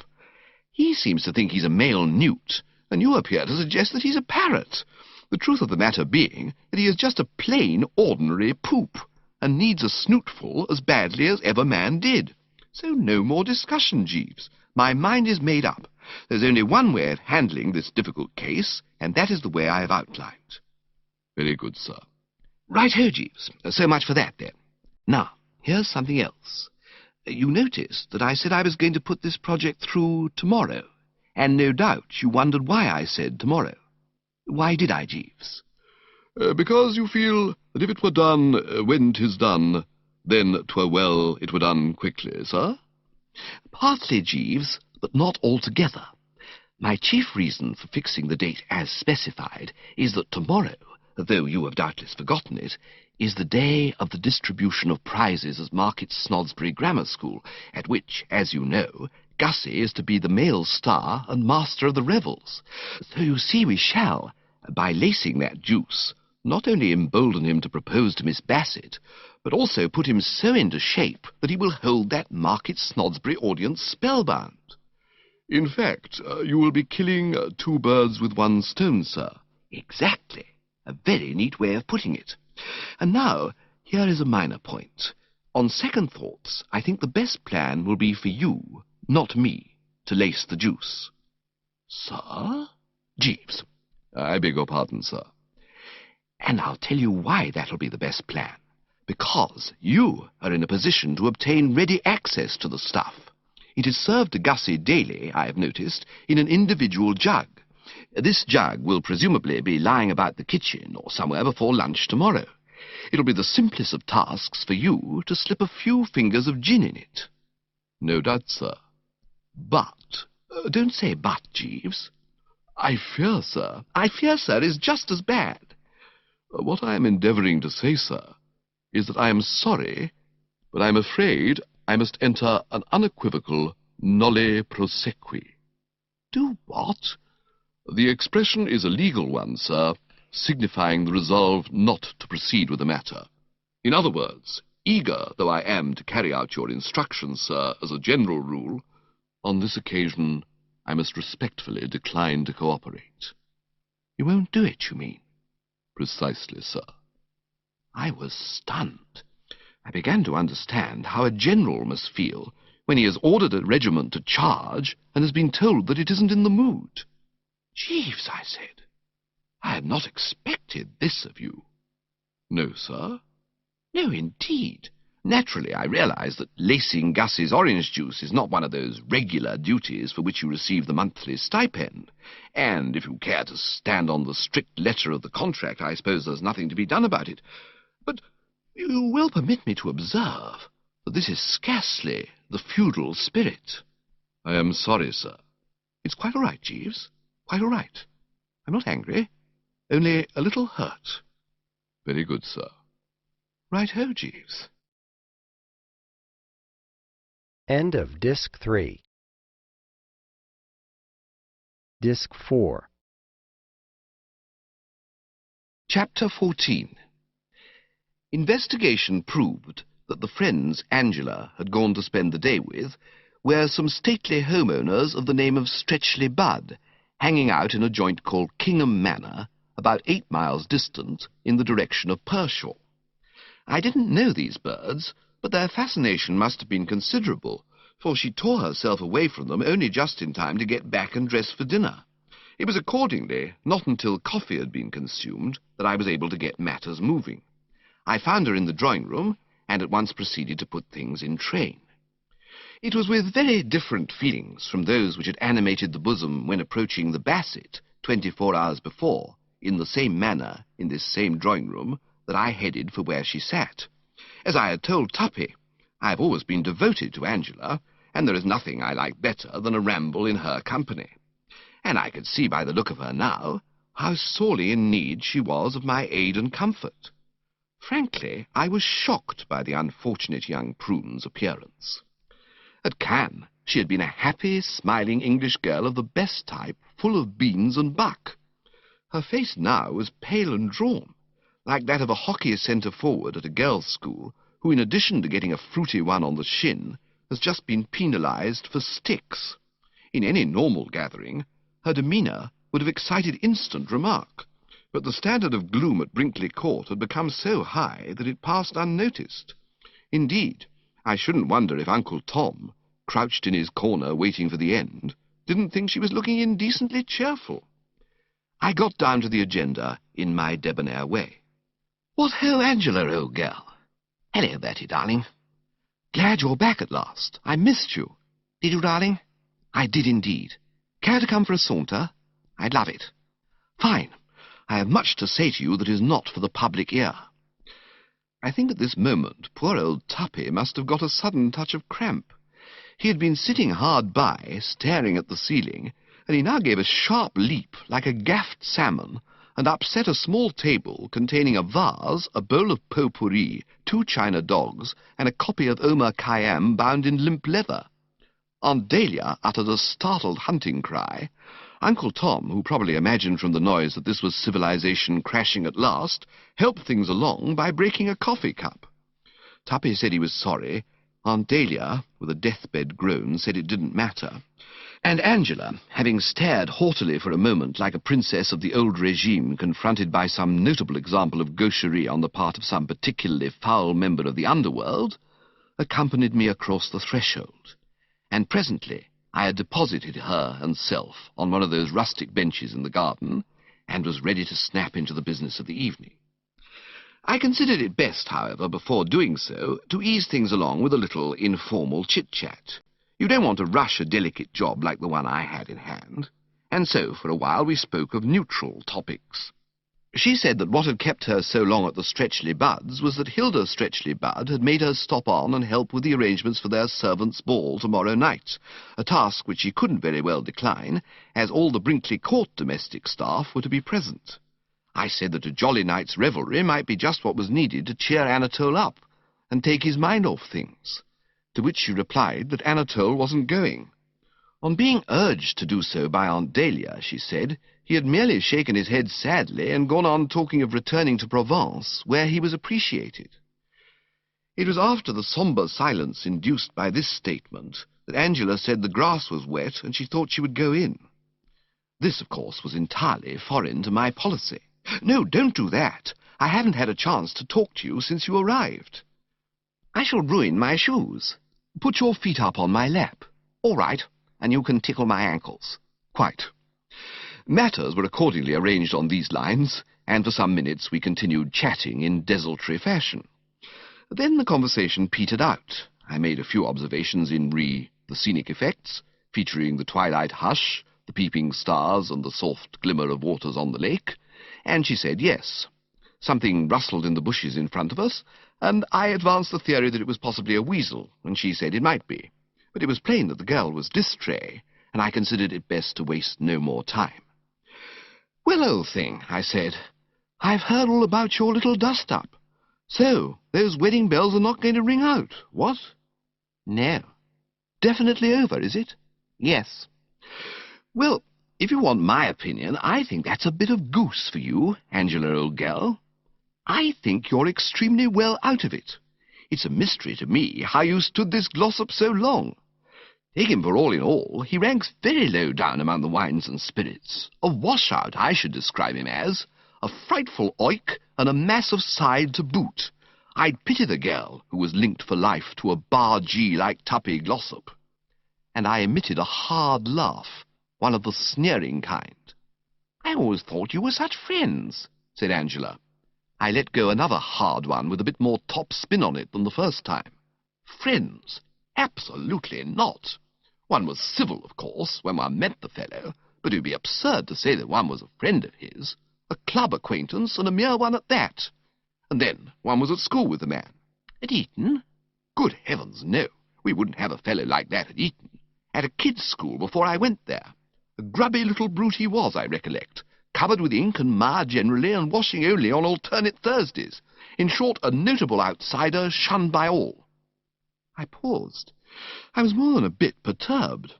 Apart from the agony of having to talk in this fashion of one who, except when he was looping back rings and causing me to plunge into swimming baths in correct evening costume, had always been a very dear and esteemed crony, I didn't seem to be getting anywhere.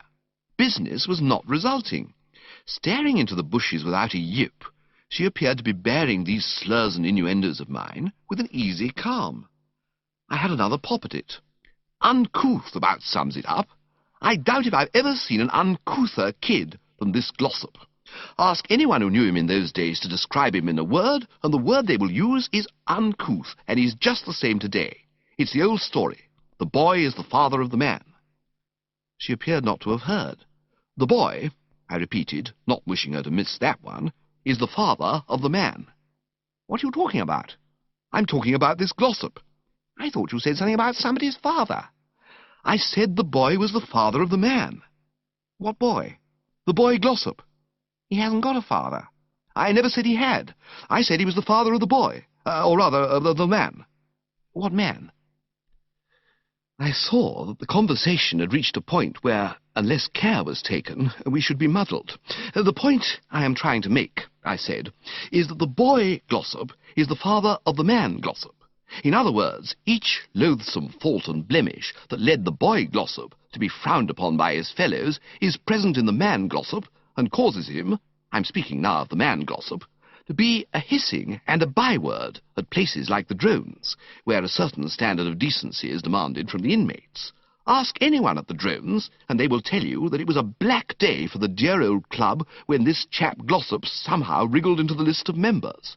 Here you will find a man who dislikes his face, there one who could stand his face if it wasn't for his habits. But the universal consensus of opinion is that the fellow is a bounder and a tick, and that the moment he showed signs of wanting to get into the place, he should be met with a firm nolli prosequi and heartily blackballed.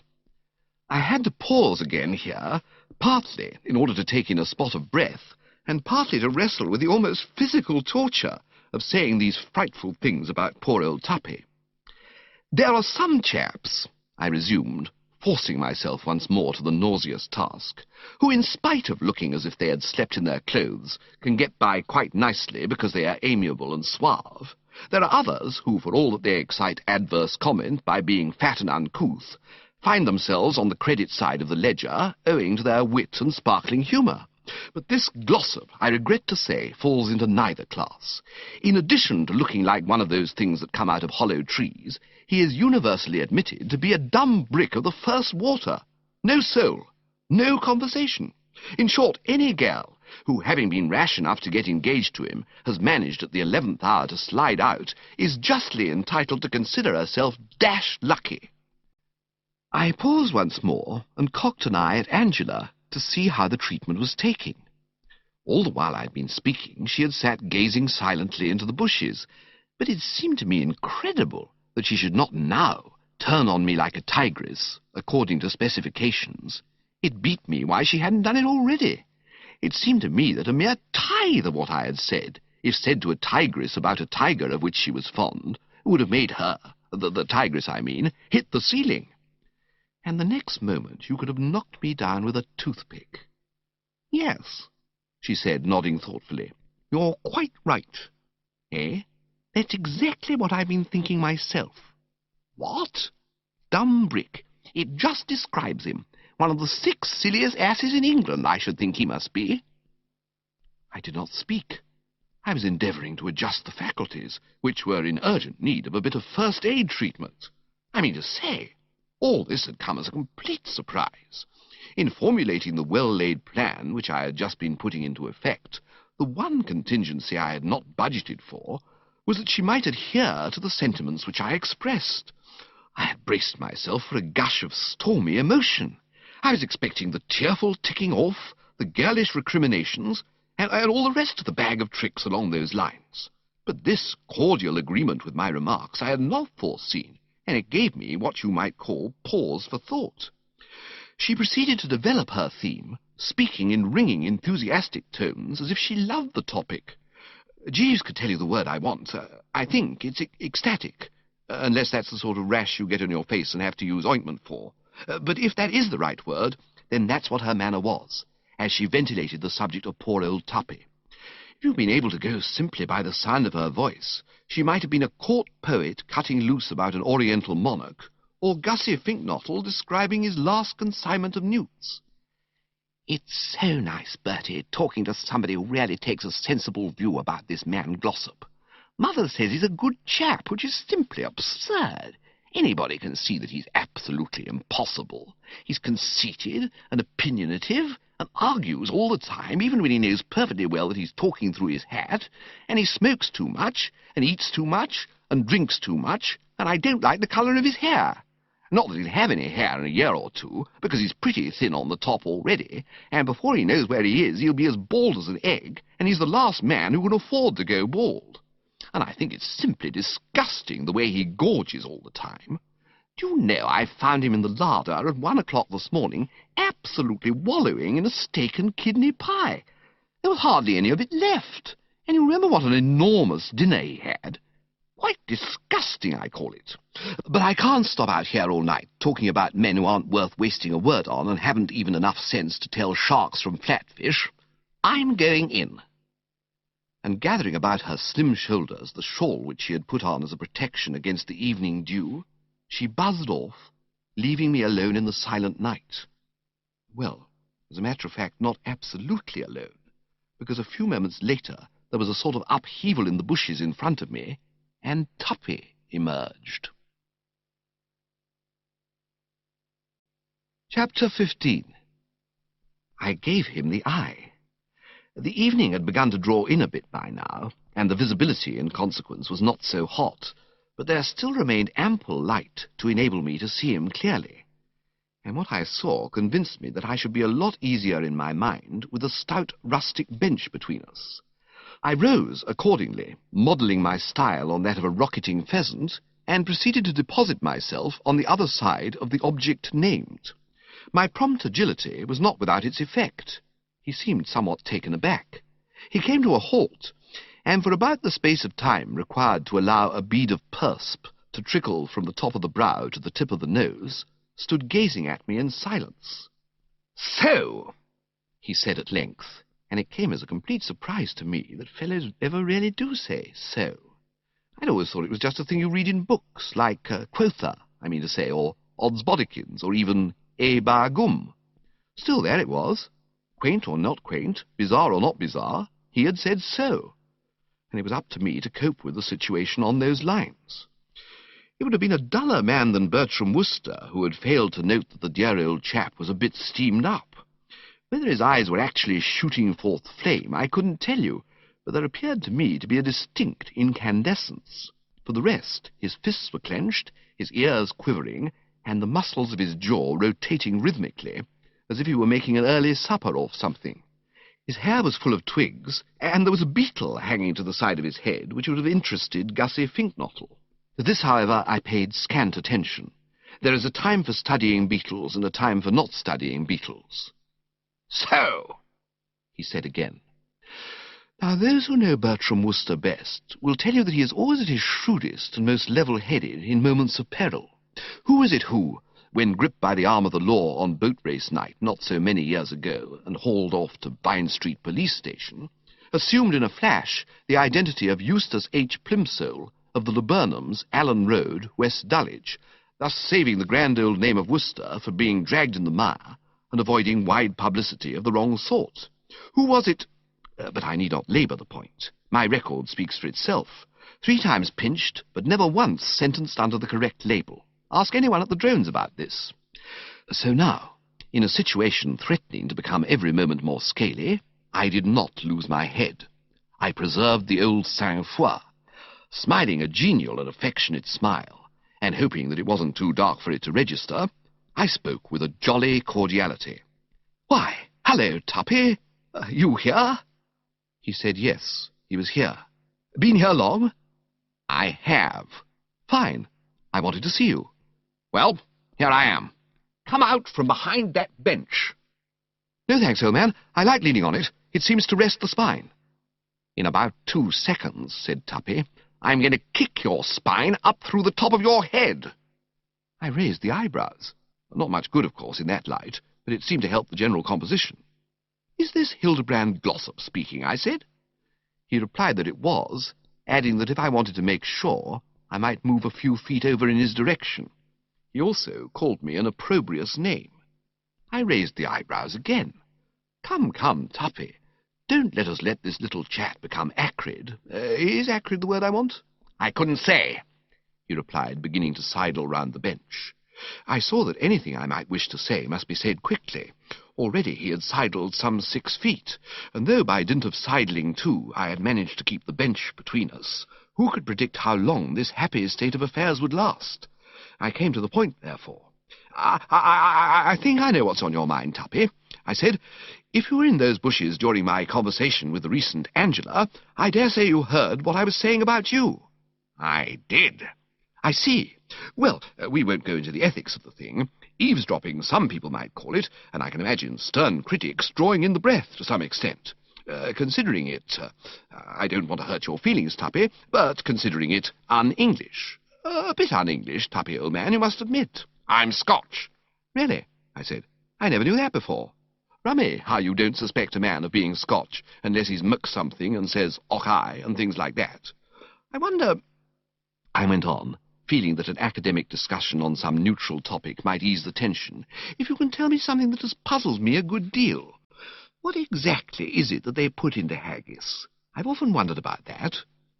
From the fact that his only response to the question was to leap over the bench and make a grab at me, I gather that his mind was not on haggis. However, I said, leaping over the bench in my turn, that is a side issue. If, to come back to it, you were in those bushes and heard what I was saying about you... He began to move round the bench in a north-northeasterly direction. I followed his example, setting a course south-southwest. No doubt you were surprised at the way I was talking. Not a bit. What? Did nothing strike you as odd in the tone of my remarks? It was just the sort of stuff I should have expected a treacherous, sneaking hound like you to say. My dear chap, I protested, this is not your usual form. A bit slow in the uptake, surely. I should have thought you would have spotted right away that it was all part of a well-laid plan. I'll get you in a jiffy, said Tuppy, recovering his balance after a swift clutch at my neck. And so probable did this seem that I delayed no longer, but hastened to place all the facts before him. Speaking rapidly and keeping moving, I related my emotions on receipt of Aunt Dahlia's telegram, my instant rush to the scene of the disaster, my meditations in the car, and the eventual framing of this well-laid plan of mine.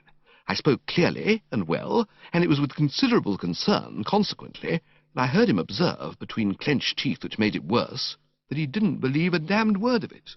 "But, Tuppy," I said, "why not? To me the thing rings true to the last drop. What makes you sceptical? Confide in me, Tuppy." He halted and stood taking a breather. Tuppy, pungently though Angela might have argued to the contrary, isn't really fat.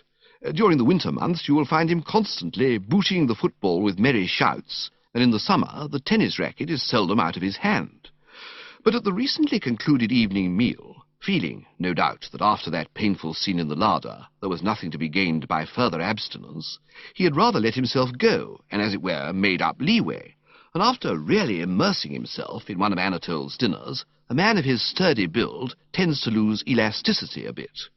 During the exposition of my plans for his happiness, a certain animation had crept into this round and round the mulberry bush jamboree of ours, so much so, indeed, that for the last few minutes we might have been a rather oversized greyhound and a somewhat slimmer electric hare doing their stuff on a circular track for the entertainment of the many-headed. This, it appeared, had taken it out of him a bit, and I was not displeased. I was feeling the strain myself, and welcomed a lull. It absolutely beats me why you don't believe it," I said. "You know we've been pals for years. You must be aware that except at the moment when you caused me to do a nosedive into the Drones' swimming bath, an incident which I long since decided to put out of my mind and let the dead past bury its dead about, if you follow what I mean, except on that one occasion, as I say, I've always regarded you with the utmost esteem. Why then, if not for the motives I have outlined, should I knock you to Angela? Answer me that. Be very careful." What do you mean, be very careful? Well, as a matter of fact, I didn't quite know myself. It was what the magistrate had said to me on the occasion when I stood in the dock as Eustace Plimsoll of the Laburnums, and as it had impressed me a good deal at the time, I just bunged it in now by way of giving the conversation a tone. All right, never mind about being careful then. Just answer me that question. Why, if I had not your interests sincerely at heart, should I have ticked you off as stated? A sharp spasm shook him from base to apex. The beetle, which during the recent exchanges had been clinging to his head, hoping for the best, gave it up at this and resigned office. It shot off and was swallowed in the night. "Ah," I said. "Your beetle," I explained. "No doubt you were unaware of it, but all this while there has been a beetle of sorts parked on the side of your head. You have now dislodged it." He snorted. Beetles! Not beetles. One beetle only." "I like your crust," cried Tuppy, vibrating like one of Gussie's newts during the courting season. "Talking of beetles when all the time you know you're a treacherous, sneaking hound." It was a debatable point, of course, why treacherous sneaking hounds should be considered ineligible to talk about beetles, and I dare say a good cross-examining counsel would have made quite a lot of it. But I let it go. "That's the second time you've called me that, and," I said firmly, "I insist on an explanation. I have told you that I acted throughout from the best and kindliest motives in roasting you to Angela. It cut me to the quick to have to speak like that, and only the recollection of our lifelong friendship would have made me do it. And now you say you don't believe me, and call me names for which I am not sure I couldn't have you up before a beacon jury and mulcted you in very substantial damages. I should have to consult my solicitor, of course, but it would surprise me very much if an action did not lie. Be reasonable, Tuppy. Suggest another motive I could have had, just one." "I will. Do you think I don't know? You're in love with Angela yourself." "What?" "And you knocked me in order to poison her mind against me, and finally remove me from your path." I had never heard anything so absolutely loopy in my life.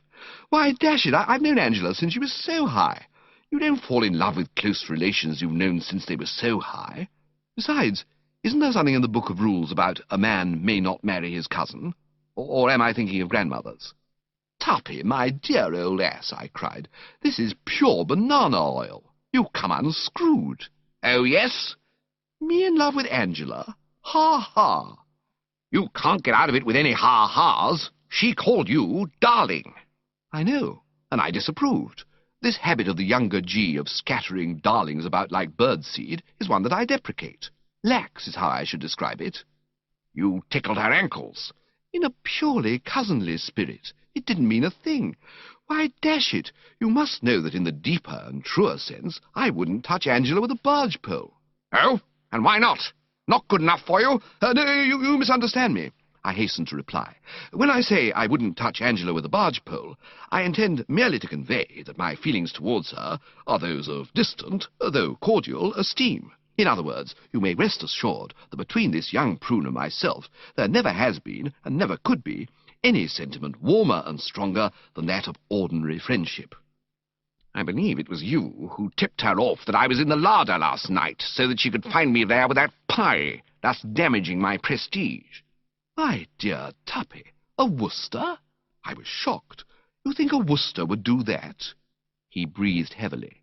"Listen," he said, "it's no good your standing there arguing. You can't get away from the facts. Somebody stole her from me at Cannes. You told me yourself that she was with you all the time at Cannes and hardly saw anybody else.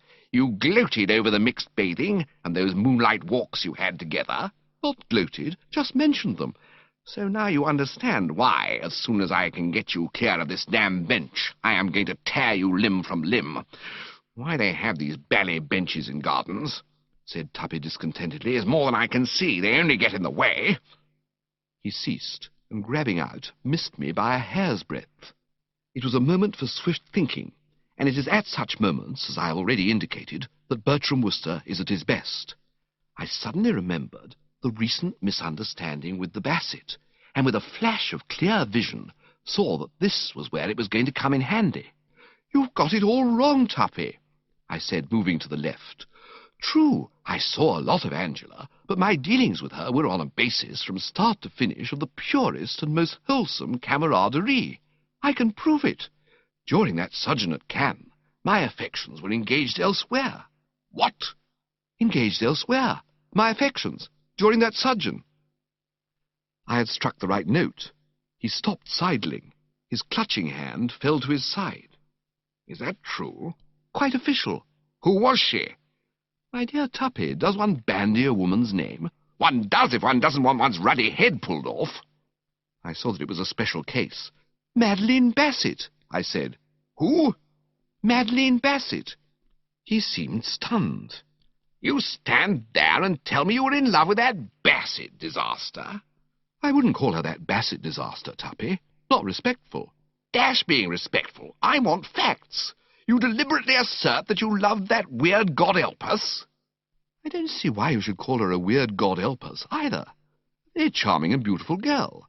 Odd in some of her views, perhaps. One does not quite see eye to eye with her in the matter of stars and rabbits, but not a weird God help us." "Anyway, you stick to it that you were in love with her." "I do." It sounds thin to me, Worcester. Very thin. I saw that it would be necessary to apply the finishing touch. I must ask you to treat this as entirely confidential, Glossop, but I may as well inform you that it is not 24 hours since she turned me down. Turned you down? Like a bedspread, in this very garden. 24 hours? Call it 25. So you will readily see that I can't be the chap, if any, who stole Angela from you at Cannes. And I was on the brink of adding that I wouldn't touch Angela with a barge pole, when I remembered I had said it already, and it hadn't gone frightfully well. I desisted, therefore. My manly frankness seemed to be producing good results. The homicidal glare was dying out of Tuppy's eyes. He had the aspect of a hired assassin who had paused to think things over. I see, he said at length. All right, then. Sorry you were troubled. Don't mention it, old man, I responded courteously. For the first time since the bushes had begun to pour forth glossops, Bertram Wooster could be said to have breathed freely. I don't say I actually came out from behind the bench, but I did let go of it, and with something of the relief which those three chaps in the Old Testament must have experienced after sliding out of the burning fiery furnace. I even groped tentatively for my cigarette case. The next moment a sudden snort made me take my fingers off it as if it had bitten me. I was distressed to note in the old friend a return of the recent frenzy. What the hell did you mean by telling her that I used to be covered with ink when I was a kid? My dear Tuppy, I was almost finickingly careful about my personal cleanliness as a boy. You could have eaten your dinner off me. Quite, but... And all that stuff about having no soul. I'm crawling with soul, and being looked on as an outsider at the drones. But, my dear old chap, I explained that. It was all part of my ruse or scheme. It was it?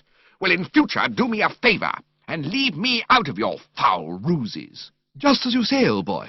All right, then. That's understood. He relapsed into silence, standing with folded arms, staring before him, rather like a strong, silent man in a novel when he's just been given the bird by the girl and is thinking of looking in at the Rocky Mountains and bumping off a few bears. His manifest pippedness excited my compassion, and I ventured a kindly word. I don't suppose you know what au pied de la lettre means, Tuppy, but that's how I don't think you ought to take all that stuff Angela was saying just now too much. He seemed interested. What the devil, he asked, are you talking about? I saw that I should have to make myself clearer. Don't take all that guff of hers too literally, old man. You know what girls are like. I do, he said with another snort that came straight up from his insteps. And I wish I'd never met one. I mean to say it's obvious that she must have spotted you in those bushes and was simply talking to score off you. There you were, I mean, if you follow the psychology, and she saw you, and in that impulsive way girls have, she seized the opportunity of ribbing you a bit. Just told you a few home truths, I mean to say. Home truths? That's right. He snorted once more, causing me to feel rather like royalty receiving a 21-gun salute from the fleet. I can't remember ever having met a better right and left-hand snorter. What do you mean, home truths? I'm not fat. No. And what's wrong with the colour of my hair? Quite in order, Tuppy, old man. The hair, I mean. And I'm not a bit thin on the top. What the dickens are you grinning about? Not grinning, just smiling slightly. I was conjuring up a sort of vision, if you know what I mean, of you as seen through Angela's eyes. Fat in the middle and thin on the top. Rather funny. You think it funny, do you? Not a bit. You'd better not. Quite. It seemed to me the conversation was becoming difficult again.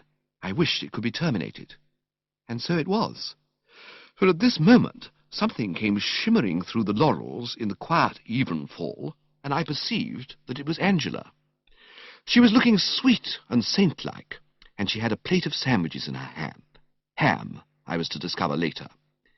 "If you see Mr. Glossop anywhere, Bertie," she said, her eyes resting dreamily on Tuppy's facade, "I wish you would give him these.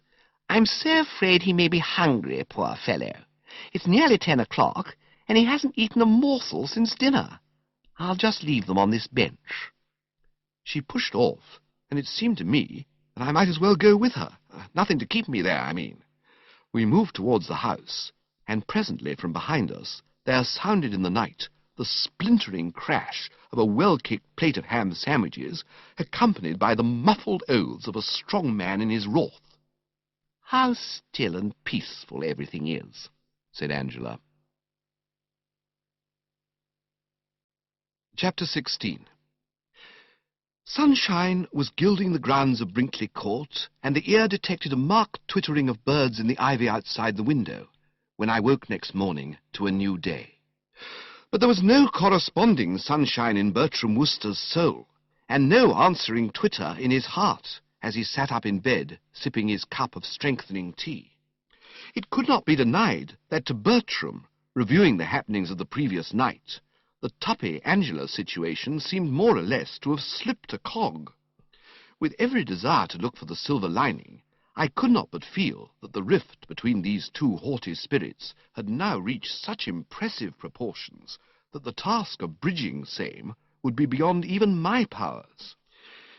I am a shrewd observer, and there had been something in Tuppy's manner, as he booted that plate of ham sandwiches, that seemed to tell me that he would not lightly forgive. In these cirques, I deemed it best to shelve their problem for the nonce, and turn the mind to the matter of Gussie, which presented a brighter picture. With regard to Gussie, everything was in train. Jeeves's morbid scruples about lacing the chap's orange juice had put me to a good deal of trouble, but I had surmounted every obstacle in the old Worcester way. I had secured an abundance of the necessary spirit, and it was now lying in its flask in the drawer of the dressing-table. I had also ascertained that the jug, duly filled, would be standing on a shelf in the butler's pantry round about the hour of 1. To remove it from that shelf, sneak it up to my room, and return it, laced, in good time for the midday meal, would be a task calling, no doubt, for address, but in no sense an exacting one. It was with something of the emotions of one preparing a treat for a deserving child that I finished my tea, and rolled over for that extra spot of sleep which just makes all the difference when there is man's work to be done and the brain must be kept clear for it. And when I came downstairs an hour or so later, I knew how right I had been to formulate this scheme for Gussie's bucking up. I ran into him on the lawn, and I could see at a glance that if ever there was a man who needed a snappy stimulant, it was he. All nature, as I have indicated, was smiling, but not Augustus Finknottle. He was walking round in circles, muttering something about not proposing to detain us long, but on this auspicious occasion feeling compelled to say a few words. "Ah, Gussie," I said, arresting him as he was about to start another lap. "A lovely morning, is it not?" Even if I had not been aware of it already, I could have divined from the abruptness with which he damned the lovely morning that he was not in merry mood. I addressed myself to the task of bringing the roses back to his cheeks. "I've got good news for you, Gussie." He looked at me with a sudden, sharp interest. "Has Market Snodsbury Grammar School burnt down?" "Not that I know of." "Have mumps broken out? Is the place closed on account of measles?" "No, no." "Then what do you mean you've got good news?" I endeavoured to soothe. "You mustn't take it so hard, Gussie. Why worry about a laughably simple job like distributing prizes at a school?" "Laughably simple, eh? Do you realise I've been sweating for days and haven't been able to think of a thing to say yet, except that I won't detain them long? You bet I won't detain them long. What the devil am I to say, Bertie? What do you say when you're distributing prizes?" I considered. Once at my private school I had won a prize for scripture knowledge, so I suppose I ought to have been full of inside stuff, but memory eluded me. Then something emerged from the mists. "You say the race is not always to the swift." "Why?" "Well, it's a good gag. It generally gets a hand." I mean, why isn't it? Why isn't the race to the swift?" "Ah, there you have me. But the nibs say it isn't." "What does it mean?" "I take it it's supposed to console the chaps who haven't won prizes." "Well, what's the good of that to me? I'm not worrying about them. It's the ones that have won prizes that I'm worrying about, the little blighters who'll come up on the platform. Suppose they make faces at me." "They won't." "How do you know they won't? Probably the first thing they think of. And even if they don't... Bertie, shall I tell you something?" "What?" "I've a good mind to take that tip of yours and have a drink." I smiled subtly. He little knew about summed up what I was thinking. "Oh, you'll be all right," I said. He became fevered again. "How do you know I'll be all right?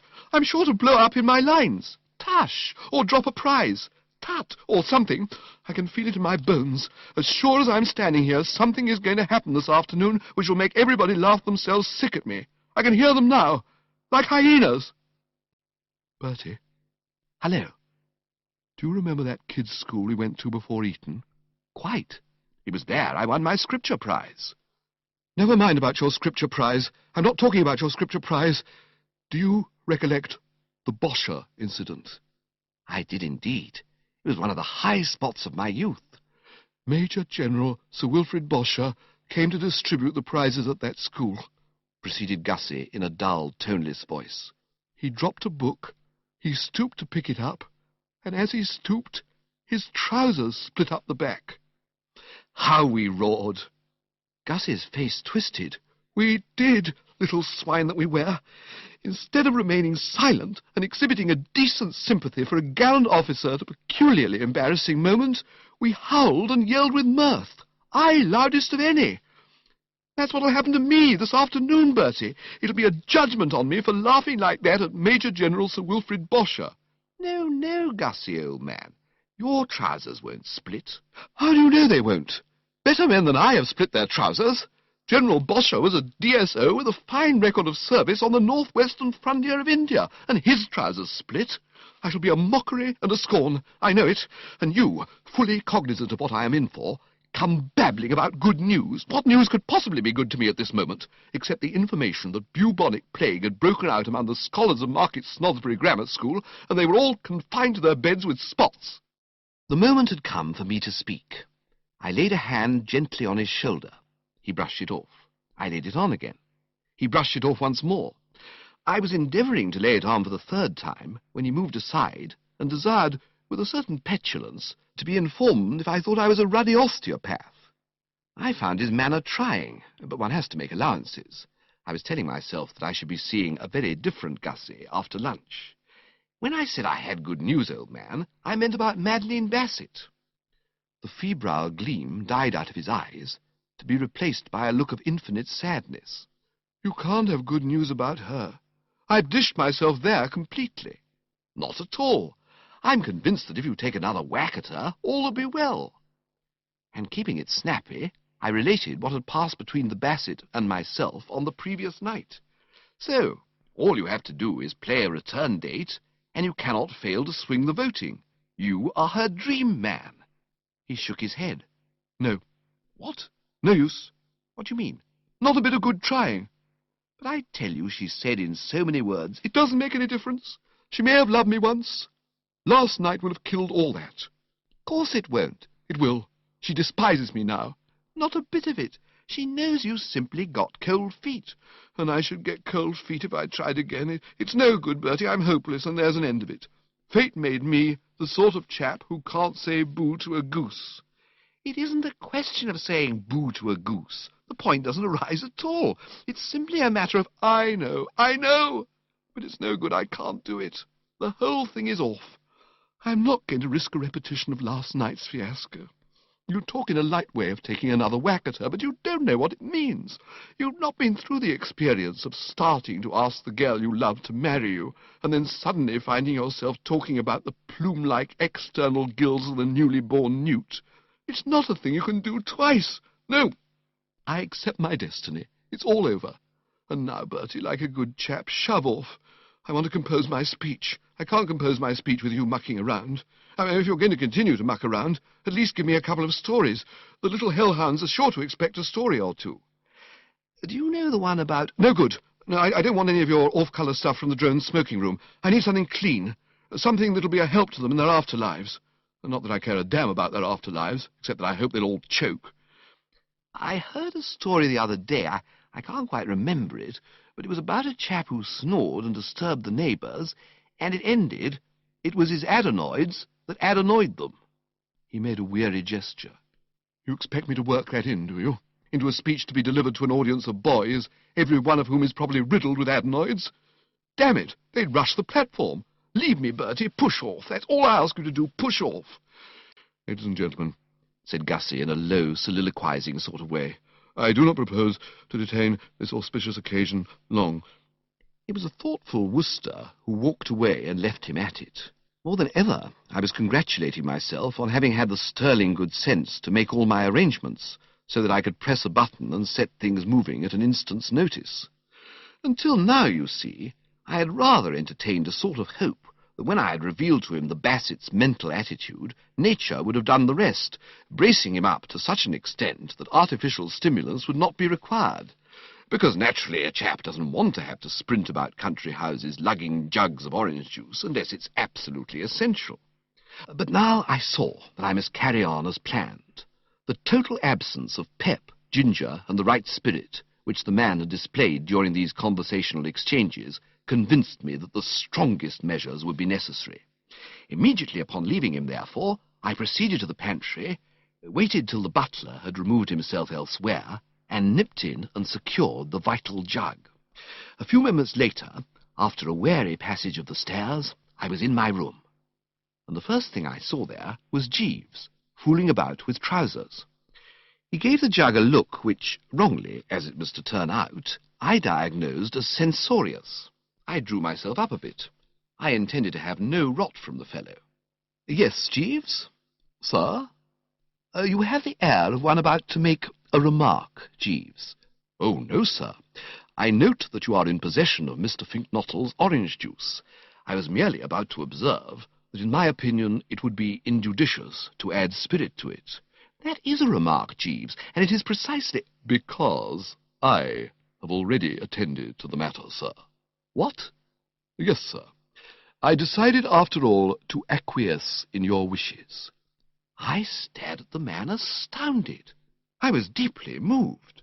Well, I mean, wouldn't any chap who'd been going about thinking that the old feudal spirit was dead, and then suddenly found it wasn't, have been deeply moved? "Jeeves," I said, "I am touched." "Thank you, sir." "Touched and gratified." "Thank you very much, sir." "But what caused this change of heart?" "I chanced to encounter Mr. Finknottle in the garden, sir, while you were still in bed, and we had a brief conversation." "And you came away feeling that he needed a bracer?" "Very much so, sir. His attitude struck me as defeatist." I nodded. I felt the same. Defeatist sums it up to a nicety. Did you tell him his attitude struck you as defeatist? "Yes, sir." "But it didn't do any good?" "No, sir." "Very well then, Jeeves. We must act. How much gin did you put in the jug?" "A liberal tumblerful, sir." "Would that be a normal dose for an adult defeatist, do you think?" "I fancy it should prove adequate, sir." "I wonder. We must not spoil the ship for a ha'porth of tar. I think I'll add just another fluid ounce or so." "I would not advocate it, sir. In the case of Lord Brancaster's parrot—" "You're falling into your old error, Jeeves, of thinking that Gussie is a parrot. Fight against this. I shall add the Oz." "Very good, sir." "And by the way, Jeeves, Mr. Finknottle is in the market for bright, clean stories to use in his speech. Do you know any?" "I know a story about two Irishmen, sir." "Pat and Mike?" "Yes, sir." "Who were walking along Broadway?" "Yes, sir." "Just what he wants. Any more?" "No, sir." "Well, every little helps. You'd better go and tell it to him." "Very good, sir." He passed from the room, and I unscrewed the flask and tilted into the jug a generous modicum of its contents. And scarcely had I done so when there came to my ears the sound of footsteps without. I had only just time to shove the jug behind the photograph of Uncle Tom on the mantelpiece before the door opened and in came Gussie, curveting like a circus horse. "What ho, Bertie?" he said. "What ho, what ho, what ho, and again what ho! What a beautiful world this is, Bertie! One of the nicest I've ever met!" I stared at him speechless. We Worcesters are as quick as lightning, and I saw at once that something had happened. I mean to say, I told you about him walking round in circles. I recorded what had passed between us on the lawn. And if I portrayed the scene with anything like adequate skill, the picture you will have retained of this Finknottle will have been that of a nervous wreck, sagging at the knees, green about the gills, and picking feverishly at the lapels of his coat in an ecstasy of craven fear. In a word, defeatist. Gussie, during that interview, had, in fine, exhibited all the earmarks of one licked to a custard. Vastly different was the Gussie who stood before me now. Self-confidence seemed to ooze from the fellow's every pore. His face was flushed, there was a jovial light in his eyes, the lips were parted in a swashbuckling smile, and when with a genial hand he sloshed me on the back before I could sidestep, it was as if I'd been kicked by a mule. "Well, Bertie," he proceeded, as blithely as a linnet without a thing on his mind, "you'll be glad to hear that you were right. Your theory has been tested and proved correct. I feel like a fighting cock." My brain ceased to reel. I saw all. "Have you been having a drink?" "I have, as you advised. Unpleasant stuff, like medicine. Burns your throat, too. Makes one as thirsty as the dickens. How anyone can mop it up as you do for pleasure beats me. Still, I'll be the last to deny that it tunes up the system. I could bite a tiger." "What did you have?" "Whiskey. At least, that was the label on the decanter, and I see no reason to suppose that a woman like your aunt, staunch, true brew, British, would deliberately deceive the public. If she labels her decanters whiskey, then I consider we know where we are." "Whiskey and soda, eh? You couldn't have done better." "Soda," said Gussie thoughtfully. I knew there was something I'd forgotten." "Didn't you put any soda in it?" "It never occurred to me. I just nipped into the dining room and drank out of the decanter." "How much?" "Oh, about 10 swallows. 12, maybe. Or 14. Say 16 medium-sized gulps. Gosh, I'm thirsty." He moved over to the wash-hand stand and drank deeply out of the water bottle. I cast a covert glance at Uncle Tom's photograph behind his back. For the first time since it had come into my life, I was glad that it was so large. It hid its secret well. If Gussie had caught sight of that jug of orange juice, he would unquestionably have been onto it like a knife. "Well, I'm glad you're feeling braced," I said. He moved buoyantly from the wash-hand stand and endeavoured to slosh me on the back again. Foiled by my nimble footwork, he staggered to the bed and sat down upon it. "Braced! Did I say I could bite a tiger?" "You did." "Make it 2 tigers. I could chew holes in a steel door. What an ass you must have thought me out there in the garden. I see now you were laughing in your sleeve."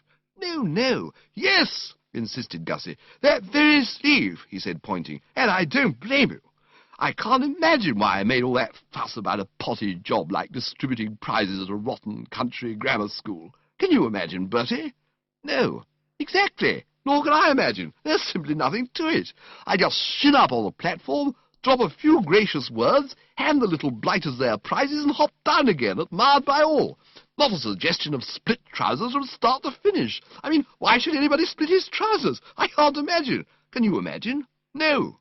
Nor can I imagine. I shall be a riot. I know just the sort of stuff that's needed. Simple, manly, optimistic stuff, straight from the shoulder.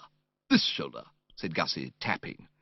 "Why, I was so nervous this morning I can't imagine. Is there anything simpler than distributing a few footling books to a bunch of grimy-faced kids? I can't imagine.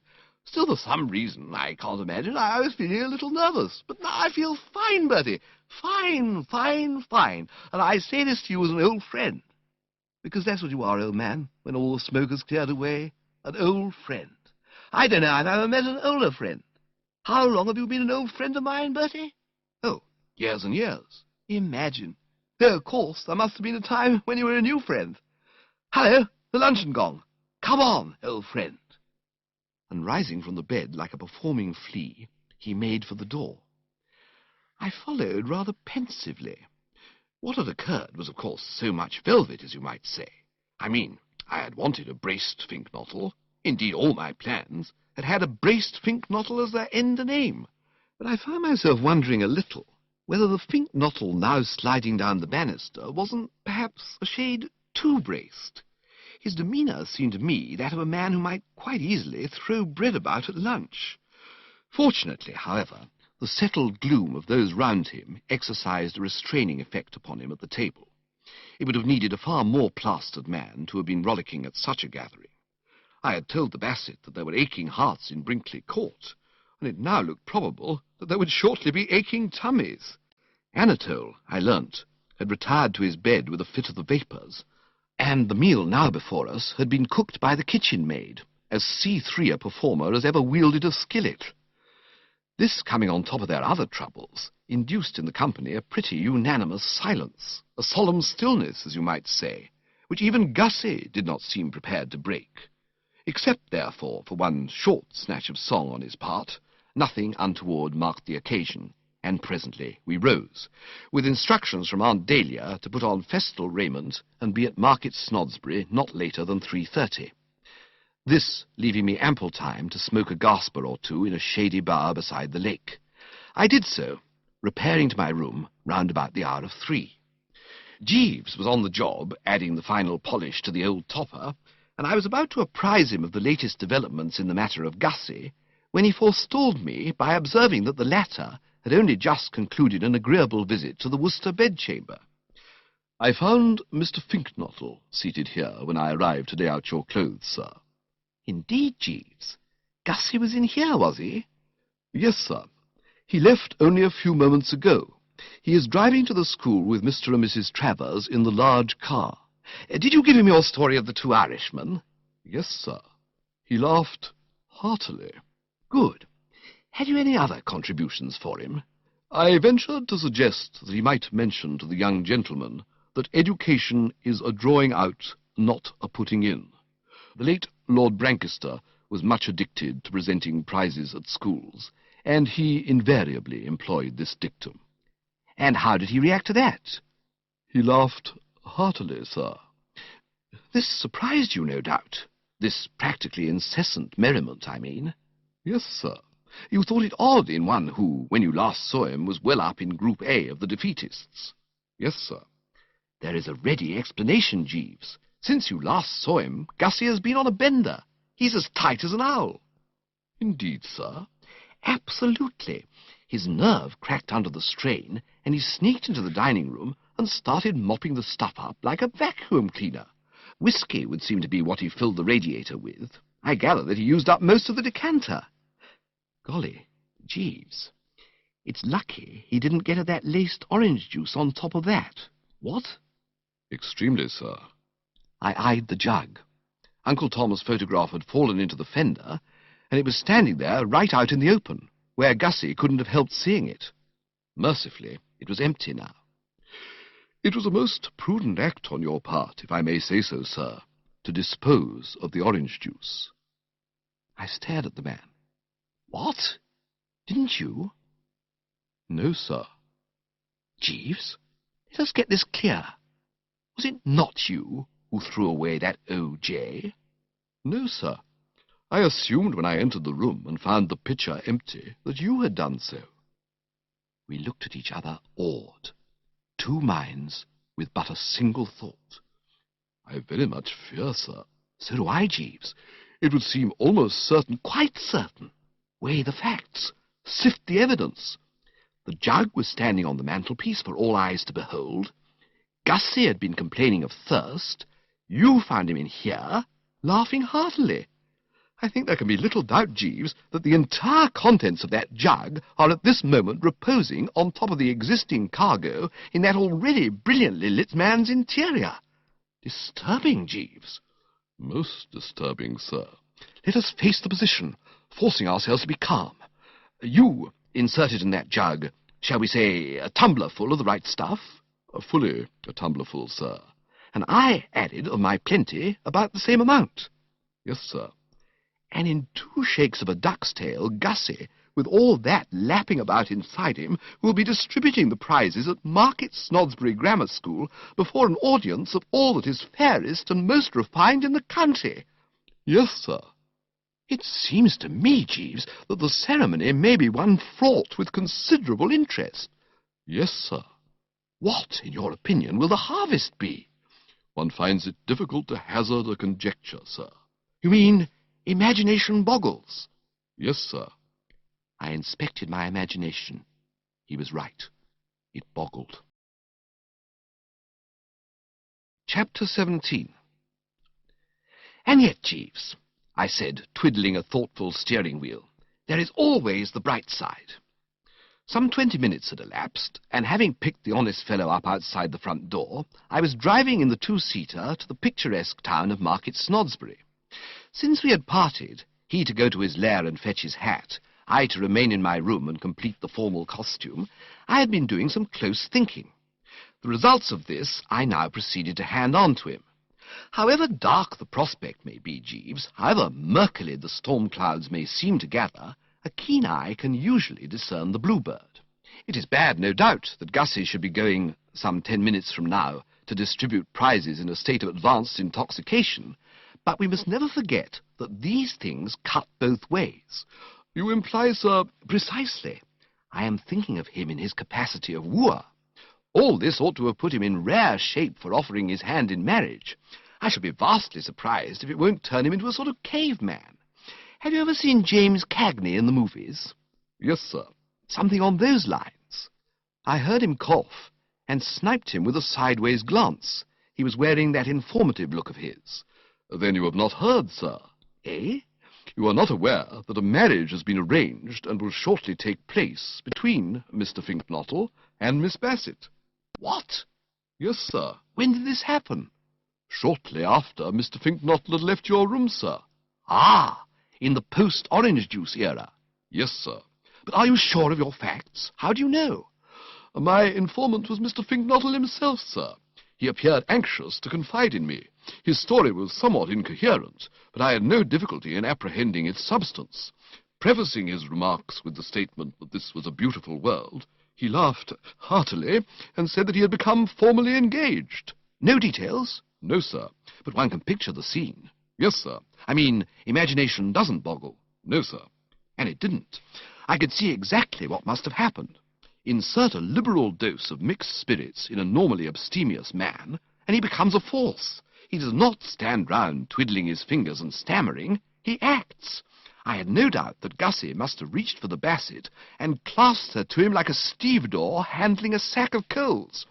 And one could readily envisage the effect of that sort of thing on a girl of romantic minds. Well, well, well, Jeeves. Yes, sir. This is splendid news. Yes, sir. You see now how right I was. Yes, sir.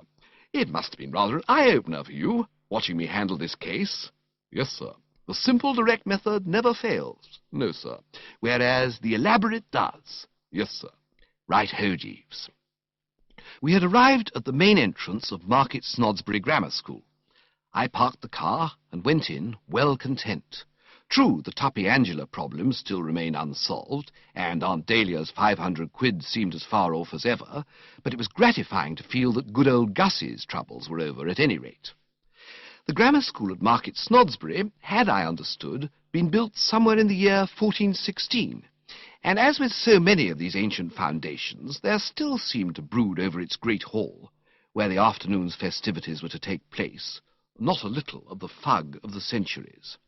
It was the hottest day of the summer, and though somebody had opened a tentative window or two, the atmosphere remained distinctive and individual. In this hall, the youth of Market Snodsbury had been eating its daily lunch for a matter of 500 years, and the flavour lingered. The air was sort of heavy and languorous, if you know what I mean, with the scent of young England and boiled beef and carrots. Aunt Dahlia, who was sitting with a bevy of the local nibs in the second row, sighted me as I entered, and waved to me to join her, but I was too smart for that. I wedged myself in among the standees at the back, leaning up against a chap who, from the aroma, might have been a corn chandler, or something of that order. The essence of strategy on these occasions is to be as near the door as possible. The hall was gaily decorated with flags and coloured paper, and the eye was further refreshed by the spectacle of a mixed drove of boys, parents and what not. The former running a good deal to shiny faces and Eton collars, the latter stressing the black satin note rather when female, and looking as if their coats were too tight if male. And presently there was some applause, sporadic, Jeeves has since told me it was, and I saw Gussie being steered by a bearded bloke in a gown to a seat in the middle of the platform. And I confess that as I beheld him, and felt that there but for the grace of God went Bertram Wooster, a shudder ran through the frame. It all reminded me so vividly of the time I had addressed that girls' school.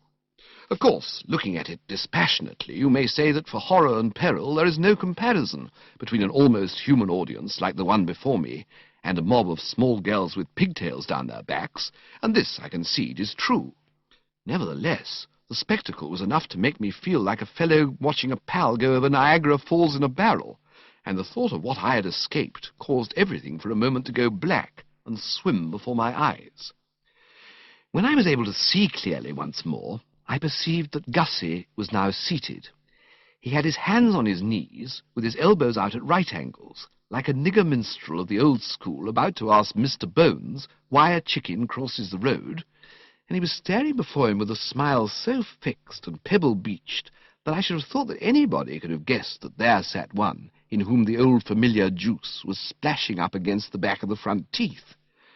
In fact, I saw Aunt Dahlia, who, having assisted at so many hunting dinners in her time, is second to none as a judge of the symptoms, give a start and gaze long and earnestly.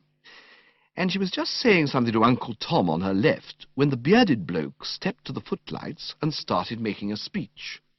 From the fact that he spoke as if he had a hot potato in his mouth without getting the raspberry from the lads in the ringside seats, I deduced that he must be the headmaster. With his arrival in the spotlight, a sort of perspiring resignation seemed to settle on the audience. Personally, I snuggled up against the chandler and let my attention wander. The speech was on the subject of the doings of the school during the past term, and this part of a prize-giving is always apt rather to fail to grip the visiting stranger. I mean, you know how it is. You're told that J.B. Brewster has won an exhibition for classics at Cat's, Cambridge, and you feel that it's one of those stories where you can't see how funny it is unless you really know the fellow. And the same applies to G. Bullitt being awarded the Lady Jane Wicks Scholarship at the Birmingham College of Veterinary Science. In fact, I and the corn chandler, who was looking a bit fagged, I thought, as if he'd had a hard morning chandling the corn, were beginning to doze lightly when things suddenly brisked up, bringing Gussie into the picture for the first time. "Today," said the bearded bloke, "we are all happy to welcome, as the guest of the afternoon, Mr. Fitzwattle." At the beginning of the address, Gussie had subsided into a sort of daydream with his mouth hanging open. About halfway through, faint signs of life had begun to show, and for the last few minutes he'd been trying to cross one leg over the other, and failing, and having another shot, and failing again. But only now did he exhibit any real animation. He sat up with a jerk. "Fink-nottle," he said, opening his eyes. "Fitz-nottle. Fink-nottle. I should say Fink-nottle. Of course you should, you silly ass," said Gussie genially. "All right, get on with it." And closing his eyes, he began trying to cross his legs again. I could see that this little spot of friction had rattled the bearded bloke a bit. He stood for a moment, fumbling at the fungus with a hesitating hand. But they make these headmasters of tough stuff. The weakness passed. He came back nicely and carried on. "We are all happy, I say, to welcome as the guest of the afternoon, Mr. Fink-nottle, who has kindly consented to award the prizes. This task, as you know, is one that should have devolved upon that well-beloved and vigorous member of our Board of Governors, the Reverend William Plumer, and we're all, I am sure, very sorry that illness at the last moment should have prevented him from being here today. But, if I may borrow a familiar metaphor from if I may employ a homely metaphor familiar to you all, what we lose on the swings, we gain on the roundabouts." He paused, and beamed rather freely to show that this was comedy. I could have told the man it was no use, not a ripple. The corn chandler leaned against me and muttered, "Who did you say?" But that was all. It's always a nasty jar to wait for the laugh and find that the gag hasn't got across. The bearded bloke was visibly discomposed. At that, however, I think he would have got by, had he not at this juncture, unfortunately, stirred Gussie up again. "In other words, though deprived of Mr. Plumer, we have with us this afternoon Mr. Fink-nottle. I am sure that Mr. Fink-nottle's name is one that needs no introduction to you. It is, I venture to assert, a name that is familiar to us all." "Not to you," said Gussie.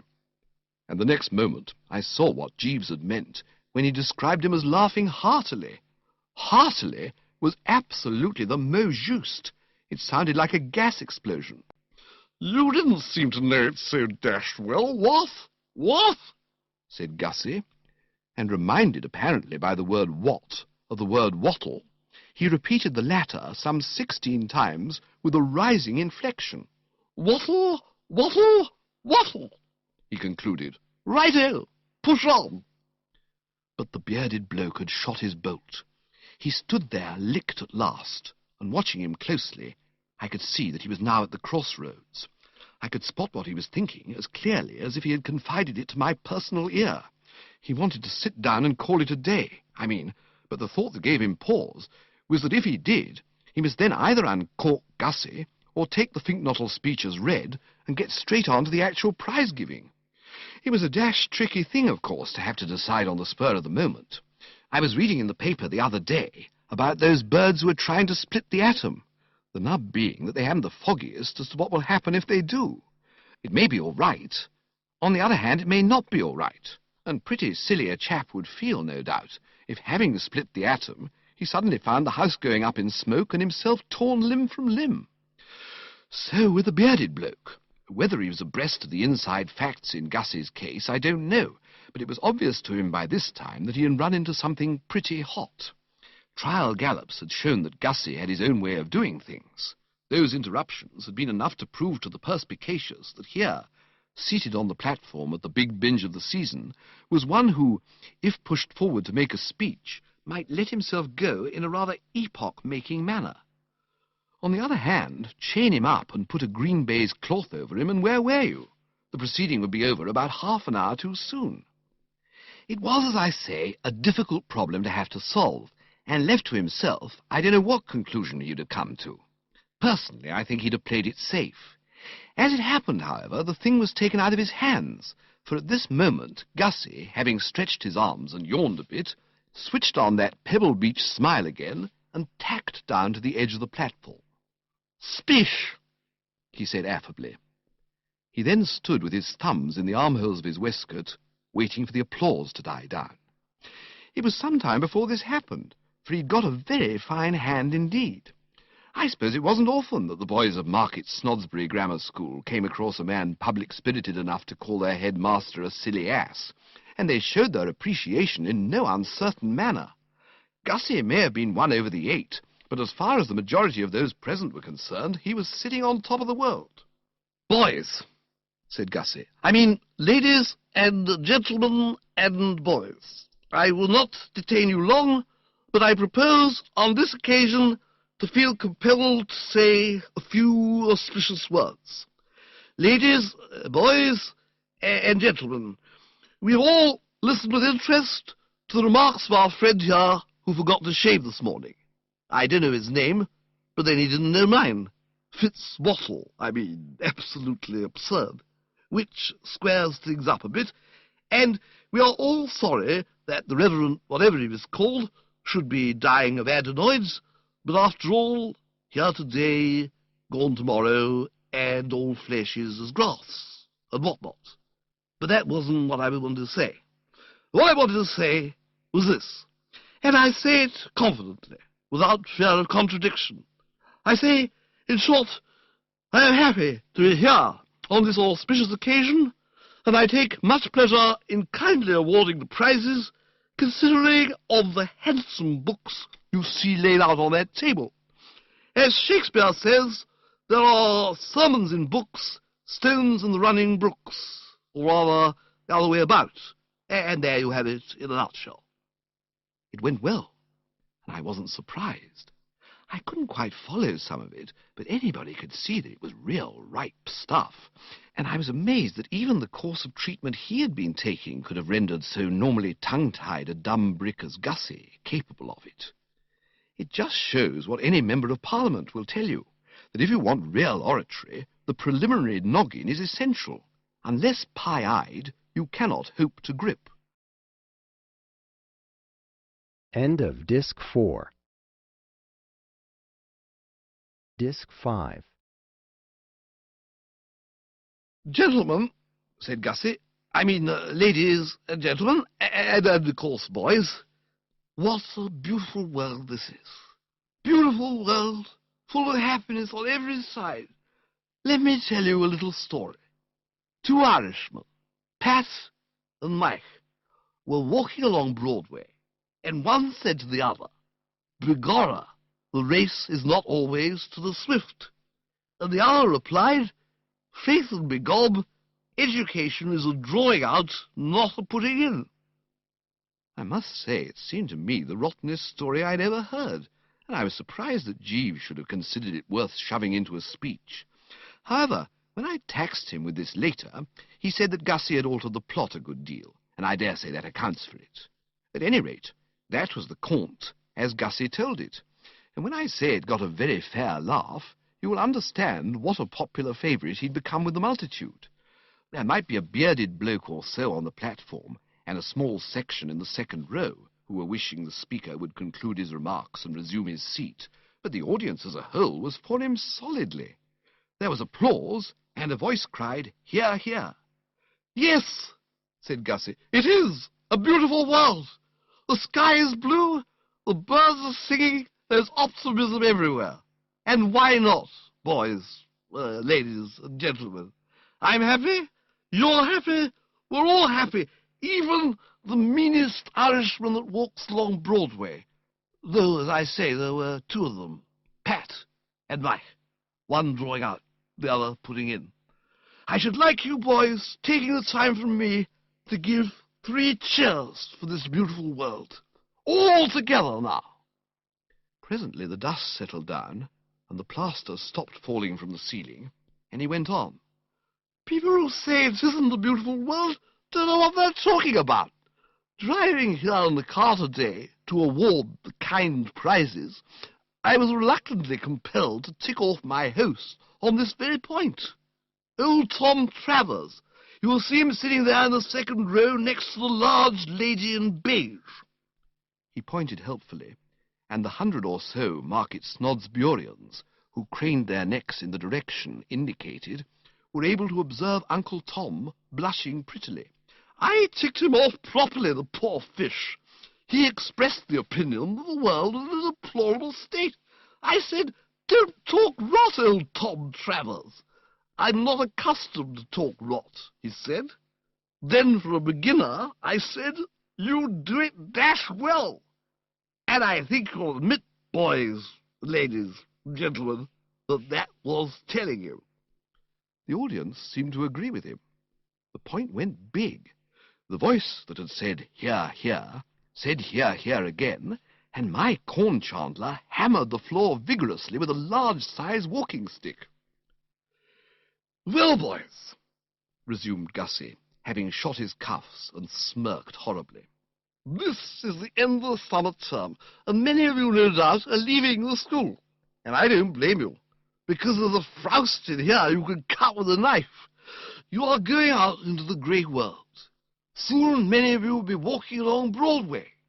And what I want to impress upon you is, however much you may suffer from adenoids, you must all use every effort to prevent yourselves becoming pessimists and talking rot like old Tom Travers, there, in the second row, fellow with a face rather like a walnut."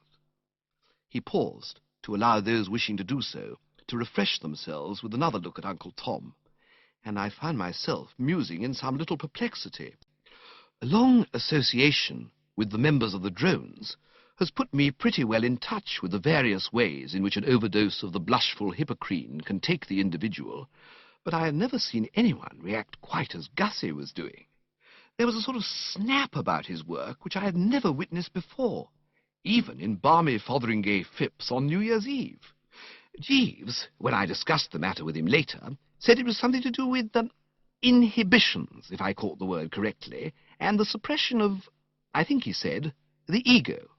What he meant, I gathered, was that owing to the fact that Gussie had just completed a 5 years stretch of blameless seclusion among the newts, all the goofiness which ought to have been spread out thin over those 5 years, and had been bottled up during that period, came to the surface on this occasion in a lump. Or, if you prefer to put it that way, like a tidal wave.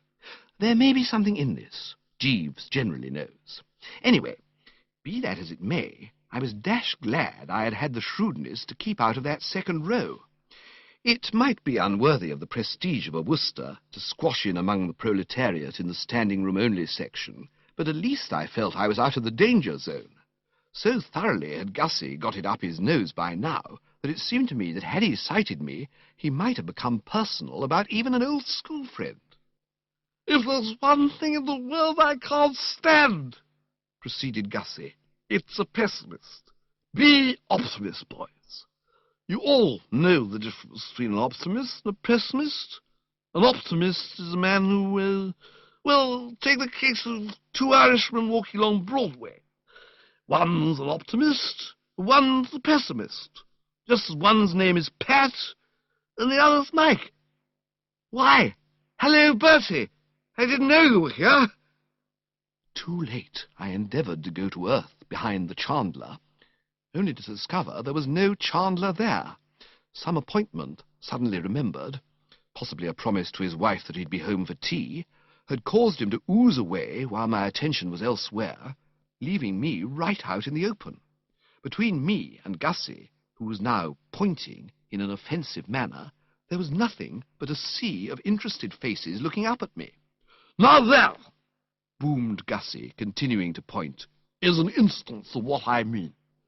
Boys, ladies and gentlemen, take a good look at that object standing up there at the back. Morning coat, trousers worn, quiet grey tie and carnation and buttonhole.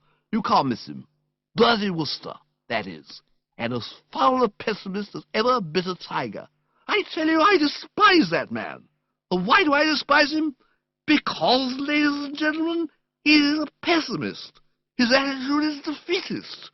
When I told him I was going to address you this afternoon, he tried to dissuade me. And you know why he tried to dissuade me? Because he said my trousers would split up the back.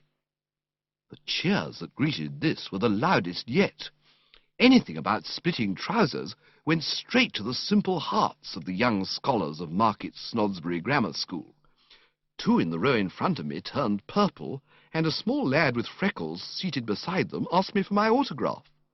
"Let me tell you a story about Bertie Wooster." The Wooster can stand a good deal, but he cannot stand having his name bandied in a public place. Picking my feet up softly, I was in the very process of executing a quiet sneak for the door when I perceived that the bearded bloke had at last decided to apply the closure. Why he hadn't done so before is beyond me. Spellbound, I take it. And of course, when a chap is going like a breeze with the public, as Gussie had been, it's not so dashed easy to chip in. However, the prospect of hearing another of Gussie's anecdotes seemed to have done the trick. Rising, rather as I had risen from my bench at the beginning of that painful scene with Tuppy in the twilight, he made a leap for the table, snatched up a book, and came bearing down on the speaker. He touched Gussie on the arm, and Gussie, turning sharply, and seeing a large bloke with a beard apparently about to bean him with a book, sprang back in an attitude of self-defence. Perhaps, as time is getting on, Mr. Finknottle, we had better... "Oh, ah," said Gussie, getting the trend. He relaxed. "The prizes, eh? Course, yes. Righto. Yes, might as well be shoving along with it. What's this one?" "Spelling and dictation, P.K. Purvis," announced the bearded bloke. "Spelling and dictation, P.K. Purvis," echoed Gussie, as if he were calling coals. "Forward, P.K. Purvis." Now that the whistle had been blown on his speech, it seemed to me that there was no longer any need for the strategic retreat which I had been planning. I had no wish to tear myself away unless I had to. I mean, I had told Jeeves that this binge would be fraught with interest, and it was fraught with interest. There was a fascination about Gussie's methods which gripped and made one reluctant to pass the thing up, provided personal innuendos were steered clear of. I decided accordingly to remain, and presently there was a musical squeaking, and P.K. Purvis climbed the platform. The spelling and dictation champ was about 3'6" in his squeaking shoes, with a pink face and sandy hair. Gussie patted this hair. He seemed to have taken an immediate fancy to the lad. "You P.K. Purvis?" "Sir? Yes, sir." "It's a beautiful word, P.K. Purvis." "Sir? Yes, sir." "Ah, you noticed it, have you? Good. You married by any chance?" "Sir? No, sir." "Get married, P.K. Purvis," said Gussie earnestly. "It's the only life. Well, here's your book. Looks rather bilged to me from a glance at the title page, but such as it is, here you are." P.K. Purvis squeaked off amidst sporadic applause, but one could not fail to note that the sporadic was followed by a rather strained silence. It was evident that Gussie was striking something of a new note in Market Snodsbury scholastic circles. Looks were exchanged between parent and parent. The bearded bloke had the air of one who has drained the bitter cup. As for Aunt Dahlia, her demeanour now told only too clearly that her last doubts had been resolved and her verdict was in. I saw her whisper to the Basset, who sat on her right, and the Basset nodded sadly and looked like a fairy about to shed a tear and add another star to the Milky Way. Gussie, after the departure of P.K. Purvis, had fallen into a sort of daydream, and was standing with his mouth open and his hands in his pockets. Becoming abruptly aware that a fat kid in knickerbockers was at his elbow, he started violently. "Oh, he said, visibly shaken. "Who are you?" "This," said the bearded bloke, "is R.V. Smethurst." "What's he doing here?" asked Gussie suspiciously. "You are presenting him with the drawing prize, Mr. Finknottle." This apparently struck Gussie as a reasonable explanation. His face cleared. "That's right, too," he said. "Well, here it is, Cocky. You off?" he said as the kid prepared to withdraw. "Sir, yes, sir." "Wait, R.V. Smethurst, not so fast. Before you go, there's a question I wish to ask you." But the bearded bloke's aim now seemed to be to rush the ceremonies a bit. He hustled R.V. Smethurst off stage, rather like a chucker out in a pub, regretfully ejecting an old and respected customer, and started paging G.G. Simmons. A moment later, the latter was up and coming, and conceive my emotion when it was announced that the subject on which he had clicked was scripture knowledge. One of us, I mean to say. G.G. Simmons was an unpleasant, perky-looking stripling, mostly front teeth and spectacles, but I gave him a big hand. We scripture knowledge sharks stick together. Gussie, I was sorry to see, didn't like him. There was in his manner, as he regarded G.G. Simmons, none of the chumminess which had marked it during his interview with P.K. Purvis, or, in a somewhat lesser degree, with R.V. Smethurst. He was cold and distant. "Well, G.G. Simmons?" "Sir? Yes, sir?" "What do you mean, sir, yes, sir? Dashed silly thing to say. So, you've won the Scriptural Knowledge Prize, have you?" "Sir? Yes, sir." "Yes," said Gussie. "You look just the sort of little tick who would. And yet," he said, pausing and eyeing the child keenly, "how are we to know that this has all been open and above board? Let me test you, G.G. Simmons. Who was, what's his name, the chap who begat Thingamy? Can you answer me that, Simmons?" "Sir? No, sir." Gussie turned to the bearded bloke. "Fishy," he said, "very fishy. This boy appears to be totally lacking in scripture knowledge." The bearded bloke passed a hand across his forehead. "I can assure you, Mr. Finknottle, that every care was taken to ensure a correct marking, and that Simmons outdistanced his competitors by a wide margin." "Well, if you say so," said Gussie doubtfully. "All right, G.G. Simmons, take your prize." "Sir, thank you, sir." "But let me tell you that there's nothing to stick outside about in winning a prize for scripture knowledge. Bertie Wooster!" I don't know when I've had a nastier shock. I'd been going on the assumption that now they had stopped him making his speech, Gussie's fangs had been drawn, as you might say. To duck my head down and resume my edging towards the door was with me the work of a moment. "Bertie Wooster won the Scripture Knowledge Prize at a kids' school we were at together, and you know what he's like. But of course, Bertie frankly cheated.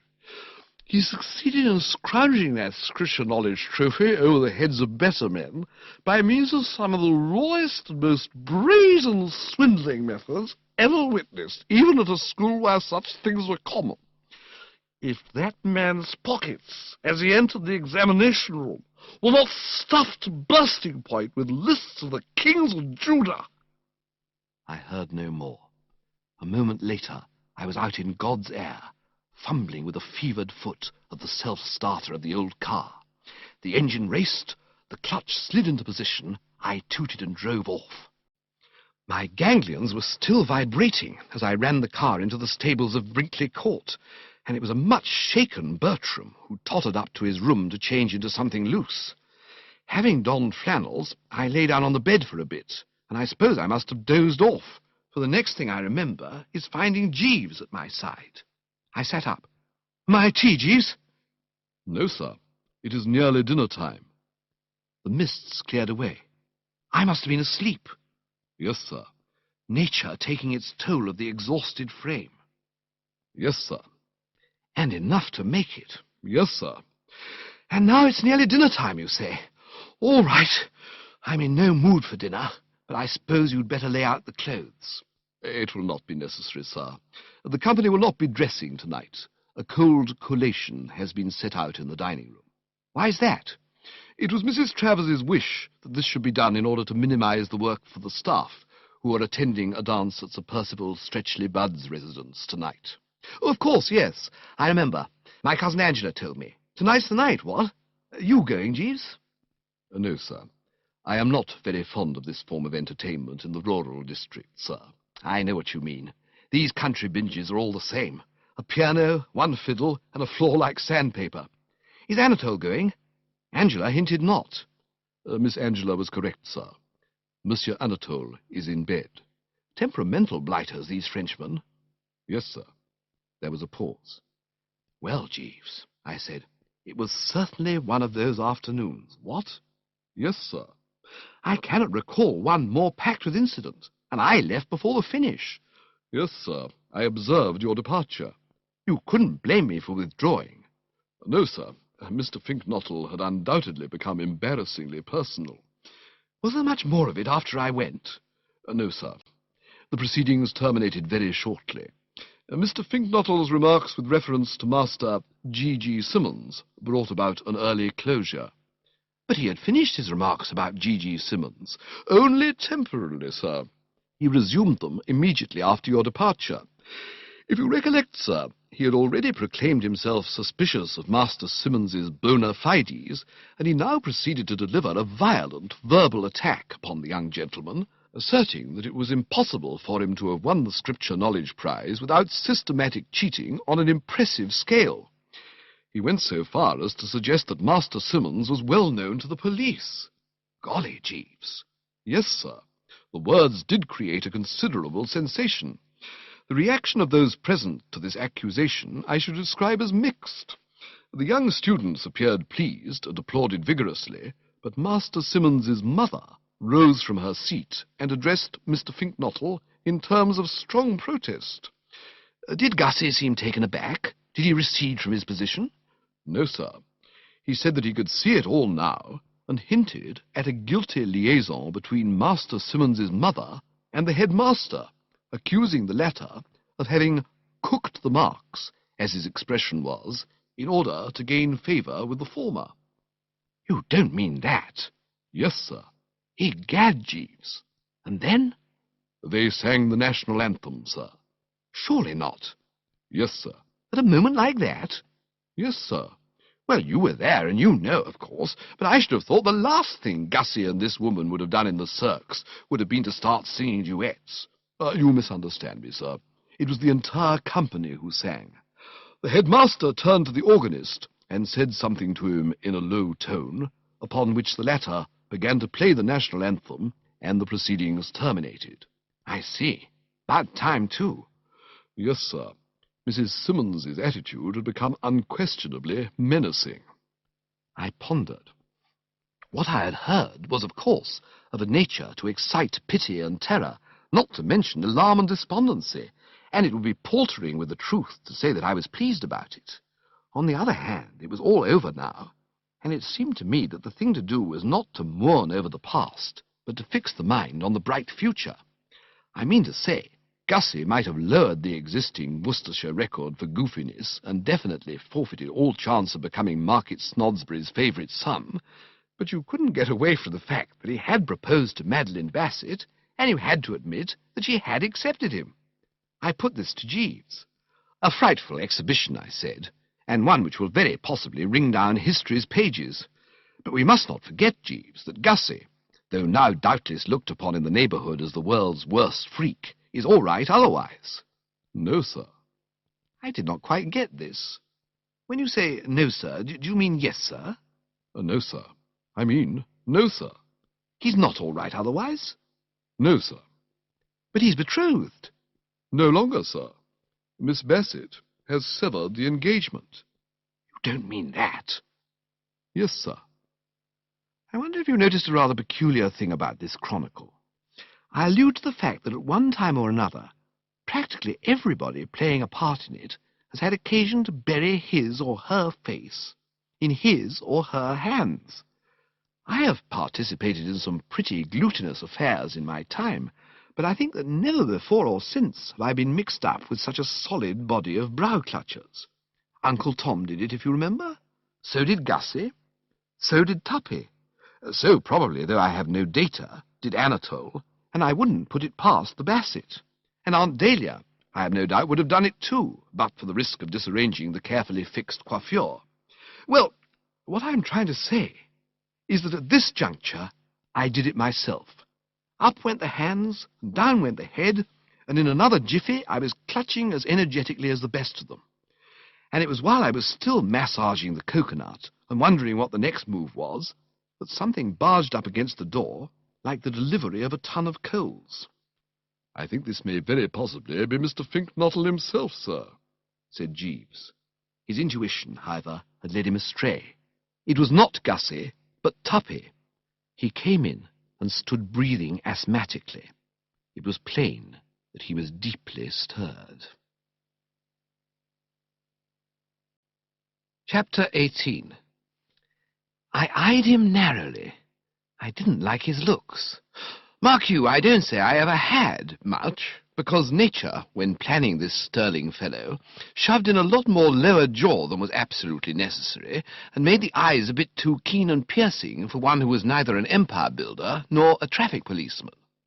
But on the present occasion, in addition to offending the aesthetic sense, this Glossop seemed to me to be wearing a distinct air of menace, and I found myself wishing that Jeeves wasn't always so dashed tactful. I mean, it's all very well to remove yourself like an eel sliding into mud when the employer has a visitor, but there are moments, and it looked to me as if this was going to be one of them, when the truer tact is to stick around and stand ready to lend a hand in the free-for-all. For Jeeves was no longer with us. I hadn't seen him go, and I hadn't heard him go, but he had gone. As far as the eye could reach, one noted nobody but Tuppy, and in Tuppy's demeanour, as I say, there was a certain something that tended to disquiet. He looked to me very much like a man who'd come to reopen that matter of my tickling Angela's ankles.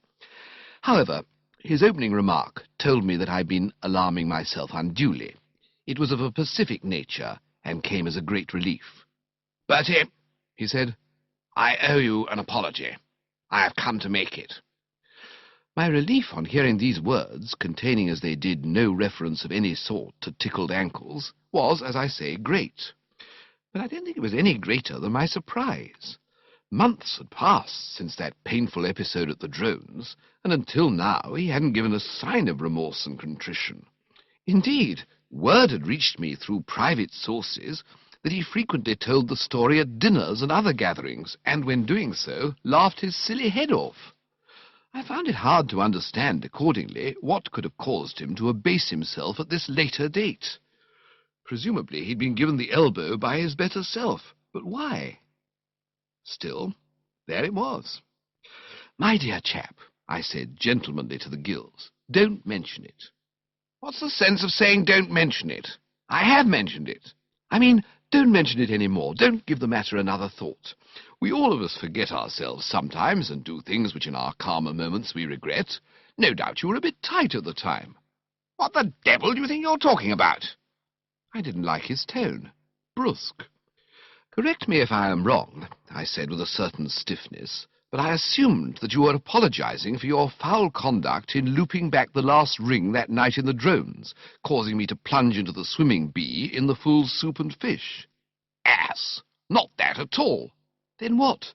"This Bassett business." "What Bassett business?"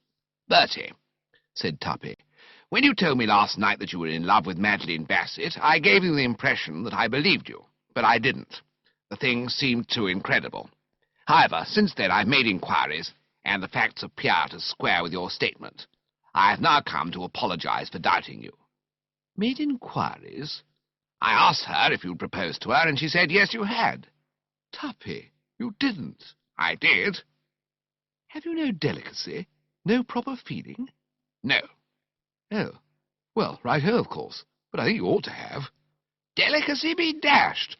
I wanted to be certain that it was not you who stole Angela from me. I now know it wasn't. So long as he knew that, I didn't so much mind him having no delicacy. Ah, I said. Well, that's fine. Hold that thought. I have found out who it was. What? He stood brooding for a moment. His eyes were smouldering with a dull fire. His jaw stuck out like the back of Jeeves's head. Bertie, he said, do you remember what I swore I would do to the chap who stole Angela from me? As nearly as I recall, you planned to pull him inside out and make him swallow himself. Correct. The program still holds good. But, Tuppy, I keep assuring you as a competent eyewitness that nobody snitched Angela from you during that Cannes trip. No, but they did after she got back. What? Don't keep saying what. You heard. But she hasn't seen anybody since she got back. Oh, no? How about that Newt bloke? Gussie? Precisely. The serpent Finknottle. This seemed to me absolute gibbering. But Gussie loves the Bassett. You can't all love this blighted Bassett. What astonishes me is that anyone can do it. He loves Angela, I tell you, and she loves him. But Angela handed you your hat before Gussie ever got here. No, she didn't. Couple of hours after. He couldn't have fallen in love with her in a couple of hours. Why not? I fell in love with her in a couple of minutes. I worshipped her immediately we met, the pop-eyed little excrescence. But dash it, don't argue, Bertie. The facts are all docketed. She loves this newt-nuzzling blister.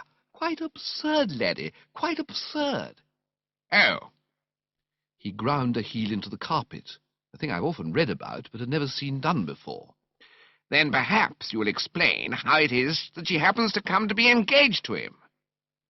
You could have knocked me down with a F. Engaged to him? She told me herself. She was kidding you. She was not kidding me. Shortly after the conclusion of this afternoon's binge at Market Snodsbury Grammar School, he asked her to marry him, and she appears to have right-hoed without a murmur. There must be some mistake. There was. The snake Finknottle made it, and by now I bet he realizes it. I've been chasing him since 5:30. Chasing him? All over the place. I want to pull his head off. I see. Quite. You haven't seen him by any chance? No. Well, if you do, say goodbye to him quickly and put in your order for lilies. Oh, Jeeves. Sir? I hadn't heard the door open, but the man was on the spot once more. My private belief, as I think I've mentioned before, is that Jeeves doesn't have to open doors. He's like one of those birds in India who bung their astral bodies about. The chaps, I mean, who, having gone into thin air in Bombay, reassemble the parts and appear 2 minutes later in Calcutta. Only some such theory will account for the fact that he's not there one moment and is there the next. He just seems to float from spot A to spot B like some form of gas. Have you seen Mr. Finknottle, Jeeves? No, sir. I'm going to murder him. Very good, sir. Tuppy withdrew, banging the door behind him, and I put Jeeves abreast. Jeeves, I said, do you know what? Mr. Finknottle is engaged to my cousin Angela. Indeed, sir? Well, how about it? Do you grasp the psychology? Does it make sense? Only a few hours ago he was engaged to Miss Bassett. Gentlemen who have been discarded by one young lady are often apt to attach themselves without delay to another, sir. It is what is known as a gesture. I began to grasp. I see what you mean. Defiant stuff. Yes, sir. A sort of, oh, right-ho, please yourself, but if you don't want me, there are plenty who do. Precisely, sir. My cousin George— Never mind about your cousin George, Jeeves. Very good, sir. Keep him for the long winter evenings, what? Just as you wish, sir. And anyway, I bet your cousin George wasn't a shrinking, non-goose-booing jellyfish like Gussie. That's what astounds me, Jeeves, that it should be Gussie who's been putting in all this heavy gesture-making stuff. You must remember, sir, that Mr. Finknottle is in a somewhat inflamed cerebral condition. That's true. A bit above par at the moment, as it were. Exactly, sir. Well, I tell you one thing. He'll be in a jolly sight more inflamed cerebral condition if Tuppy gets hold of him. What's the time? Just on 8 o'clock, sir. Then Tuppy has been chasing him for 2 hours and a half. We must save the unfortunate blighter, Jeeves. Yes, sir. A human life is a human life, what? Exceedingly true, sir. The first thing, then, is to find him. After that, we can discuss plans and schemes. Go forth, Jeeves, and scour the neighbourhood. It will not be necessary, sir. If you will glance behind you, you will see Mr. Finknottle coming out from beneath your bed. And by Jove, he was absolutely right. There was Gussie, emerging as stated. He was covered with fluff, and looked like a tortoise popping forth for a bit of a breather. "Gussie!" I said. "Jeeves," said Gussie. "Sir?" said Jeeves. "Is that door locked, Jeeves?" "No, sir. But I will attend to the matter immediately." Gussie sat down on the bed, and I thought for a moment that he was going to be in the mode by burying his face in his hands. However, he merely brushed a dead spider from his brow. "Have you locked the door, Jeeves?" "Yes, sir. Because you can never tell that ghastly Glossop may not take it on his head to come—" The word back froze on his lips. He hadn't got any further than an ish sound when the handle of the door began to twist and rattle. He sprang from the bed and for an instant stood looking exactly like a picture my Aunt Agatha has in her dining room, the Stag at Bay, Lancia. Then he made a dive for the cupboard and was inside it before one had really got onto it that he'd started leaping. I've seen fellows late for the 9:15 move less nippily. I shot a glance at Jeeves. He allowed his right eyebrow to flicker slightly, which is as near as he ever gets to a display of the emotions. "Hello," I yipped. "Let me in, blast you!" responded Tuppy's voice from without. "Who locked this door?" I consulted Jeeves once more in the language of the eyebrow. He raised one of his, I raised one of mine, he raised his other, I raised my other, then we both raised both. Finally, there seeming no other policy to pursue, I flung wide the gates, and Tuppy came shooting in. "Now what?" I said, as nonchalantly as I could manage. "Why was the door locked?" demanded Tuppy. I was in pretty good eyebrow-raising form by now, so I gave him a touch of it. "Is one to have no privacy, Glossop?"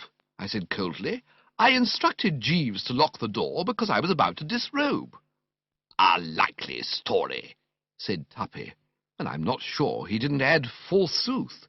"You needn't try to make me believe that you're afraid people are going to run excursion trains to see you in your underwear. You locked the door because you've got the snake Finknottle in here. I suspected it the moment I'd left, and I decided to come back and investigate. I'm going to search this room from end to end. I believe he's in that cupboard. What's in this cupboard?" "Just clothes," I said, having another stab at the nonchalant, though extremely dubious as to whether it would come off. "The usual wardrobe of the English gentleman paying a country house visit." "You're lying." Well, I wouldn't have been if he'd only waited a moment before speaking, because the words were hardly out of his mouth before Gussie was out of the cupboard. I have commented on the speed with which he had gone in. It was as nothing to the speed with which he emerged. There was a sort of whir and blur, and he was no longer with us. I think Tuppy was surprised. In fact, I'm sure he was. Despite the confidence with which he had stated his view that the cupboard contained Finknottle, it plainly disconcerted him to have the chap fizzing out at him like this. He gargled sharply and jumped back about 5 feet. The next moment, however, he had recovered his poise and was galloping down the corridor in pursuit. It only needed Aunt Dahlia after them shouting "yoicks," or whatever is customary on these occasions, to complete the resemblance to a brisk run with the Quorn. I sank into a handy chair. I am not a man whom it's easy to discourage, but it seemed to me that things had at last begun to get too complex for Bertram. "Jeeves," I said, "all this is a bit thick." "Yes, sir." "The head rather swims." "Yes, sir." I think you had better leave me, Jeeves. I shall need to devote the very closest thought to the situation which has arisen. Very good, sir. The door closed. I lit a cigarette and began to ponder. Chapter 19. Most chaps in my position, I imagine, would have pondered all the rest of the evening without getting a bite. But we Worcesters have an uncanny knack of going straight to the heart of things, and I don't suppose it was much more than 10 minutes after I'd started pondering before I saw what had to be done. What was needed to straighten matters out, I perceived, was a heart-to-heart talk with Angela. She had caused all the trouble by her mutton-headed behaviour in saying yes instead of no, when Gussie, in the grip of mixed drinks and cerebral excitement, had suggested teaming up. She must obviously be properly ticked off and made to return him to store. A quarter of an hour later, I had tracked her down to the summer house in which she was taking a cooler, and was seating myself by her side. "Angela," I said, and if my voice was stern, well, whose wouldn't have been? "This is all perfect drivel." She seemed to come out of a reverie. She looked at me inquiringly. "Sorry, Bertie, I didn't hear. What were you talking drivel about?" "I was not talking drivel." "Oh, sorry. What you said you were." "Is it likely that I'd come out here in order to talk drivel?" "Very likely." I thought it best to haul off and approach the matter from another angle. "I've just been seeing Tuppy." "Oh?" "And Gussie Finknottle." "Oh, yes." "It appears that you've gone and got engaged to the latter." "Quite right." "Well, that's what I meant when I said it was all perfect drivel. You can't possibly love a chap like Gussie." "Why not?" "You simply can't." "Well, I mean to say, of course she couldn't. Nobody could love a freak like Gussie, except a similar freak like the Bassett.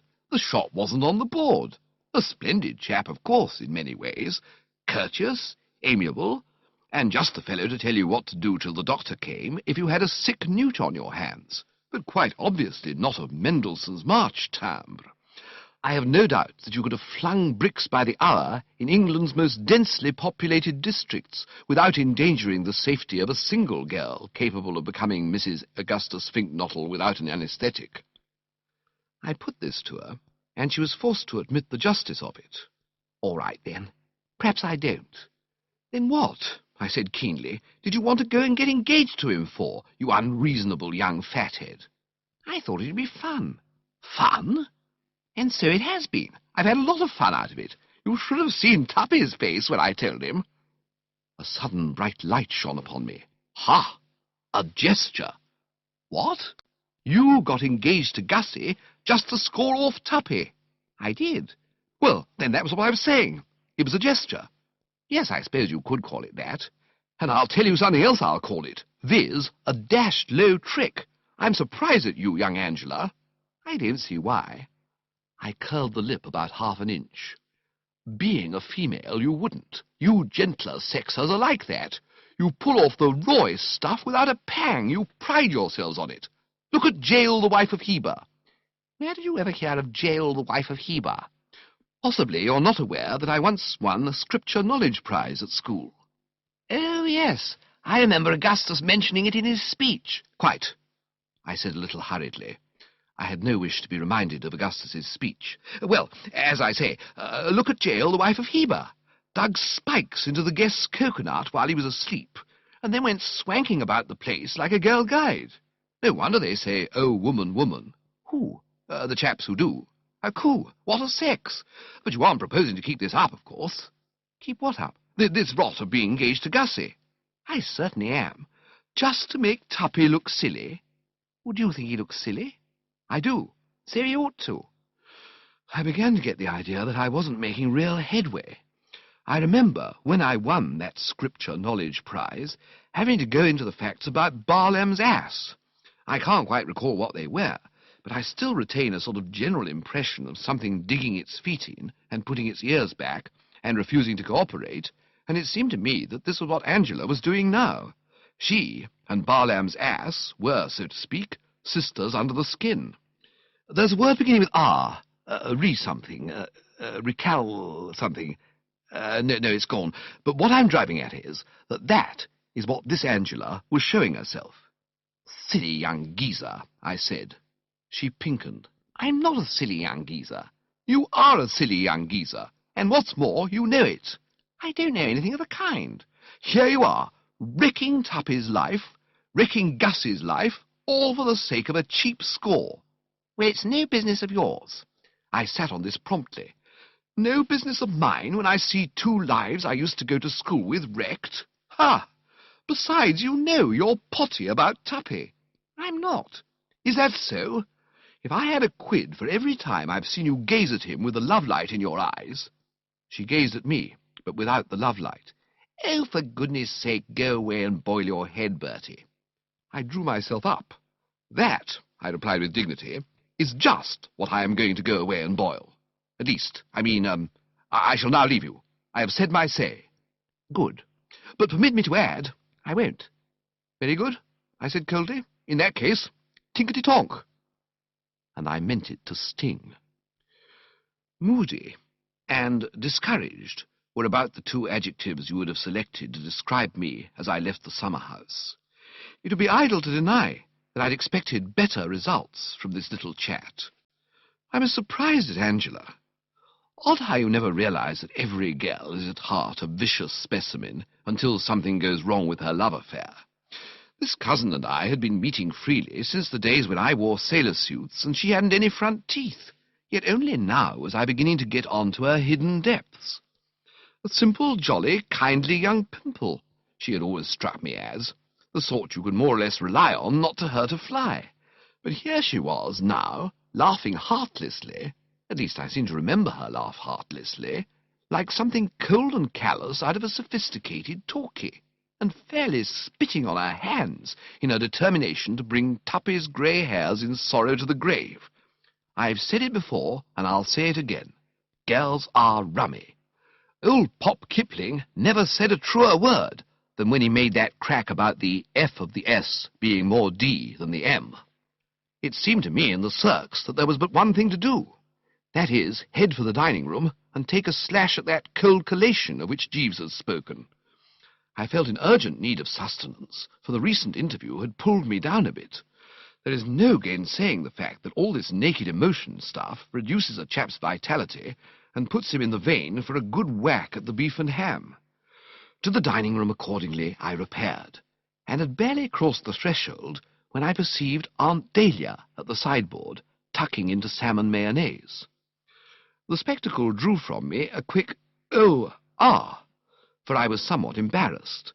The last time this relative and I had enjoyed a tete-a-tete, it will be remembered, she had sketched out plans for drowning me in the kitchen garden pond, and I was not quite sure what my present standing with her was.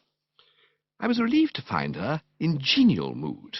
Nothing could have exceeded the cordiality with which she waved her fork.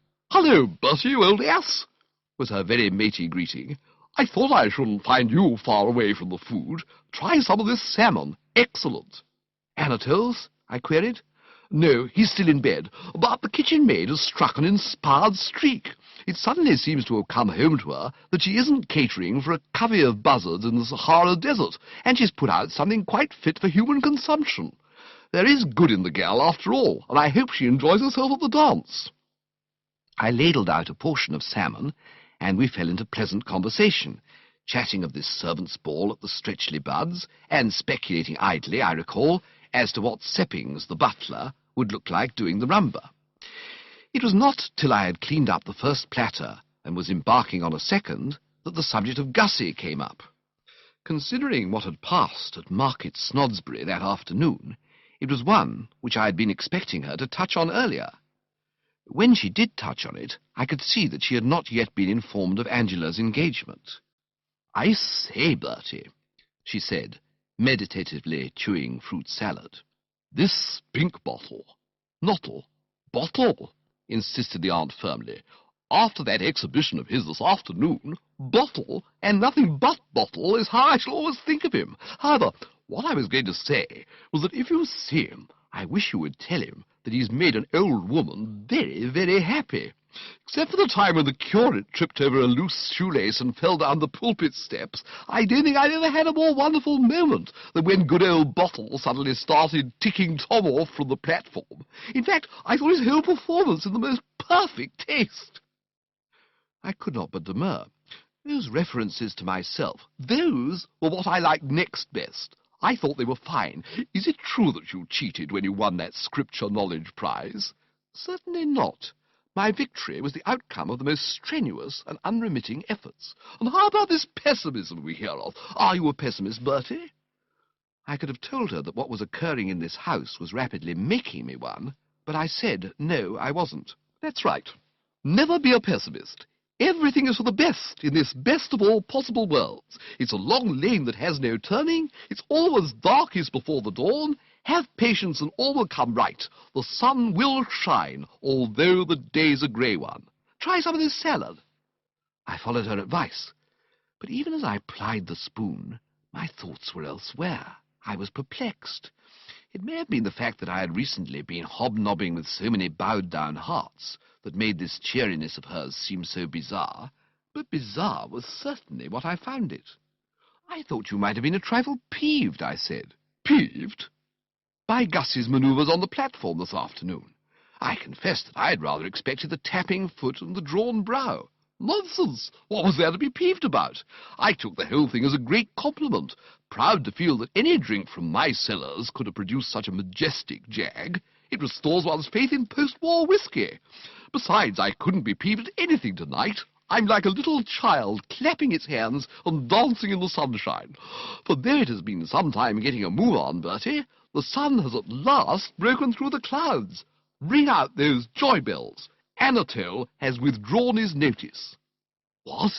Oh, very hearty congratulations. Thanks. Yes, I worked on him like a beaver after I got back this afternoon, and finally, vowing he would ne'er consent, he consented. He stays on, praises be, and the way I look at it now is that God's in his heaven and all's right with... She broke off. The door had opened, and we were plus a butler. "Hello, Seppings," said Aunt Dahlia. "I thought you'd gone."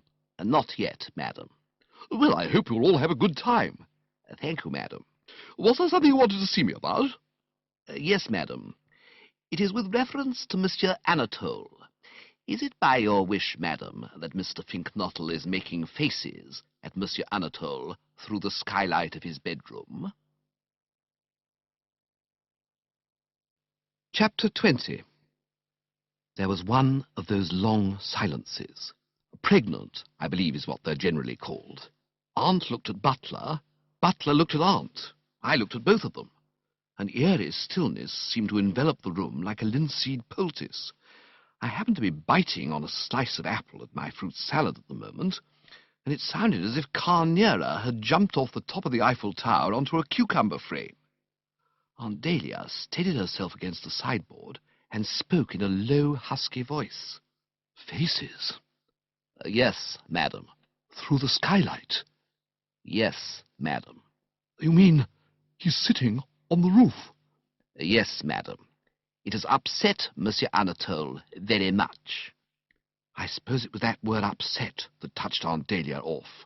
Experience had taught her what happened when Anatole got upset. I had always known her as a woman who was quite active on her pins, but I had never suspected her of being capable of the magnificent burst of speed which she now showed. Pausing merely to get a rich hunting field expletive off her chest, she was out of the room and making for the stairs before I could swallow a sliver of, I think, banana, and feeling, as I had felt when I got that telegram of hers about Angela and Tuppy, that my place was by her side, I put down my plate and hastened after her, Seppings following at a loping gallop. I say that my place was by her side, but it was not so dashed easy to get there, for she was setting a cracking pace.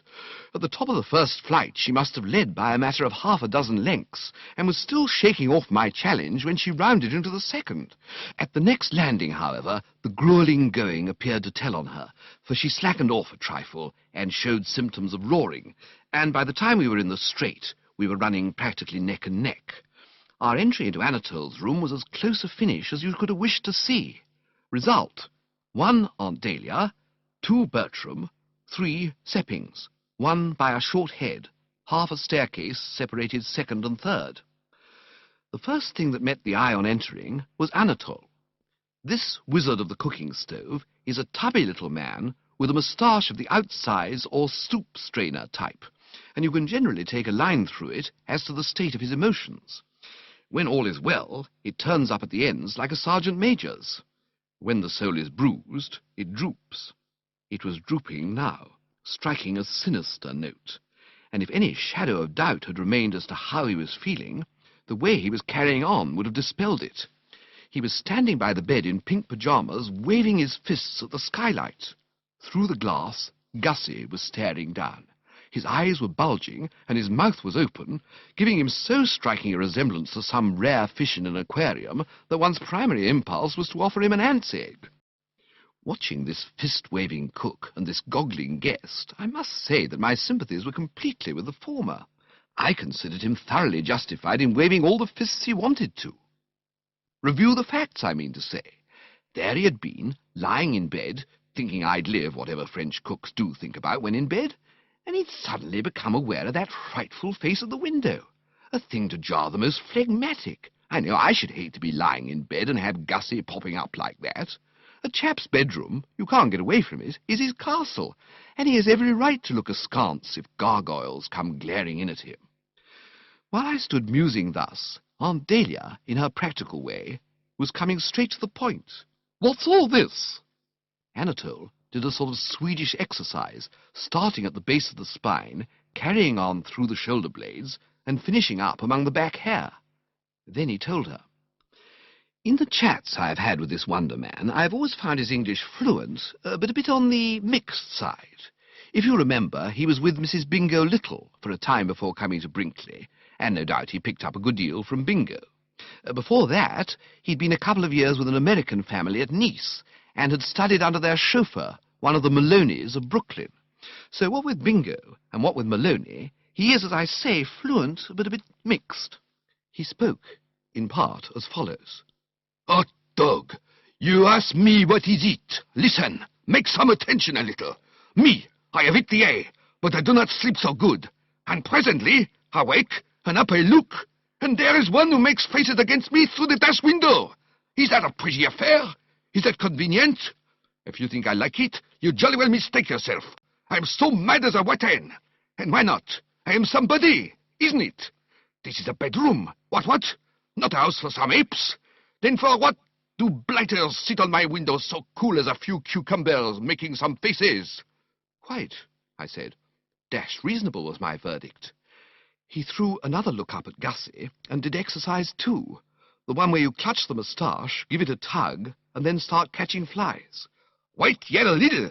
I am not finished. I see this type on my window, making a few faces. But what then? Does he buzz off when I shout a cry and leave me peaceable? Not on your life. He remained planted there, not giving any damns, and sit regarding me like a cat watching a duck. He make faces against me, and again he make faces against me. And the more I command that he should get too well out of here, the more he do not get too well out of here. He cries suddenly towards me, and I demand what is his desire, but he do not explain. Oh no, that arise never. He does but shrug his head. What damn silliness! Is this amusing for me? You think I like it? I am not content with such folly. I think the pauvre mat's loony. Je me fiche de ce type infect. C'est idiot de faire comme ça, l'oiseau. Allez-vous-en, Louffier. Tell the boob to go away. He is mad as some more chatters. I must say I thought he was making out a jolly good case, and evidently Aunt Dahlia felt the same. She laid a quivering hand on his shoulder. "I will, Monsieur Anatole, I will," she said, and I couldn't have believed that robust voice capable of sinking to such an absolute coo. More like a turtle dove calling to its mate than anything else. "It's quite all right." She had said the wrong thing. He did exercise 3. All right. No. The hell you say it's all right. Of what use to pull stuff like that? Wait 1/2 moment. Not yet so quick, my old sport. It is by no means all right. See yet again a little. It is some very different dishes of fish. I can take a few smooths with the rough, it is true, but I do not find it agreeable when one play lark against me on my windows. That cannot do. A nice thing, no. I am a serious man. I do not wish a few larks on my windows. I enjoy larks on my windows worse than any. It is very little all right. If such renegazoo is to arrive, I do not remain any longer in this house no more. I buzz off and do not stay planted. Sinister words, I had to admit, and I was not surprised that Aunt Dahlia, hearing them, should have uttered a cry like the wail of a master of hounds seeing a fox shot. Anatole had begun to wave his fists again at Gussie, and she now joined him. Seppings, who was puffing respectfully in the background, didn't actually wave his fists, but he gave Gussie a pretty austere look. It was plain to the thoughtful observer that this Finknottle, in getting onto that skylight, had done a mistaken thing. He couldn't have been more unpopular in the home of G.G. Simmons. Go away, you crazy loon! Cried Aunt Dahlia, in that ringing voice of hers which had once caused nervous members of the Quorn to lose stirrups and take tosses from the saddle. Gussie's reply was to waggle his eyebrows. I could read the message he was trying to convey. "I think he means," I said, reasonable old Bertram, always trying to throw oil on the troubled W's, "that if he does, he will fall down the side of the house and break his neck." Well, why not? Said Aunt Dahlia. I could see her point, of course, but it seemed to me that there might be a nearer solution. This skylight happened to be the only window in the house which Uncle Tom had not festooned with his ballet bars. I suppose he felt that if a burglar had the nerve to climb up as far as this, he deserved what was coming to him. If you opened the skylight, he could jump in. The idea got across. Seppings, how does this skylight open? With a pole, madam. Then get a pole. Get 2 poles, 10. And presently Gussie was mixing with the company. Like one of those chaps you read about in the papers, the wretched man seemed deeply conscious of his position. I must say Aunt Dahlia's bearing and demeanour did nothing to assist towards a restored composure. Of the amiability which she had exhibited when discussing this unhappy chump's activities with me over the fruit salad, no trace remained, and I was not surprised that speech more or less froze on the Finknottle lips. It isn't often that Aunt Dahlia, normally as genial a bird as ever encouraged a gaggle of hounds to get their noses down to it, lets her angry passions rise, but when she does, strong men climb trees and pull them up after them. "Well?" she said.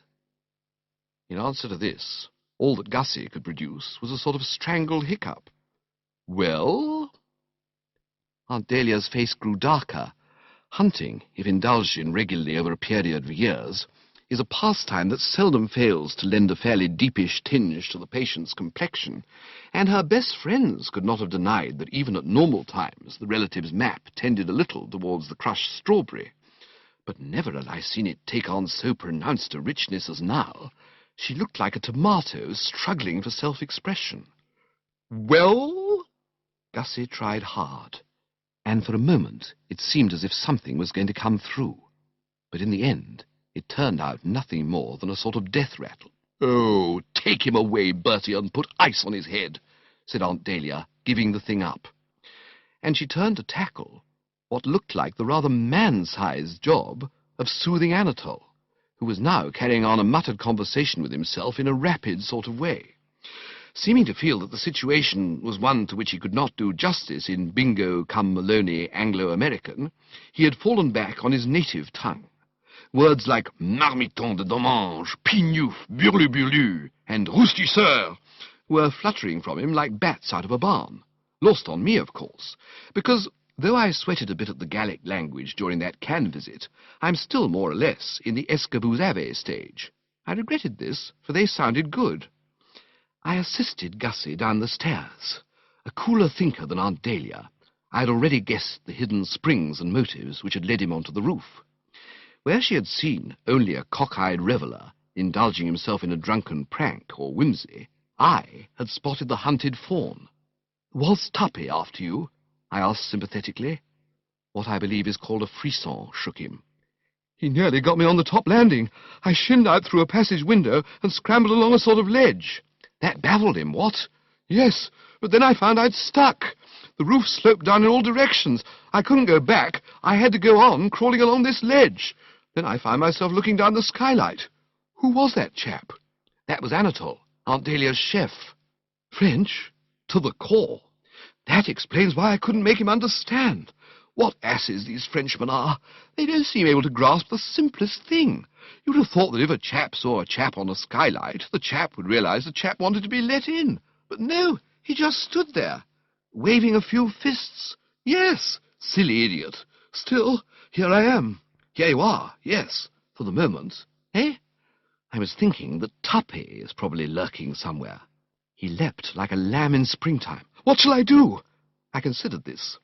Sneak back to your room and barricade the door. That is the manly policy. Suppose that's where he's lurking. Well, in that case, move elsewhere. But on arrival at the room, it transpired that Tuppy, if anywhere, was infesting some other portion of the house. Gussie shot in, and I heard the key turn. And feeling that there was no more I could do in that quarter, I returned to the dining room for further fruit salad and a quiet think. And I'd barely filled my plate when the door opened and Aunt Dahlia came in. She sank into a chair, looking a bit shop-worn. Give me a drink, Bertie. What sort? Any sort, so long as it's strong. Approach Bertram Wooster along these lines and you catch him at his best. St. Bernard dogs, doing the square thing by Alpine travellers, could not have bustled about more assiduously. I filled the order, and for some moments nothing was to be heard but the sloshing sound of an aunt restoring her tissues. "Shove it down, Aunt Dahlia," I said sympathetically. "These things take it out of one, don't they? You had a toughish time, no doubt, soothing Anatole." I proceeded, helping myself to anchovy paste on toast. "Everything pretty smooth now, I trust?" She gazed at me in a long, lingering sort of way, her brow wrinkled as if in thought. "Attila," she said at length. "That's the name. Attila the Hun. Eh? I was trying to think who you reminded me of. Somebody who went about strewing ruin and desolation and breaking up homes, which until he came along had been happy and peaceful. Attila is the man. It's amazing," she said, drinking me in once more. "To look at you, one would think you were just an ordinary, sort of amiable idiot, certifiable perhaps, but quite harmless. Yet in reality you are a worse scourge than the Black Death. I tell you, Bertie, when I contemplate you, I seem to come up against all the underlying sorrow and horror of life with such a thud that I feel as if I'd walked into a lamppost." Pained and surprised, I would have spoken, but the stuff I had thought was anchovy paste had turned out to be something far more gooey and adhesive. It seemed to wrap itself round the tongue and impede utterance like a gag. And while I was still endeavouring to clear the vocal cords for action, she went on. "Do you realize what you started when you sent that spink-bottle man down here? As regards his getting blotto and turning the prize-giving ceremonies of Market Snodsbury Grammar School into a sort of two-reel comic film, I will say nothing, for frankly I enjoyed it. But when he comes leering at Anatole through skylights, just after I had with infinite pains and tact induced him to withdraw his notice, and makes him so temperamental that he won't hear of staying on after tomorrow—" The paste stuff gave way. I was able to speak. "What? Yes, Anatole goes tomorrow, and I suppose poor old Tom will have indigestion for the rest of his life. And that is not all. I've just seen Angela, and she tells me she's engaged to this bottle. Temporarily, yes, I had to admit. Temporarily be blowed. She's definitely engaged to him, and talks with a sort of hideous coolness of getting married in October. So there it is. If the prophet Job were to walk into the room at this moment, I could sit swapping hard luck stories with him till bedtime. Not that Job was in my class. He had boils. Well, what are boils? Dashed painful, I understand. Nonsense. I'd take all the boils on the market in exchange for my troubles. Can't you realize the position? I've lost the best cook in England. My husband, poor soul, will probably die of dyspepsia, and my only daughter, for whom I have dreamed such a wonderful future, is engaged to be married to an inebriated newt fancier. And you talk about boils. I corrected her on a small point. I don't absolutely talk about boils. I merely mentioned that Job had them. Yes, I agree with you, Aunt Dahlia, that things are not looking too oojar cum spiff at the moment. But be of good cheer. Worcester is seldom baffled for more than the nonce. You rather expect to be coming along shortly with another of your schemes? At any minute. She sighed resignedly. I thought as much. Well, it needed but this. I don't see how things could possibly be worse than they are, but no doubt you will succeed in making them so. Your genius and insight will find the way. Carry on, Bertie. Yes, carry on. I'm past caring now. I shall even find a faint interest in seeing into what darker and profounder abysses of hell you can plunge this home. Go to it, lad. What's that stuff you're eating? I find it a little difficult to classify. Some sort of paste on toast, rather like glue flavoured with beef extract. Gimme, said Aunt Dahlia listlessly. Be careful how you chew, I advised. It sticketh closer than a brother. Yes, Jeeves? The man had materialized on the carpet, absolutely noiseless as usual. A note for you, sir. A note for me, Jeeves? A note for you, sir. From whom, Jeeves? From Miss Bassett, sir. From whom, Jeeves? From Miss Bassett, sir. From Miss Bassett, Jeeves? From Miss Bassett, sir. At this point, Aunt Dahlia, who had taken one nibble at her whatever it was on toast and laid it down, begged us, a little fretfully, I thought, for heaven's sake to cut out the cross-talk vaudeville stuff, as she had enough to bear already without having to listen to us doing our imitation of the two Macs. Always willing to oblige, I dismissed Jeeves with a nod, and he flickered for a moment and was gone. Many a spectre would have been less slippy. But what, I mused, toying with the envelope, can this female be writing to me about? Why not open the damn thing and see? A very excellent idea, I said, and did so. And if you're interested in my movements, proceeded Aunt Dahlia, heading for the door, I propose to go to my room, do some yogi deep breathing, and try to forget. Quite, I said absently, skimming P1. And then, as I turned over, a sharp howl broke from my lips, causing Aunt Dahlia to shy like a startled mustang. Don't do it, she exclaimed, quivering in every limb. Yes, but dash it! What a pest you are, you miserable objects, he sighed. I remember years ago, when you were in your cradle, being left alone with you one day, and you nearly swallowed your rubber comforter and started turning purple.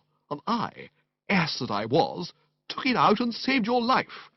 Let me tell you, young Bertie, it will go very hard with you if you ever swallow a rubber comforter again when only I am by to aid. But dash it, I cried, do you know what's happened? Madeline Bassett says she's going to marry me. I hope it keeps fine for you, said the relative, and passed from the room, looking like something out of an Edgar Allan Poe story. End of Disc 5. Disc 6. Chapter 21. I don't suppose I was looking so dashed unlike something out of an Edgar Allan Poe story myself, for as you can readily imagine, the news item which I've just recorded had got in amongst me properly. If the Bassett, in the belief that the Worcester heart had long been hers, and was waiting ready to be scooped in on demand, had decided to take up her option, I should, as a man of honour and sensibility, have no choice but to come across and kick in. The matter was obviously not one that could be straightened out with a curt nolle prosequi. All the evidence, therefore, seemed to point to the fact that the doom had come upon me, and what was more, had come to stay. And yet, though it would be idle to pretend that my grip on the situation was quite the grip I'd have liked it to be, I did not despair of arriving at a solution. A lesser man, caught in this awful snare, would no doubt have thrown in the towel at once and ceased to struggle. But the whole point about the Worcesters is that they are not lesser men. By way of a start, I read the note again. Not that I had any hope that a second perusal would enable me to place a different construction on its contents, but it helped to fill in while the brain was limbering up.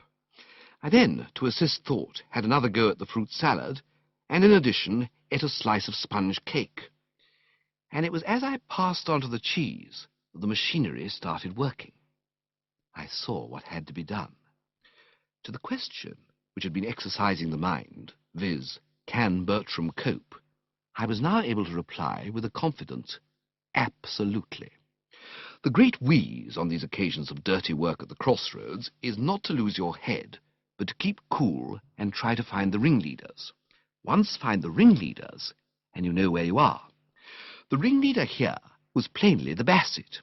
It was she who started the whole imbroglio by chucking Gussie, and it was clear that before anything could be done to solve and clarify, she must be induced to revise her views and take him on again. This would put Angela back into circulation, and that would cause Tuppy to simmer down a bit, and then we could begin to get somewhere. I decided that as soon as I'd had another morsel of cheese, I would seek this Bassett out and be pretty eloquent. And at this moment, in she came. I might have foreseen that she'd be turning up shortly. I mean to say, hearts may ache, but if they know there is a cold collation set out in the dining room, they're pretty sure to come popping in sooner or later. Her eyes, as she entered the room, were fixed on the salmon mayonnaise, and she would no doubt have made a beeline for it and started getting hers, had I not, in the emotion of seeing her, dropped a glass of the best, with which I was endeavouring to bring about a calmer frame of mind.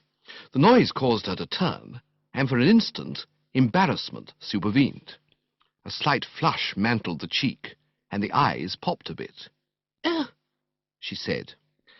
I have always found that there's nothing that helps to ease you over one of these awkward moments like a spot of stage business. Find something to do with your hands, and it's half the battle. I grabbed a plate and hastened forward. "A touch of salmon?" Thank you. "With a suspicion of salad?" If you please. "And to drink? Name the poison." I think I would like a little orange juice. She gave a gulp. Not at the orange juice, I don't mean, because she hadn't got it yet, but at all the tender associations those two words provoked. It was as if someone had mentioned spaghetti to the relict of an Italian organ grinder. Her face flushed a deeper shade. She registered anguish, and I saw that it was no longer within the sphere of practical politics to try to confine the conversation to neutral topics like cold-boiled salmon. So did she, I imagine, for when I, as a preliminary to getting down to brass tacks, said she said too, simultaneously, the brace of clashing in mid-air. I'm sorry. I beg your pardon? You were saying... You were saying? No, please go on. Oh, right-ho. I straightened the tie, my habit when in this girl's society, and had at it. With reference to yours of even date. She flushed again, and took a rather strained forkful of salmon. You got my note? Yes, I got your note. I gave it to Jeeves to give to you. Yes, he gave it to me. That's how I got it. There was another silence, and as she was plainly shrinking from talking turkey, I was reluctantly compelled to do so. I mean, somebody had got to.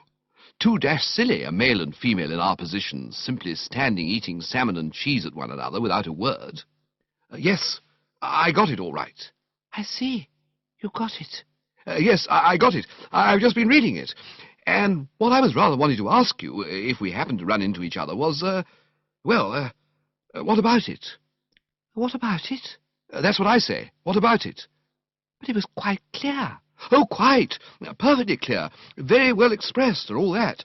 But, I mean, deeply sensible of the honour and so forth, but, well, dash it.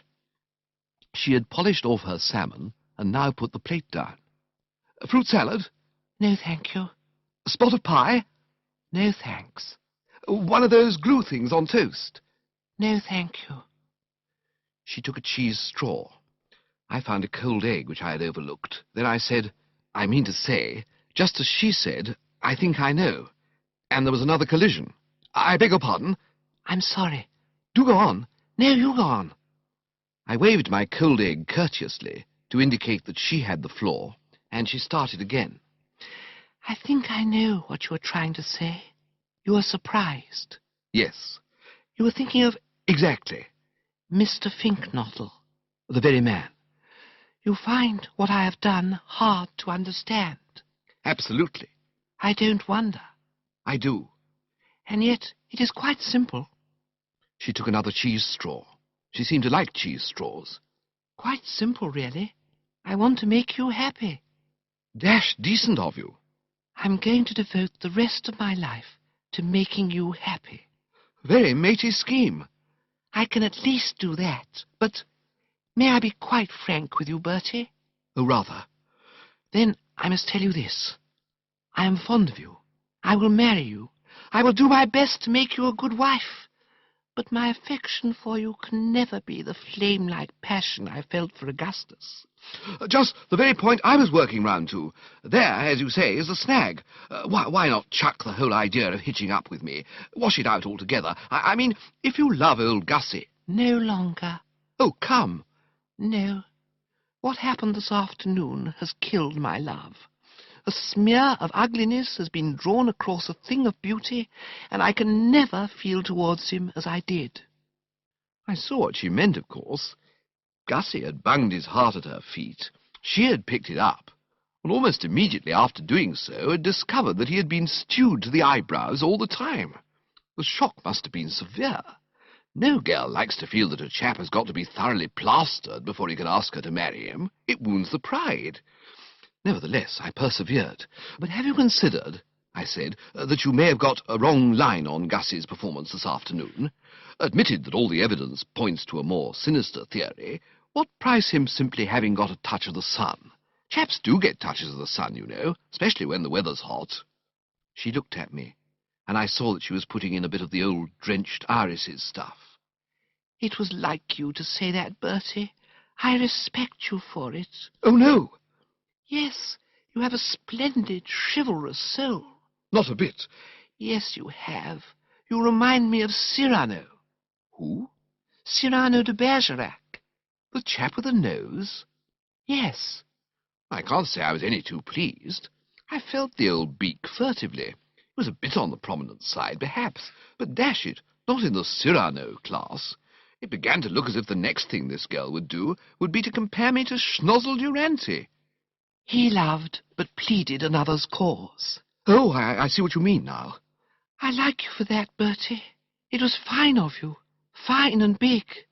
But it's no use. There are things which kill love. I can never forget Augustus, but my love for him is dead. I will be your wife. Well, one has to be civil. Right-ho, I said. Thanks awfully. Then the dialogue sort of puffed out once more, and we stood eating cheese straws and cold eggs respectively in silence. There seemed to exist some little uncertainty as to what the next move was.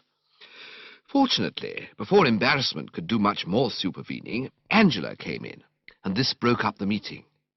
The Bassett announced our engagement, and Angela kissed her and said she hoped she'd be very, very happy, and the Bassett kissed her and said she hoped she would be very, very happy with Gussie, and Angela said she was sure she would because Augustus was such a dear, and the Bassett kissed her again, and Angela kissed her again, and in a word, the whole thing got so bally feminine that I was glad to edge away. I would have been glad to do so, of course, in any case, for if ever there was a moment when it was up to Bertram to think, and think hard, this moment was that moment. It was, it seemed to me, the end. Not even on the occasion, some years earlier, when I had inadvertently become betrothed to Tuppy's frightful cousin Honoria, had I experienced a deeper sense of being waist-high in the gumbo and about to sink without trace. I wandered out into the garden, smoking a tortured gasper, with the iron well embedded in the soul. And I had fallen into a sort of trance, trying to picture what it would be like having the Bassett on the premises for the rest of my life, and at the same time, if you follow me, trying not to picture what it would be like, when I charged into something which might have been a tree, but was not, being in point of fact Jeeves. "I beg your pardon, sir," he said. "I should have moved to one side." I did not reply. I stood looking at him in silence, for the sight of him had opened up a new line of thought. This Jeeves now, I reflected. I had formed the opinion that he had lost his grip and was no longer the force he had been. But was it not possible, I asked myself, that I might be mistaken? Start him off exploring avenues, and might he not discover one through which I would be enabled to sneak off to safety, leaving no hard feelings behind? I found myself answering that it was quite on the cards that he might. After all, his head still bulged out at the back as of old. One noted in his eyes the same intelligent glitter. Mind you, after what had passed between us in the matter of that white mess jacket with the brass buttons, I was not prepared absolutely to hand over to the man. I would, of course, merely take him into consultation. But recalling some of his earlier triumphs, The Sibley case, the episode of my Aunt Agatha and the dog Mackintosh, and the smoothly handled affair of Uncle George and the barmaid's niece were a few that sprang to my mind. I felt justified at least in offering him the opportunity of coming to the aid of the young master in his hour of peril. But before proceeding further, there was one thing that had got to be understood between us, and understood clearly. "Jeeves," I said, "a word with you." "Sir?" "I am up against it a bit, Jeeves." "I am sorry to hear that, sir. Can I be of any assistance?" "Quite possibly you can, if you've not lost your grip. Tell me frankly, Jeeves, are you in pretty good shape mentally?" Yes, sir. "Still eating plenty of fish?" Yes, sir. "Then it may be all right. But there's just one point before I begin. In the past, when you've contrived to extricate self or some pal from some little difficulty, you have frequently shown a disposition to take advantage of my gratitude to gain some private end. Those purple socks, for instance. Also the +4s and the old Etonian spats. Choosing your moment with subtle cunning, you came to me when I was weakened by relief, and got me to get rid of them. And what I am saying now is that if you're successful on the present occasion, there must be no rot of that description about that mess jacket of mine." Very good, sir. "You will not come to me when all is over and ask me to jettison the jacket?" Certainly not, sir. "On that understanding, then, I will carry on. Jeeves, I'm engaged." I hope you will be very happy, sir. "Don't be an ass. I'm engaged to Miss Bassett." Indeed, sir. I was not aware— "Nor was I. It came as a complete surprise. However, there it is. The official intimation was in that note you brought me." Odd, sir. "What is?" Odd, sir, that the contents of that note should have been as you describe. It seemed to me that Miss Bassett, when she handed me the communication, was far from being in a happy frame of mind." "She is far from being in a happy frame of mind. You don't suppose she really wants to marry me, do you? Pshaw, Jeeves, can't you see that this is simply another of those bally gestures which are rapidly rendering Brinkley Court a hell for man and beast? Dash all gestures is my view." Yes, sir. "Well, what's to be done?" You feel that Miss Bassett, despite what has occurred, still retains a fondness for Mr. Finknottle, sir?" "She's pining for him." In that case, sir, surely the best plan would be to bring about a reconciliation between them." "How? You see, you stand silent and twiddle the fingers. You are stumped." No, sir. If I twiddled my fingers, it was merely to assist thought." "Then continue twiddling." "It will not be necessary, sir." "You don't mean you've got a bite already?" "Yes, sir." "You astound me, Jeeves. Let's have it." "The device which I have in mind is one that I have already mentioned to you, sir." "When did you ever mention any device to me?" "If you will throw your mind back to the evening of our arrival, sir. You were good enough to inquire of me if I had any plan to put forward with a view to bringing Miss Angela and Mr. Glossop together, and I ventured to suggest—" "Good Lord! Not the old fire alarm thing?" Precisely, sir." "You're still sticking to that?" "Yes, sir." It shows how much the ghastly blow I had received had shaken me, when I say that instead of dismissing the proposal with a curt "Pshaw!" or anything like that, I found myself speculating as to whether there might not be something in it after all. When he'd first mooted this fire alarm scheme of his, I had sat upon it, if you remember, with the maximum of promptitude and vigour. Rotten was the adjective I'd employed to describe it, and you may recall that I mused a bit sadly, considering the idea conclusive proof of the general breakdown of a once fine mind. But now it somehow began to look as if it might have possibilities. The fact of the matter was that I'd about reached the stage where I was prepared to try anything once, however goofy.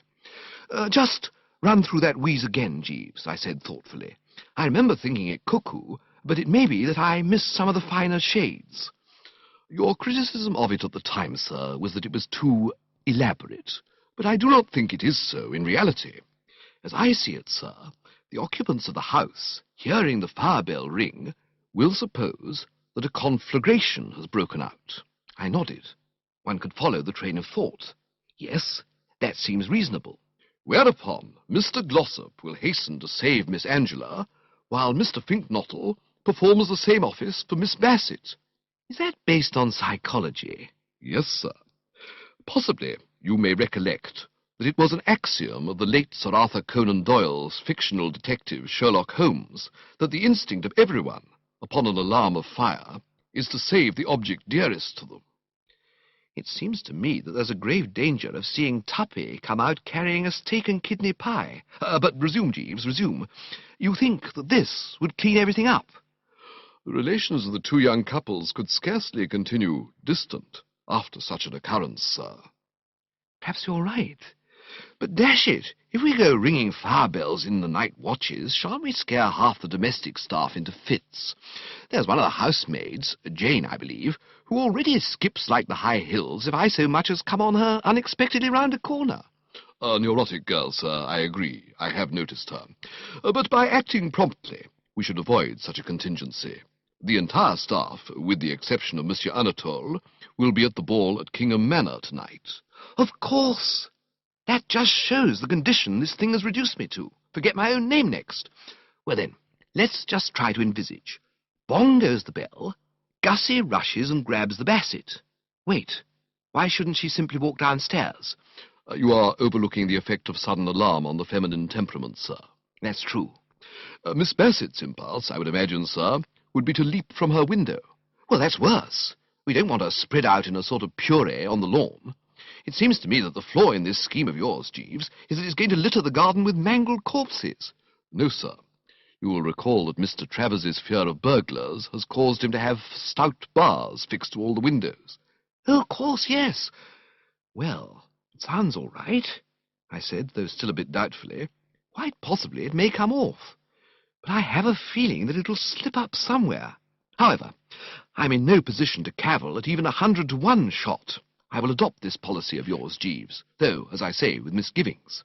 At what hour would you suggest bonging the bell? Not before midnight, sir. That's to say, sometime after midnight. Yes, sir. Righto, then. At 12:30 on the dot, I will bong.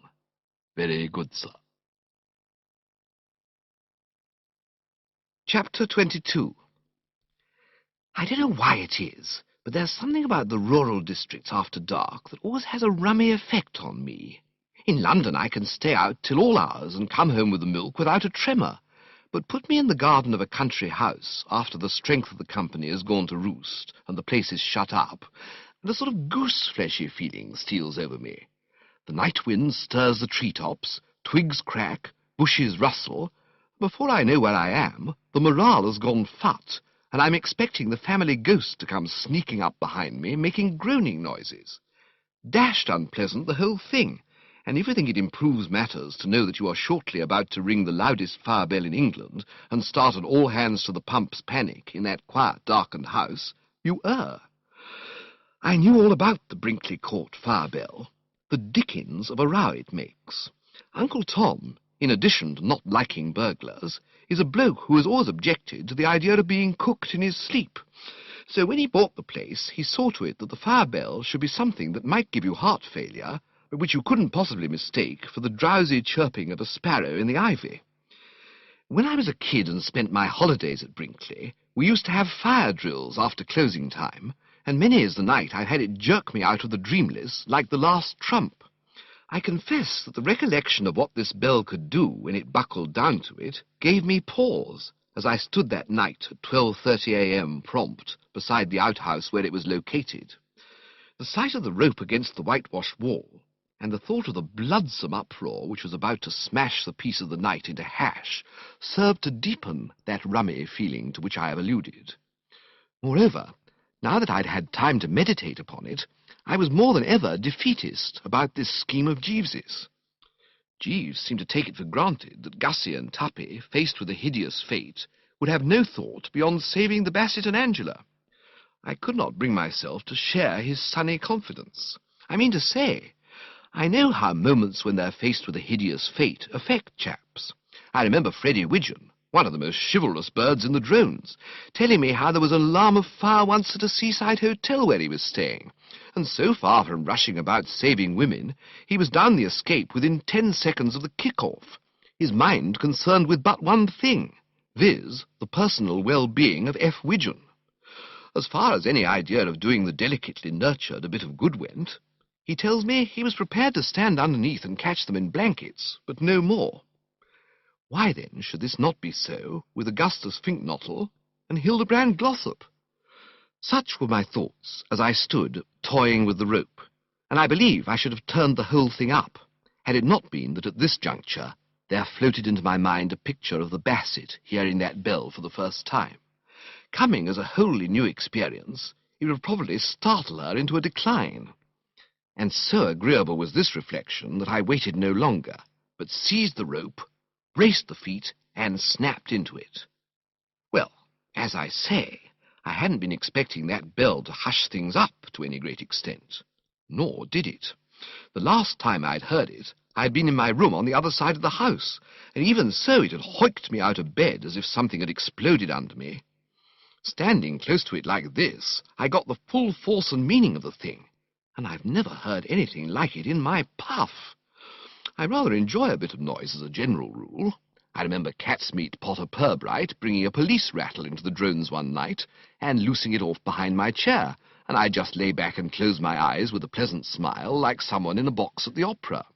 And the same applies to the time when my Aunt Agatha's son, young Foss, put a match to the parcel of Guy Fawkes Day fireworks to see what would happen.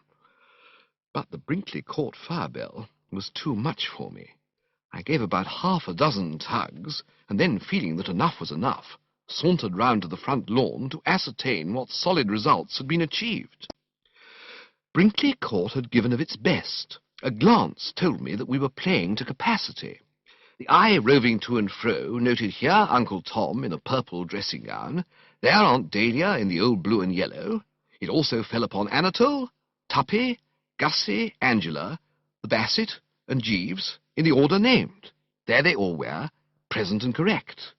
But, and this is what caused me immediate concern, I could detect no sign whatever that there had been any rescue work going on.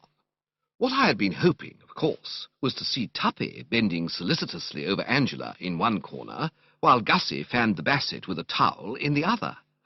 Instead of which, the Basset was one of the group which included Aunt Dahlia and Uncle Tom, and seemed to be busy trying to make Anatole see the bright side, while Angela and Gussie were respectively leaning against the sundial with a peeved look, and sitting on the grass rubbing a barked shin. Tuppy was walking up and down the path all by himself. A disturbing picture, you will admit. It was with a rather imperious gesture that I summoned Jeeves to my side. Well, Jeeves, sir. I eyed him sternly. Sir, forsooth. It is no good saying sir, Jeeves. Look round you. See for yourself. Your scheme has proved a bust. Certainly it would appear that matters have not arranged themselves quite as we anticipated, sir. We? As I had anticipated, sir. That's more like it. Didn't I tell you to be a flop? I remember that you did seem dubious, sir. Dubious is no word for it, Jeeves. I hadn't a scrap of faith in the idea from the start. When you first mooted it, I said it was rotten, and I was right. I'm not blaming you, Jeeves. It's not your fault that you've sprained your brain. But after this, forgive me if I hurt your feelings, Jeeves. I shall know better than to allow you to handle any but the simplest and most elementary problems. It is best to be candid about this, don't you think? Kindest to be frank and straightforward? Certainly, sir. I mean, the surgeon's knife, what? Precisely, sir. I consider... If you will pardon me for interrupting you, sir, I fancy Mrs. Travers is endeavouring to attract your attention. And at this moment a ringing hoy, which could have proceeded only from the relative in question, assured me that his view was correct. Just step this way a moment, Attila, if you don't mind, boomed that well-known, and under certain conditions well-loved voice, and I moved over. I was not feeling unmixedly at my ease. For the first time it was beginning to steal upon me that I had not prepared a really good story in support of my questionable behaviour in ringing fire bells at such an hour, and I have known Aunt Dahlia to express herself with a hearty freedom upon far smaller provocation. She exhibited, however, no signs of violence, more a sort of frozen calm, if you know what I mean. You could see she was a woman who had suffered. Well, Bertie, dear, she said, here we all are. Quite, I replied guardedly. Nobody missing, is there? I don't think so. Splendid. So much healthier for us, out in the open like this, than frowsting in bed. I just dropped off when you did your bell-ringing act, for it was you, my sweet child, who rang that bell, was it not? I did ring the bell, yes.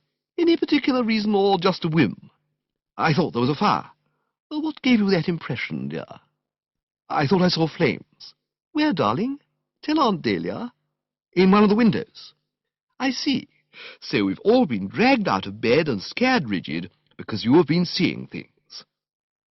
Here, Uncle Tom made a noise like a cork coming out of a bottle, and Anatole, whose moustache had hit a new low, said something about some apes, and if I'm not mistaken, a rogommier, whatever that is. I admit I was mistaken. I am sorry. Don't apologize, Ducky. Can't you see how pleased we all are? What were you doing out here, anyway? Just taking a stroll. I see. And are you proposing to continue your stroll? No, I think I'll go in now. That's fine, because I was thinking of going in too, and I don't believe I could sleep, knowing you were out here giving rein to that powerful imagination of yours. The next thing that would happen would be that you'd think you saw a pink elephant sitting on the drawing-room windowsill and start throwing bricks at it. Well, come on, Tom. The entertainment seems to be over. Yes, Mr. Finknottle? Gussie, as he joined our little group, seemed upset about something. I say on, Augustus. I say, what are we going to do? Speaking for myself, I intend to return to bed. But the door's shut. What door? The front door. Somebody must have shut it. Then I shall open it. But it won't open. Then I shall try another door. But all the other doors are shut. What? Who shut them? I don't know. I advanced a theory. The wind? Aunt Dahlia's eye met mine. Don't try me too high, she begged. Not now, precious. And indeed, even as I spoke, it did strike me that the night was pretty still.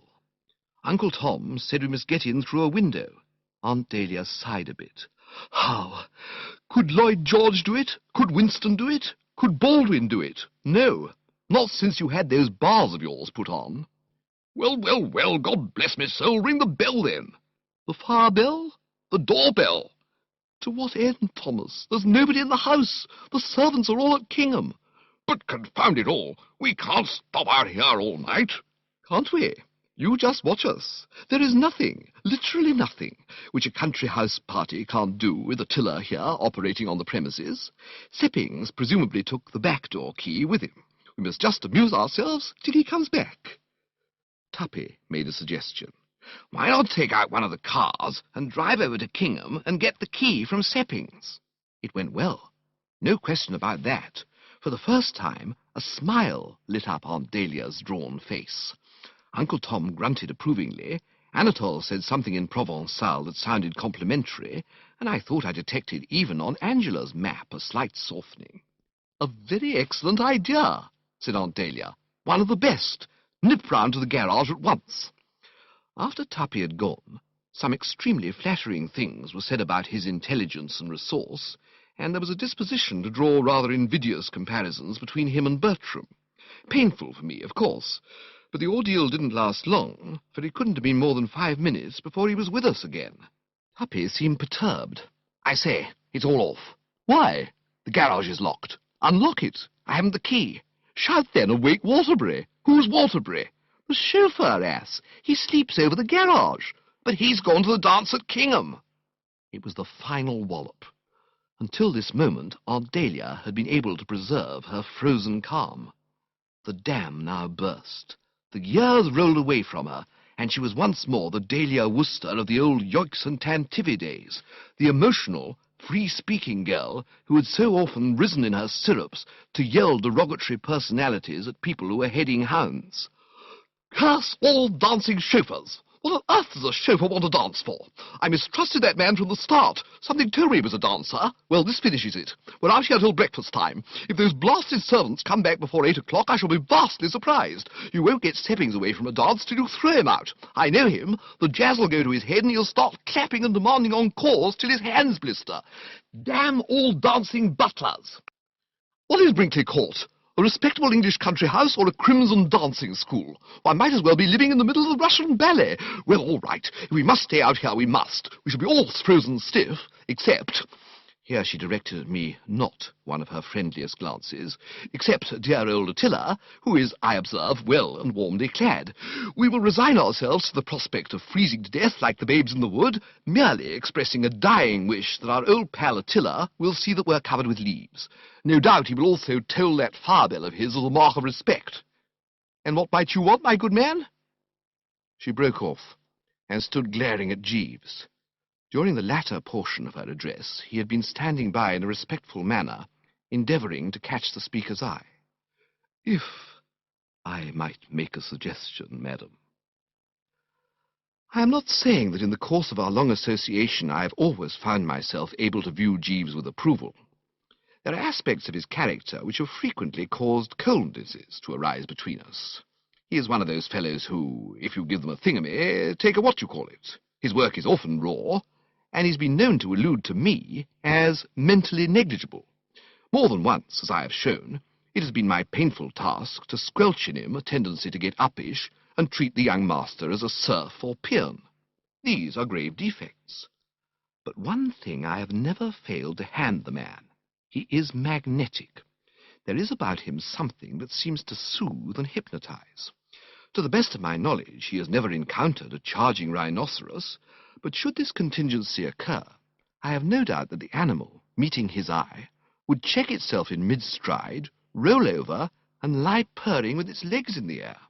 At any rate, he calmed down Aunt Dahlia, the nearest thing to a charging rhinoceros, in under 5 seconds. He just stood there looking respectful, and though I didn't time the thing, not having a stopwatch on me, I should say it wasn't more than 3 seconds and a quarter before her whole manner underwent an astounding change for the better. She melted before one's eyes. Jeeves, you haven't got an idea. Yes, madam, that great brain of yours has really clicked as ever in the hour of need? Yes, madam. Jeeves, said Aunt Dahlia in a shaking voice, I am sorry I spoke so abruptly. I was not myself. I might have known that you would not come simply trying to make conversation. Tell us this idea of yours, Jeeves. Join our little group of thinkers, and let's hear what you have to say. Make yourself at home, Jeeves. Give us the good word. Can you really get us out of this mess? Yes, madam, if one of the gentlemen would be willing to ride a bicycle. A bicycle? There is a bicycle in the gardener's shed in the kitchen garden, madam. Possibly one of the gentlemen might feel disposed to ride over to Kingham Manor and procure the back-door key from Mr. Seppings. Splendid, Jeeves. Thank you, madam. Wonderful. Thank you, madam. Attila? Said Aunt Dahlia, turning and speaking in a quiet, authoritative manner. I had been expecting it. From the very moment those ill-judged words had passed the fellow's lips, I had had a presentiment that a determined effort would be made to elect me as the goat, and I braced myself to resist and obstruct. And as I was about to do so, while I was in the very act of summoning up all my eloquence to protest that I didn't know how to ride a bike, and couldn't possibly learn in the brief time at my disposal, I'm dashed if the man didn't go and nip me in the bud. Yes, madam, Mr. Worcester would perform the task admirably. He is an expert cyclist. He has often boasted to me of his triumphs on the wheel. I hadn't done anything of the sort. It's simply monstrous how one's words get twisted. All I'd ever done was to mention to him, casually just as an interesting item of information, one day in New York when we were watching the 6-day bicycle race, that at the age of 14, while spending my holidays with a vicar of sorts who'd been told off to teach me Latin, I had won the choir boy's handicap at the local school treat. A very different thing from boasting of one's triumphs on the wheel. I mean, he was a man of the world, and must have known that the form at school treats is never of the hottest.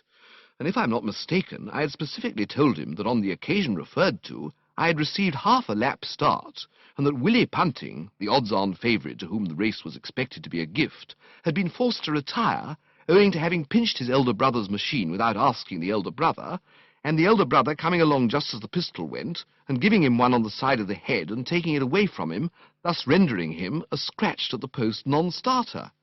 Yet from the way he talked, you'd have thought I was one of those chaps in sweaters with medals all over them, whose photographs bob up from time to time in the illustrated press on the occasion of their having ridden from Hyde Park to Glasgow in 3 seconds under the hour, or whatever it is.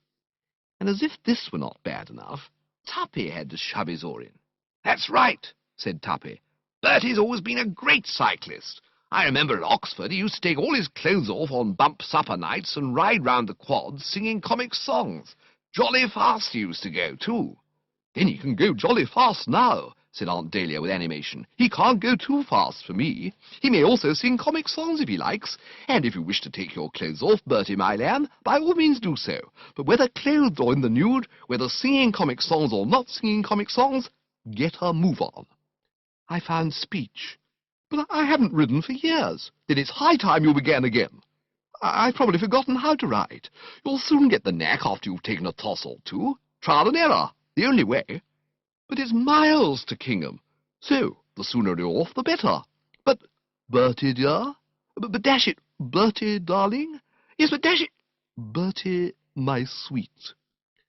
And so it was arranged. Presently I was moving sombrely off through the darkness, Jeeves at my side. Aunt Dahlia calling after me something about trying to imagine myself the man who brought the good news from Aix to Ghent. First I'd heard of the chap. "So, Jeeves," I said as we reached the shed, and my voice was cold and bitter, "this is what your great scheme has accomplished. Tuppy, Angela, Gussie and the Basset, not on speaking terms, and self, faced with an 8-mile ride—" "9, I believe, sir." "A 9-mile ride, and another 9-mile ride back." "I am sorry, sir." "No good being sorry now. Where is this foul bone-shaker?" "I will bring it out, sir." He did so. I eyed it sourly. "Where's the lamp?" "I fear there is no lamp, sir." "No lamp? "No, sir."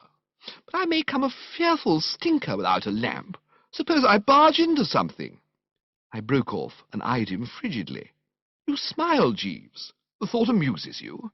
"I beg your pardon, sir. I was thinking of a tale my Uncle Cyril used to tell me as a child. An absurd little story, sir, though I confess that I have always found it droll. According to my Uncle Cyril, 2 men named Nichols and Jackson set out to ride to Brighton on a tandem bicycle, and were so unfortunate as to come into collision with a brewer's van. And when the rescue party arrived on the scene of the accident, it was discovered that they had been hurled together with such force that it was impossible to sort them out at all adequately. The keenest eye could not discern which portion of the fragments was Nichols and which Jackson, so they collected as much as they could and called it Nixon. I remember laughing very much at that story when I was a child, sir." I had to pause a moment to master my feelings. "You did, eh?" "Yes, sir." "You thought it funny?" "Yes, sir." "And your Uncle Cyril thought it funny?" "Yes, sir." "Golly, what a family! Next time you meet your Uncle Cyril, Jeeves, you can tell him from me that his sense of humour is morbid and unpleasant." "He is dead, sir." "Thank heaven for that. Well, give me the blasted machine." "Very good, sir." "Are the tires inflated?" "Yes, sir." "The nuts firm, the brakes in order, the sprockets running true with the differential gear?" "Yes, sir." "Right-ho, Jeeves." In Tuppy's statement that when at the University of Oxford I'd been known to ride a bicycle in the nude about the quadrangle of our mutual college, there had been, I cannot deny, a certain amount of substance. Correct, however, though his facts were, so far as they went, he had not told all. What he had omitted to mention was that I had invariably been well oiled at the time, and when in that condition a chap is capable of feats at which in cooler moments his reason would rebel. Stimulated by the juice, I believe, men have even been known to ride alligators.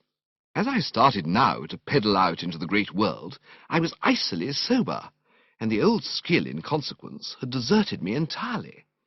I found myself wobbling badly, and all the stories I had ever heard of nasty bicycle accidents came back to me with a rush, headed by Jeeves's Uncle Cyril's cheery little anecdote about Nichols and Jackson. Pounding wearily through the darkness, I found myself at a loss to fathom the mentality of men like Jeeves's Uncle Cyril. What on earth he could see funny in a disaster which had apparently involved the complete extinction of a human creature, or at any rate of half a human creature and half another human creature, was more than I could understand. To me, the thing was one of the most poignant tragedies that had ever been brought to my attention, and I have no doubt that I should have continued to brood over it for quite a time, had my thoughts not been diverted by the sudden necessity of zigzagging sharply in order to avoid a pig in the fairway. For a moment it looked like being real Nichols and Jackson stuff, but fortunately a quick zig on my part, coinciding with an adroit zag on the part of the pig, enabled me to win through, and I continued my ride safe, but with a heart fluttering like a captive bird. The effect of this narrow squeak upon me was to shake the nerve to the utmost. The fact that pigs were abroad in the night seemed to bring home to me the perilous nature of my enterprise. It set me thinking of all the other things that could happen to a man out and about on a velocipede without a lamp after lighting up time.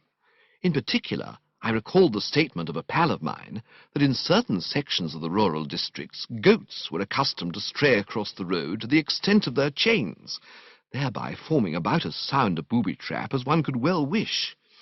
He mentioned, I remember, the case of a friend of his whose machine got entangled with a goat chain and who was dragged 7 miles, like skioring in Switzerland, so that he was never the same man again. And there was one chap who ran into an elephant, left over from a travelling circus. Indeed, taking it for all in all, it seemed to me that with the possible exception of being bitten by sharks, there was virtually no front-page disaster that could not happen to a fellow, once he'd allowed his dear ones to override his better judgment and shove him out into the great unknown on a push-bike. And I'm not ashamed to confess that, taking it by and large, the amount of quailing I did from this point on was pretty considerable. However, in respect to goats and elephants, I must say things panned out unexpectedly well. Oddly enough, I encountered neither.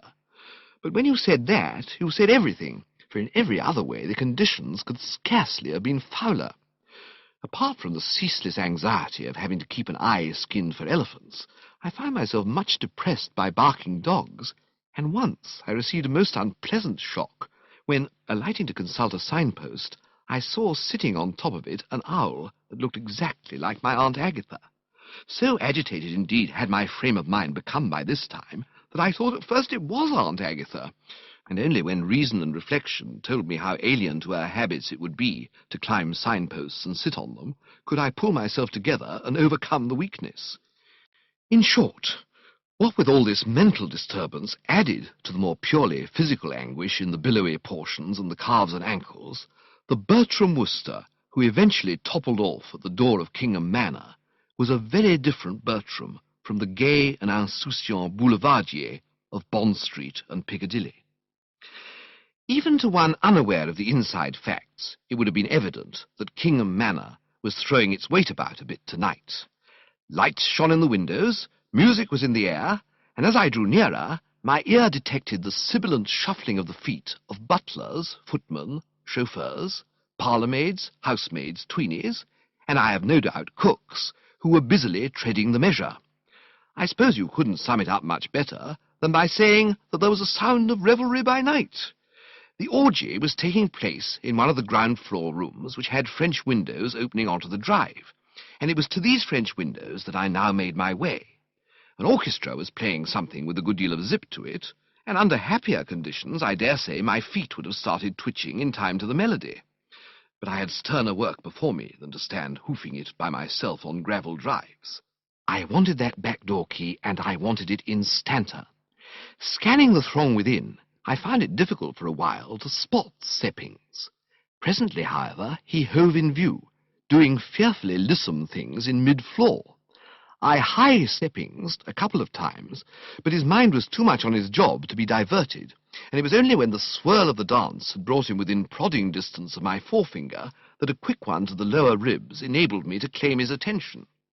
The unexpected buffet caused him to trip over his partner's feet, and it was with marked austerity that he turned. As he recognized Bertram, however, coldness melted to be replaced by astonishment. "Mr. Wooster!" I was in no mood for bandying words. "Less of the Mr. Wooster and more back-door keys," I said curtly. "Give me the key of the back door, Seppings." He did not seem to grasp the gist. "The key of the back door, sir?"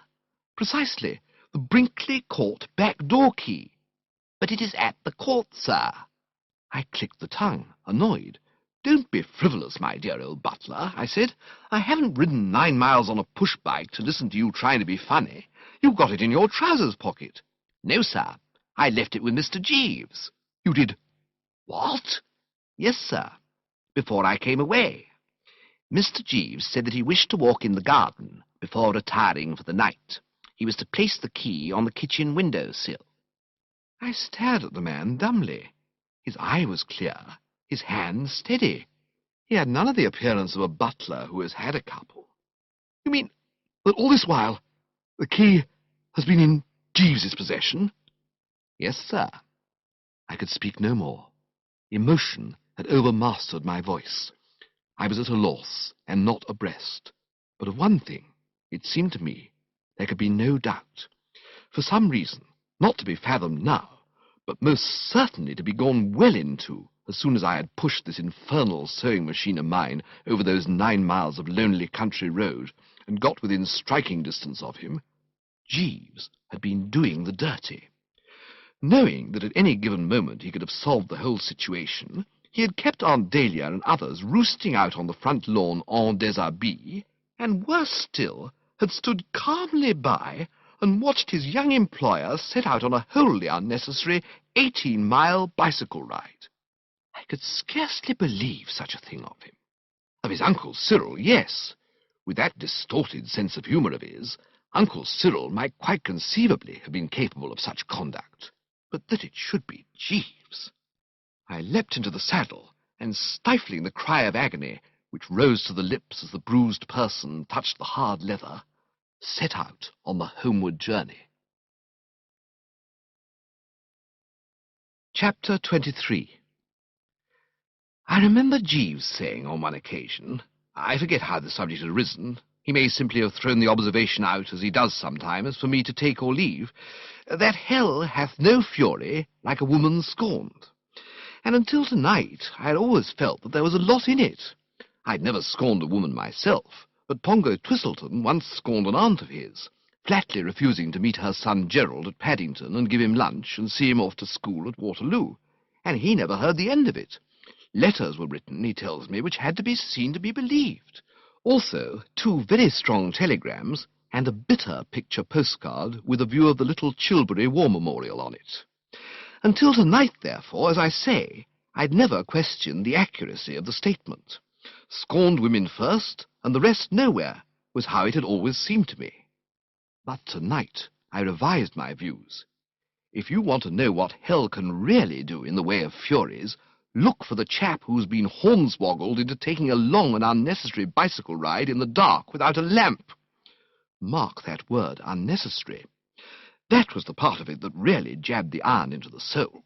I mean, if it was a case of riding to the doctor's to save the child with croup, or going off to the local pub to fetch supplies in the event of the cellar having run dry, no one would leap to the handlebars more readily than I. Young Lochinvar, absolutely. But this business of being put through it merely to gratify one's personal attendant's diseased sense of the amusing was a bit too thick, and I chafed from start to finish. So, what I mean to say, although the Providence which watches over good men saw to it that I was enabled to complete the homeward journey unscathed, except in the billowy portions, removing from my path all goats, elephants, and even owls that looked like my Aunt Agatha, it was a frowning and jaundiced Bertram who finally came to anchor at the Brinkley Court front door. When I saw a dark figure emerging from the porch to meet me, I prepared to let myself go and uncork all that was fizzing in the mind. "Jeeves," I said. "It is I, Bertie."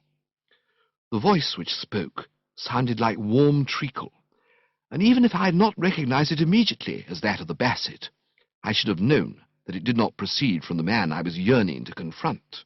For this figure before me was wearing a simple tweed dress, and had employed my first name in its remarks, and Jeeves, whatever his moral defects, would never go about in skirts calling me Bertie. The last person, of course, whom I would have wished to meet after a long evening in the saddle, but I vouchsafed a courteous "What ho!" There was a pause, during which I massaged the calves. Mine, of course, I mean. "You got in, then?" I said in allusion to the change of costume. "Oh, yes.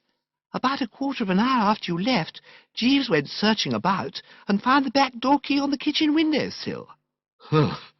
What? Nothing. I thought you said something. No, nothing. And I continued to do so. For at this juncture, as had so often happened when this girl and I were closeted, the conversation once more went blue on us. The night breeze whispered, but not the basset. A bird twittered, but not so much as a chirp escaped Bertram. It was perfectly amazing the way her mere presence seemed to wipe speech from my lips, and mine, for that matter, from hers. It began to look as if our married life together would be rather like 20 years among the Trappist monks. "Seen Jeeves anywhere?" I asked, eventually coming through. "Yes, he is in the dining room." "The dining room?" "Waiting on everybody. They're having eggs and bacon and champagne." "What did you say?" I had said nothing, merely snorted. There was something about the thought of these people carelessly revelling at a time when, for all they knew, I was probably being dragged about the countryside by goats or chewed by elephants that struck home at me like a poisoned dart. It was the sort of thing you read about as having happened just before the French Revolution. The haughty nobles in their castles callously digging in and quaffing, while the unfortunate blighters outside were suffering frightful privations. The voice of the basset cut in on these mordant reflections. "Bertie?" "Hello." Silence. "Hello," I said again. No response. Whole thing rather like one of those telephone conversations where you sit at your end of the wire saying, "Hello, hello," unaware that the party of the second part has gone off to tea. Eventually, however, she came to the surface again. "Bertie, I have something to say to you." "What?" "I have something to say to you." "I know. I said what?" "Oh, I thought you didn't hear what I said." "Yes, I heard what you said all right, but not what you were going to say." "Oh, I see." "Right-ho." So that was straightened out. Nevertheless, instead of proceeding, she took time off once more. She stood twisting the fingers and scratching the gravel with her foot. When finally she spoke, it was to deliver an impressive boost. "Bertie, do you read Tennyson?" "Not if I can help." "You remind me so much of those knights of the Round Table in the Idylls of the King." Of course I'd heard of them. Lancelot, Galahad, and all that lot, but I didn't see where the resemblance came in. It seemed to me that she must be thinking of a couple of other fellows. "How do you mean?" "You have such a great heart, such a fine soul. You're so generous, so unselfish, so chivalrous. I've always felt that about you, that you're one of the few really chivalrous men I've ever met." Well, dashed difficult, of course, to know what to say when someone is giving you the old oil on a scale like that. I muttered an "oh yes," or something on those lines, and rubbed the billowy portions in some embarrassment. And there was another silence, broken only by a sharp howl as I rubbed a bit too hard. "Bertie?" "Hello?" I heard her give a sort of gulp. "Bertie, will you be chivalrous now?" "Rather. Only too pleased. How do you mean?" "I'm going to try you to the utmost. I am going to test you as few men have ever been tested. I am going—" I didn't like the sound of this. "Well," I said doubtfully, "always glad to oblige, you know, but I've just had the dickens of a bicycle ride, and I'm a bit stiff and sore, especially in the, well, as I say, a bit stiff and sore. If it's anything to be fetched from upstairs—" "No, no. You don't understand." "I don't, quite, no." "Oh, it's so difficult. How can I say it? Can't you guess?" "No, I'm dashed if I can." "Bertie, let me go." "But I haven't got hold of you." "Release me." And then I suddenly got it. I suppose it was fatigue that had made me so slow to apprehend the nub. "What?" I staggered, and the left pedal came up and caught me on the shin. But such was the ecstasy in the soul that I didn't utter a cry. "Release you?" "Yes." I didn't want any confusion on the point. "You mean you want to call it all off? You're going to hitch up with Gussie after all?" "Only if you are fine and big enough to consent." "Oh, I am." "I gave you my promise." "Dash promises." "Then you really—" "Absolutely." "Oh, Bertie." She seemed to sway like a sapling. It is saplings that sway, I believe. "A very perfect night," I heard her murmur. And there not being much to say after that, I excused myself on the grounds that I'd got about 2 pecks of dust down my back and would like to go and get my maid to put me into something loose. "You go back to Gussie," I said, "and tell him that all is well." She gave a sort of hiccup and, darting forward, kissed me on the forehead. Unpleasant, of course, but, as Anatole would say, I can take a few smooths with the rough. The next moment she was legging it for the dining room, while I, having bunged the bicycle into a bush, made for the stairs. I need not dwell upon my buckness. It can be readily imagined. Talk about chaps with a noose round their necks and the hangman about to let her go, and somebody galloping up on a foaming horse waving the reprieve. Not in it. Absolutely not in it at all. I don't know that I can give you a better idea of the state of my feelings than by saying that as I started to cross the hall, I was conscious of so profound a benevolence towards all created things that I found myself thinking kindly thoughts even of Jeeves. I was about to mount the stairs when a sudden what-ho from my rear caused me to turn. Tuppy was standing in the hall. He had apparently been down to the cellar for reinforcements, for there were a couple of bottles under his arm. "Hello, Bertie," he said. "You back?" He laughed amusedly.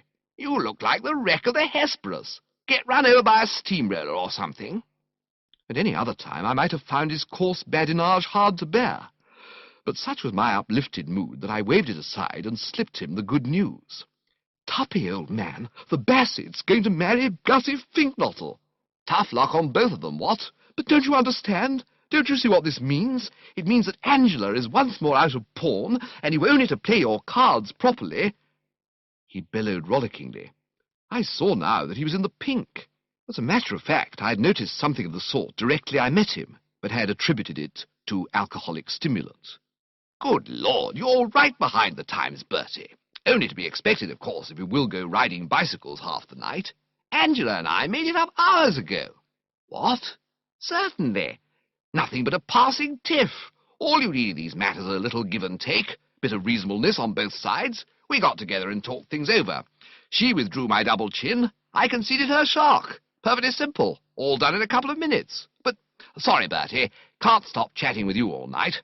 There's rather an impressive beano in progress in the dining room, and they're waiting for supplies." Endorsement was given to this statement by a sudden shout from the apartment named.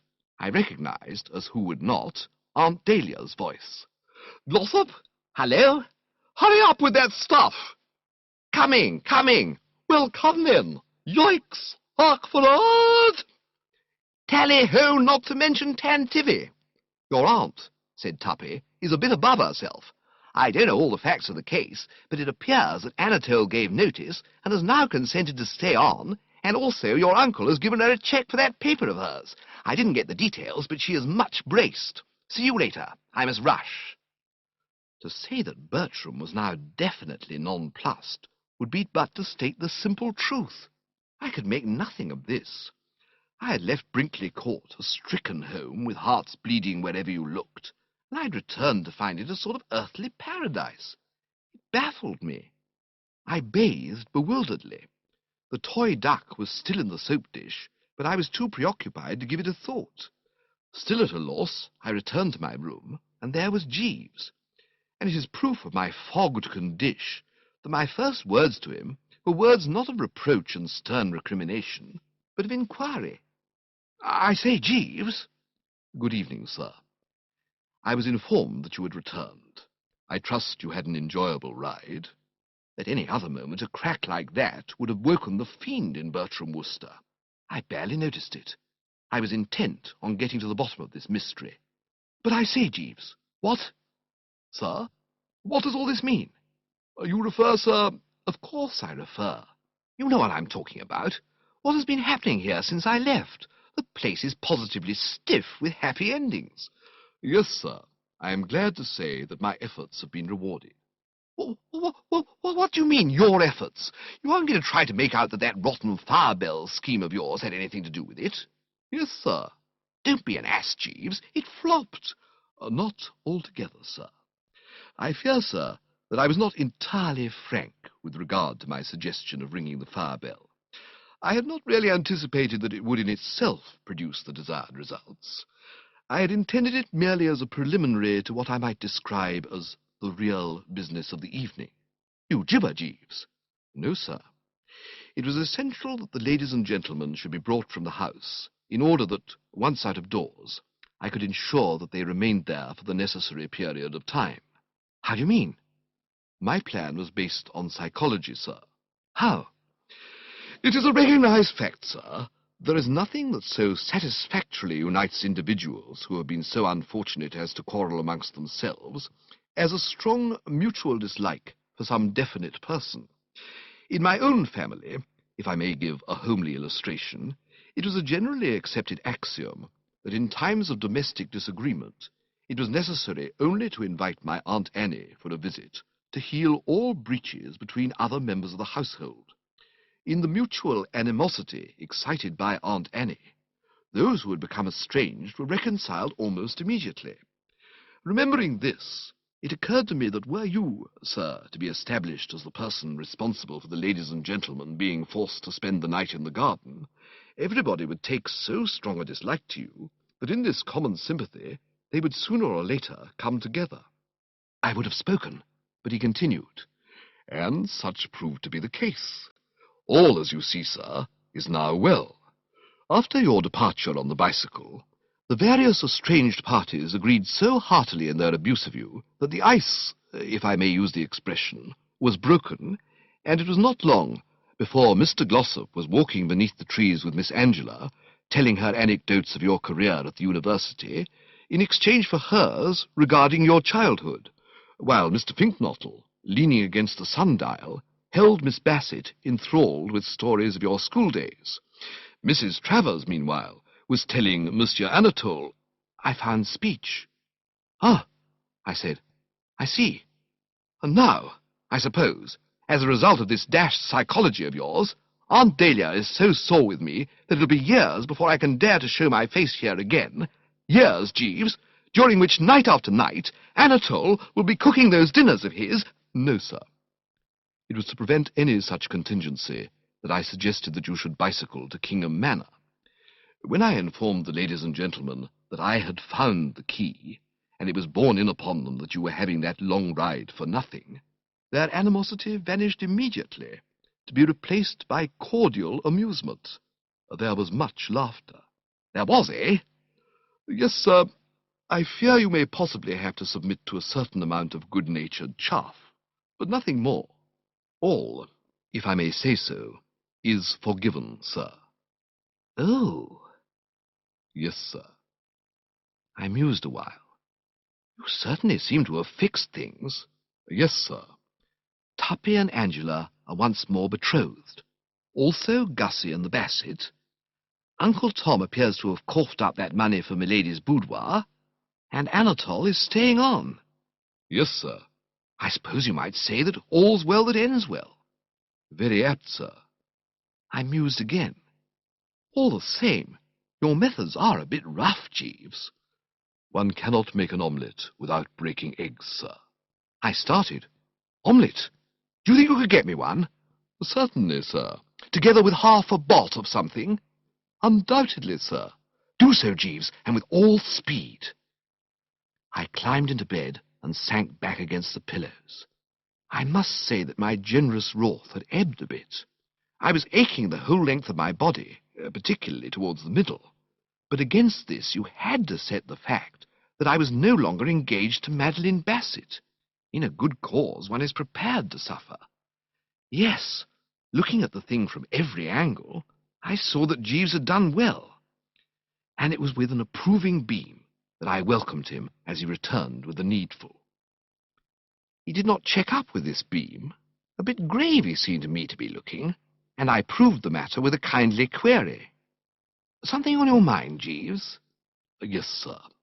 I should have mentioned it earlier, but in the evening's disturbance it escaped my memory. I fear I have been remiss, sir. Yes, Jeeves, I said, champing contentedly. In the matter of your mess jacket, sir. A nameless fear shot through me, causing me to swallow a mouthful of omelette the wrong way. I am sorry to say, sir, that while I was ironing it this afternoon, I was careless enough to leave the hot instrument upon it. I very much fear that it will be impossible for you to wear it again, sir. One of those old pregnant silences filled the room. I am extremely sorry, sir. For a moment, I confess, that generous wrath of mine came bounding back, hitching up its muscles and snorting a bit through the nose. But, as we say on the Riviera, à quoi sert-il? There was nothing to be gained by G.W. now. We Worcesters can bite the bullet. I nodded moodily and speared another slab of omelette. Right-ho, Jeeves. Very good, sir. Production copyright 2004. All rights reserved. The Audio Partners Publishing Corporation is also pleased to be the publisher of more Jeeves humor by P.G. Wodehouse, including Carry On, Jeeves, The Inimitable Jeeves, How Right You Are, Jeeves, and Jeeves and the Feudal Spirit. For a free audio editions catalog offering thousands of audiobooks on cassette and compact disc from all major publishers, call toll-free 1-800-231-4261. Visit our website at www.audioeditions.com.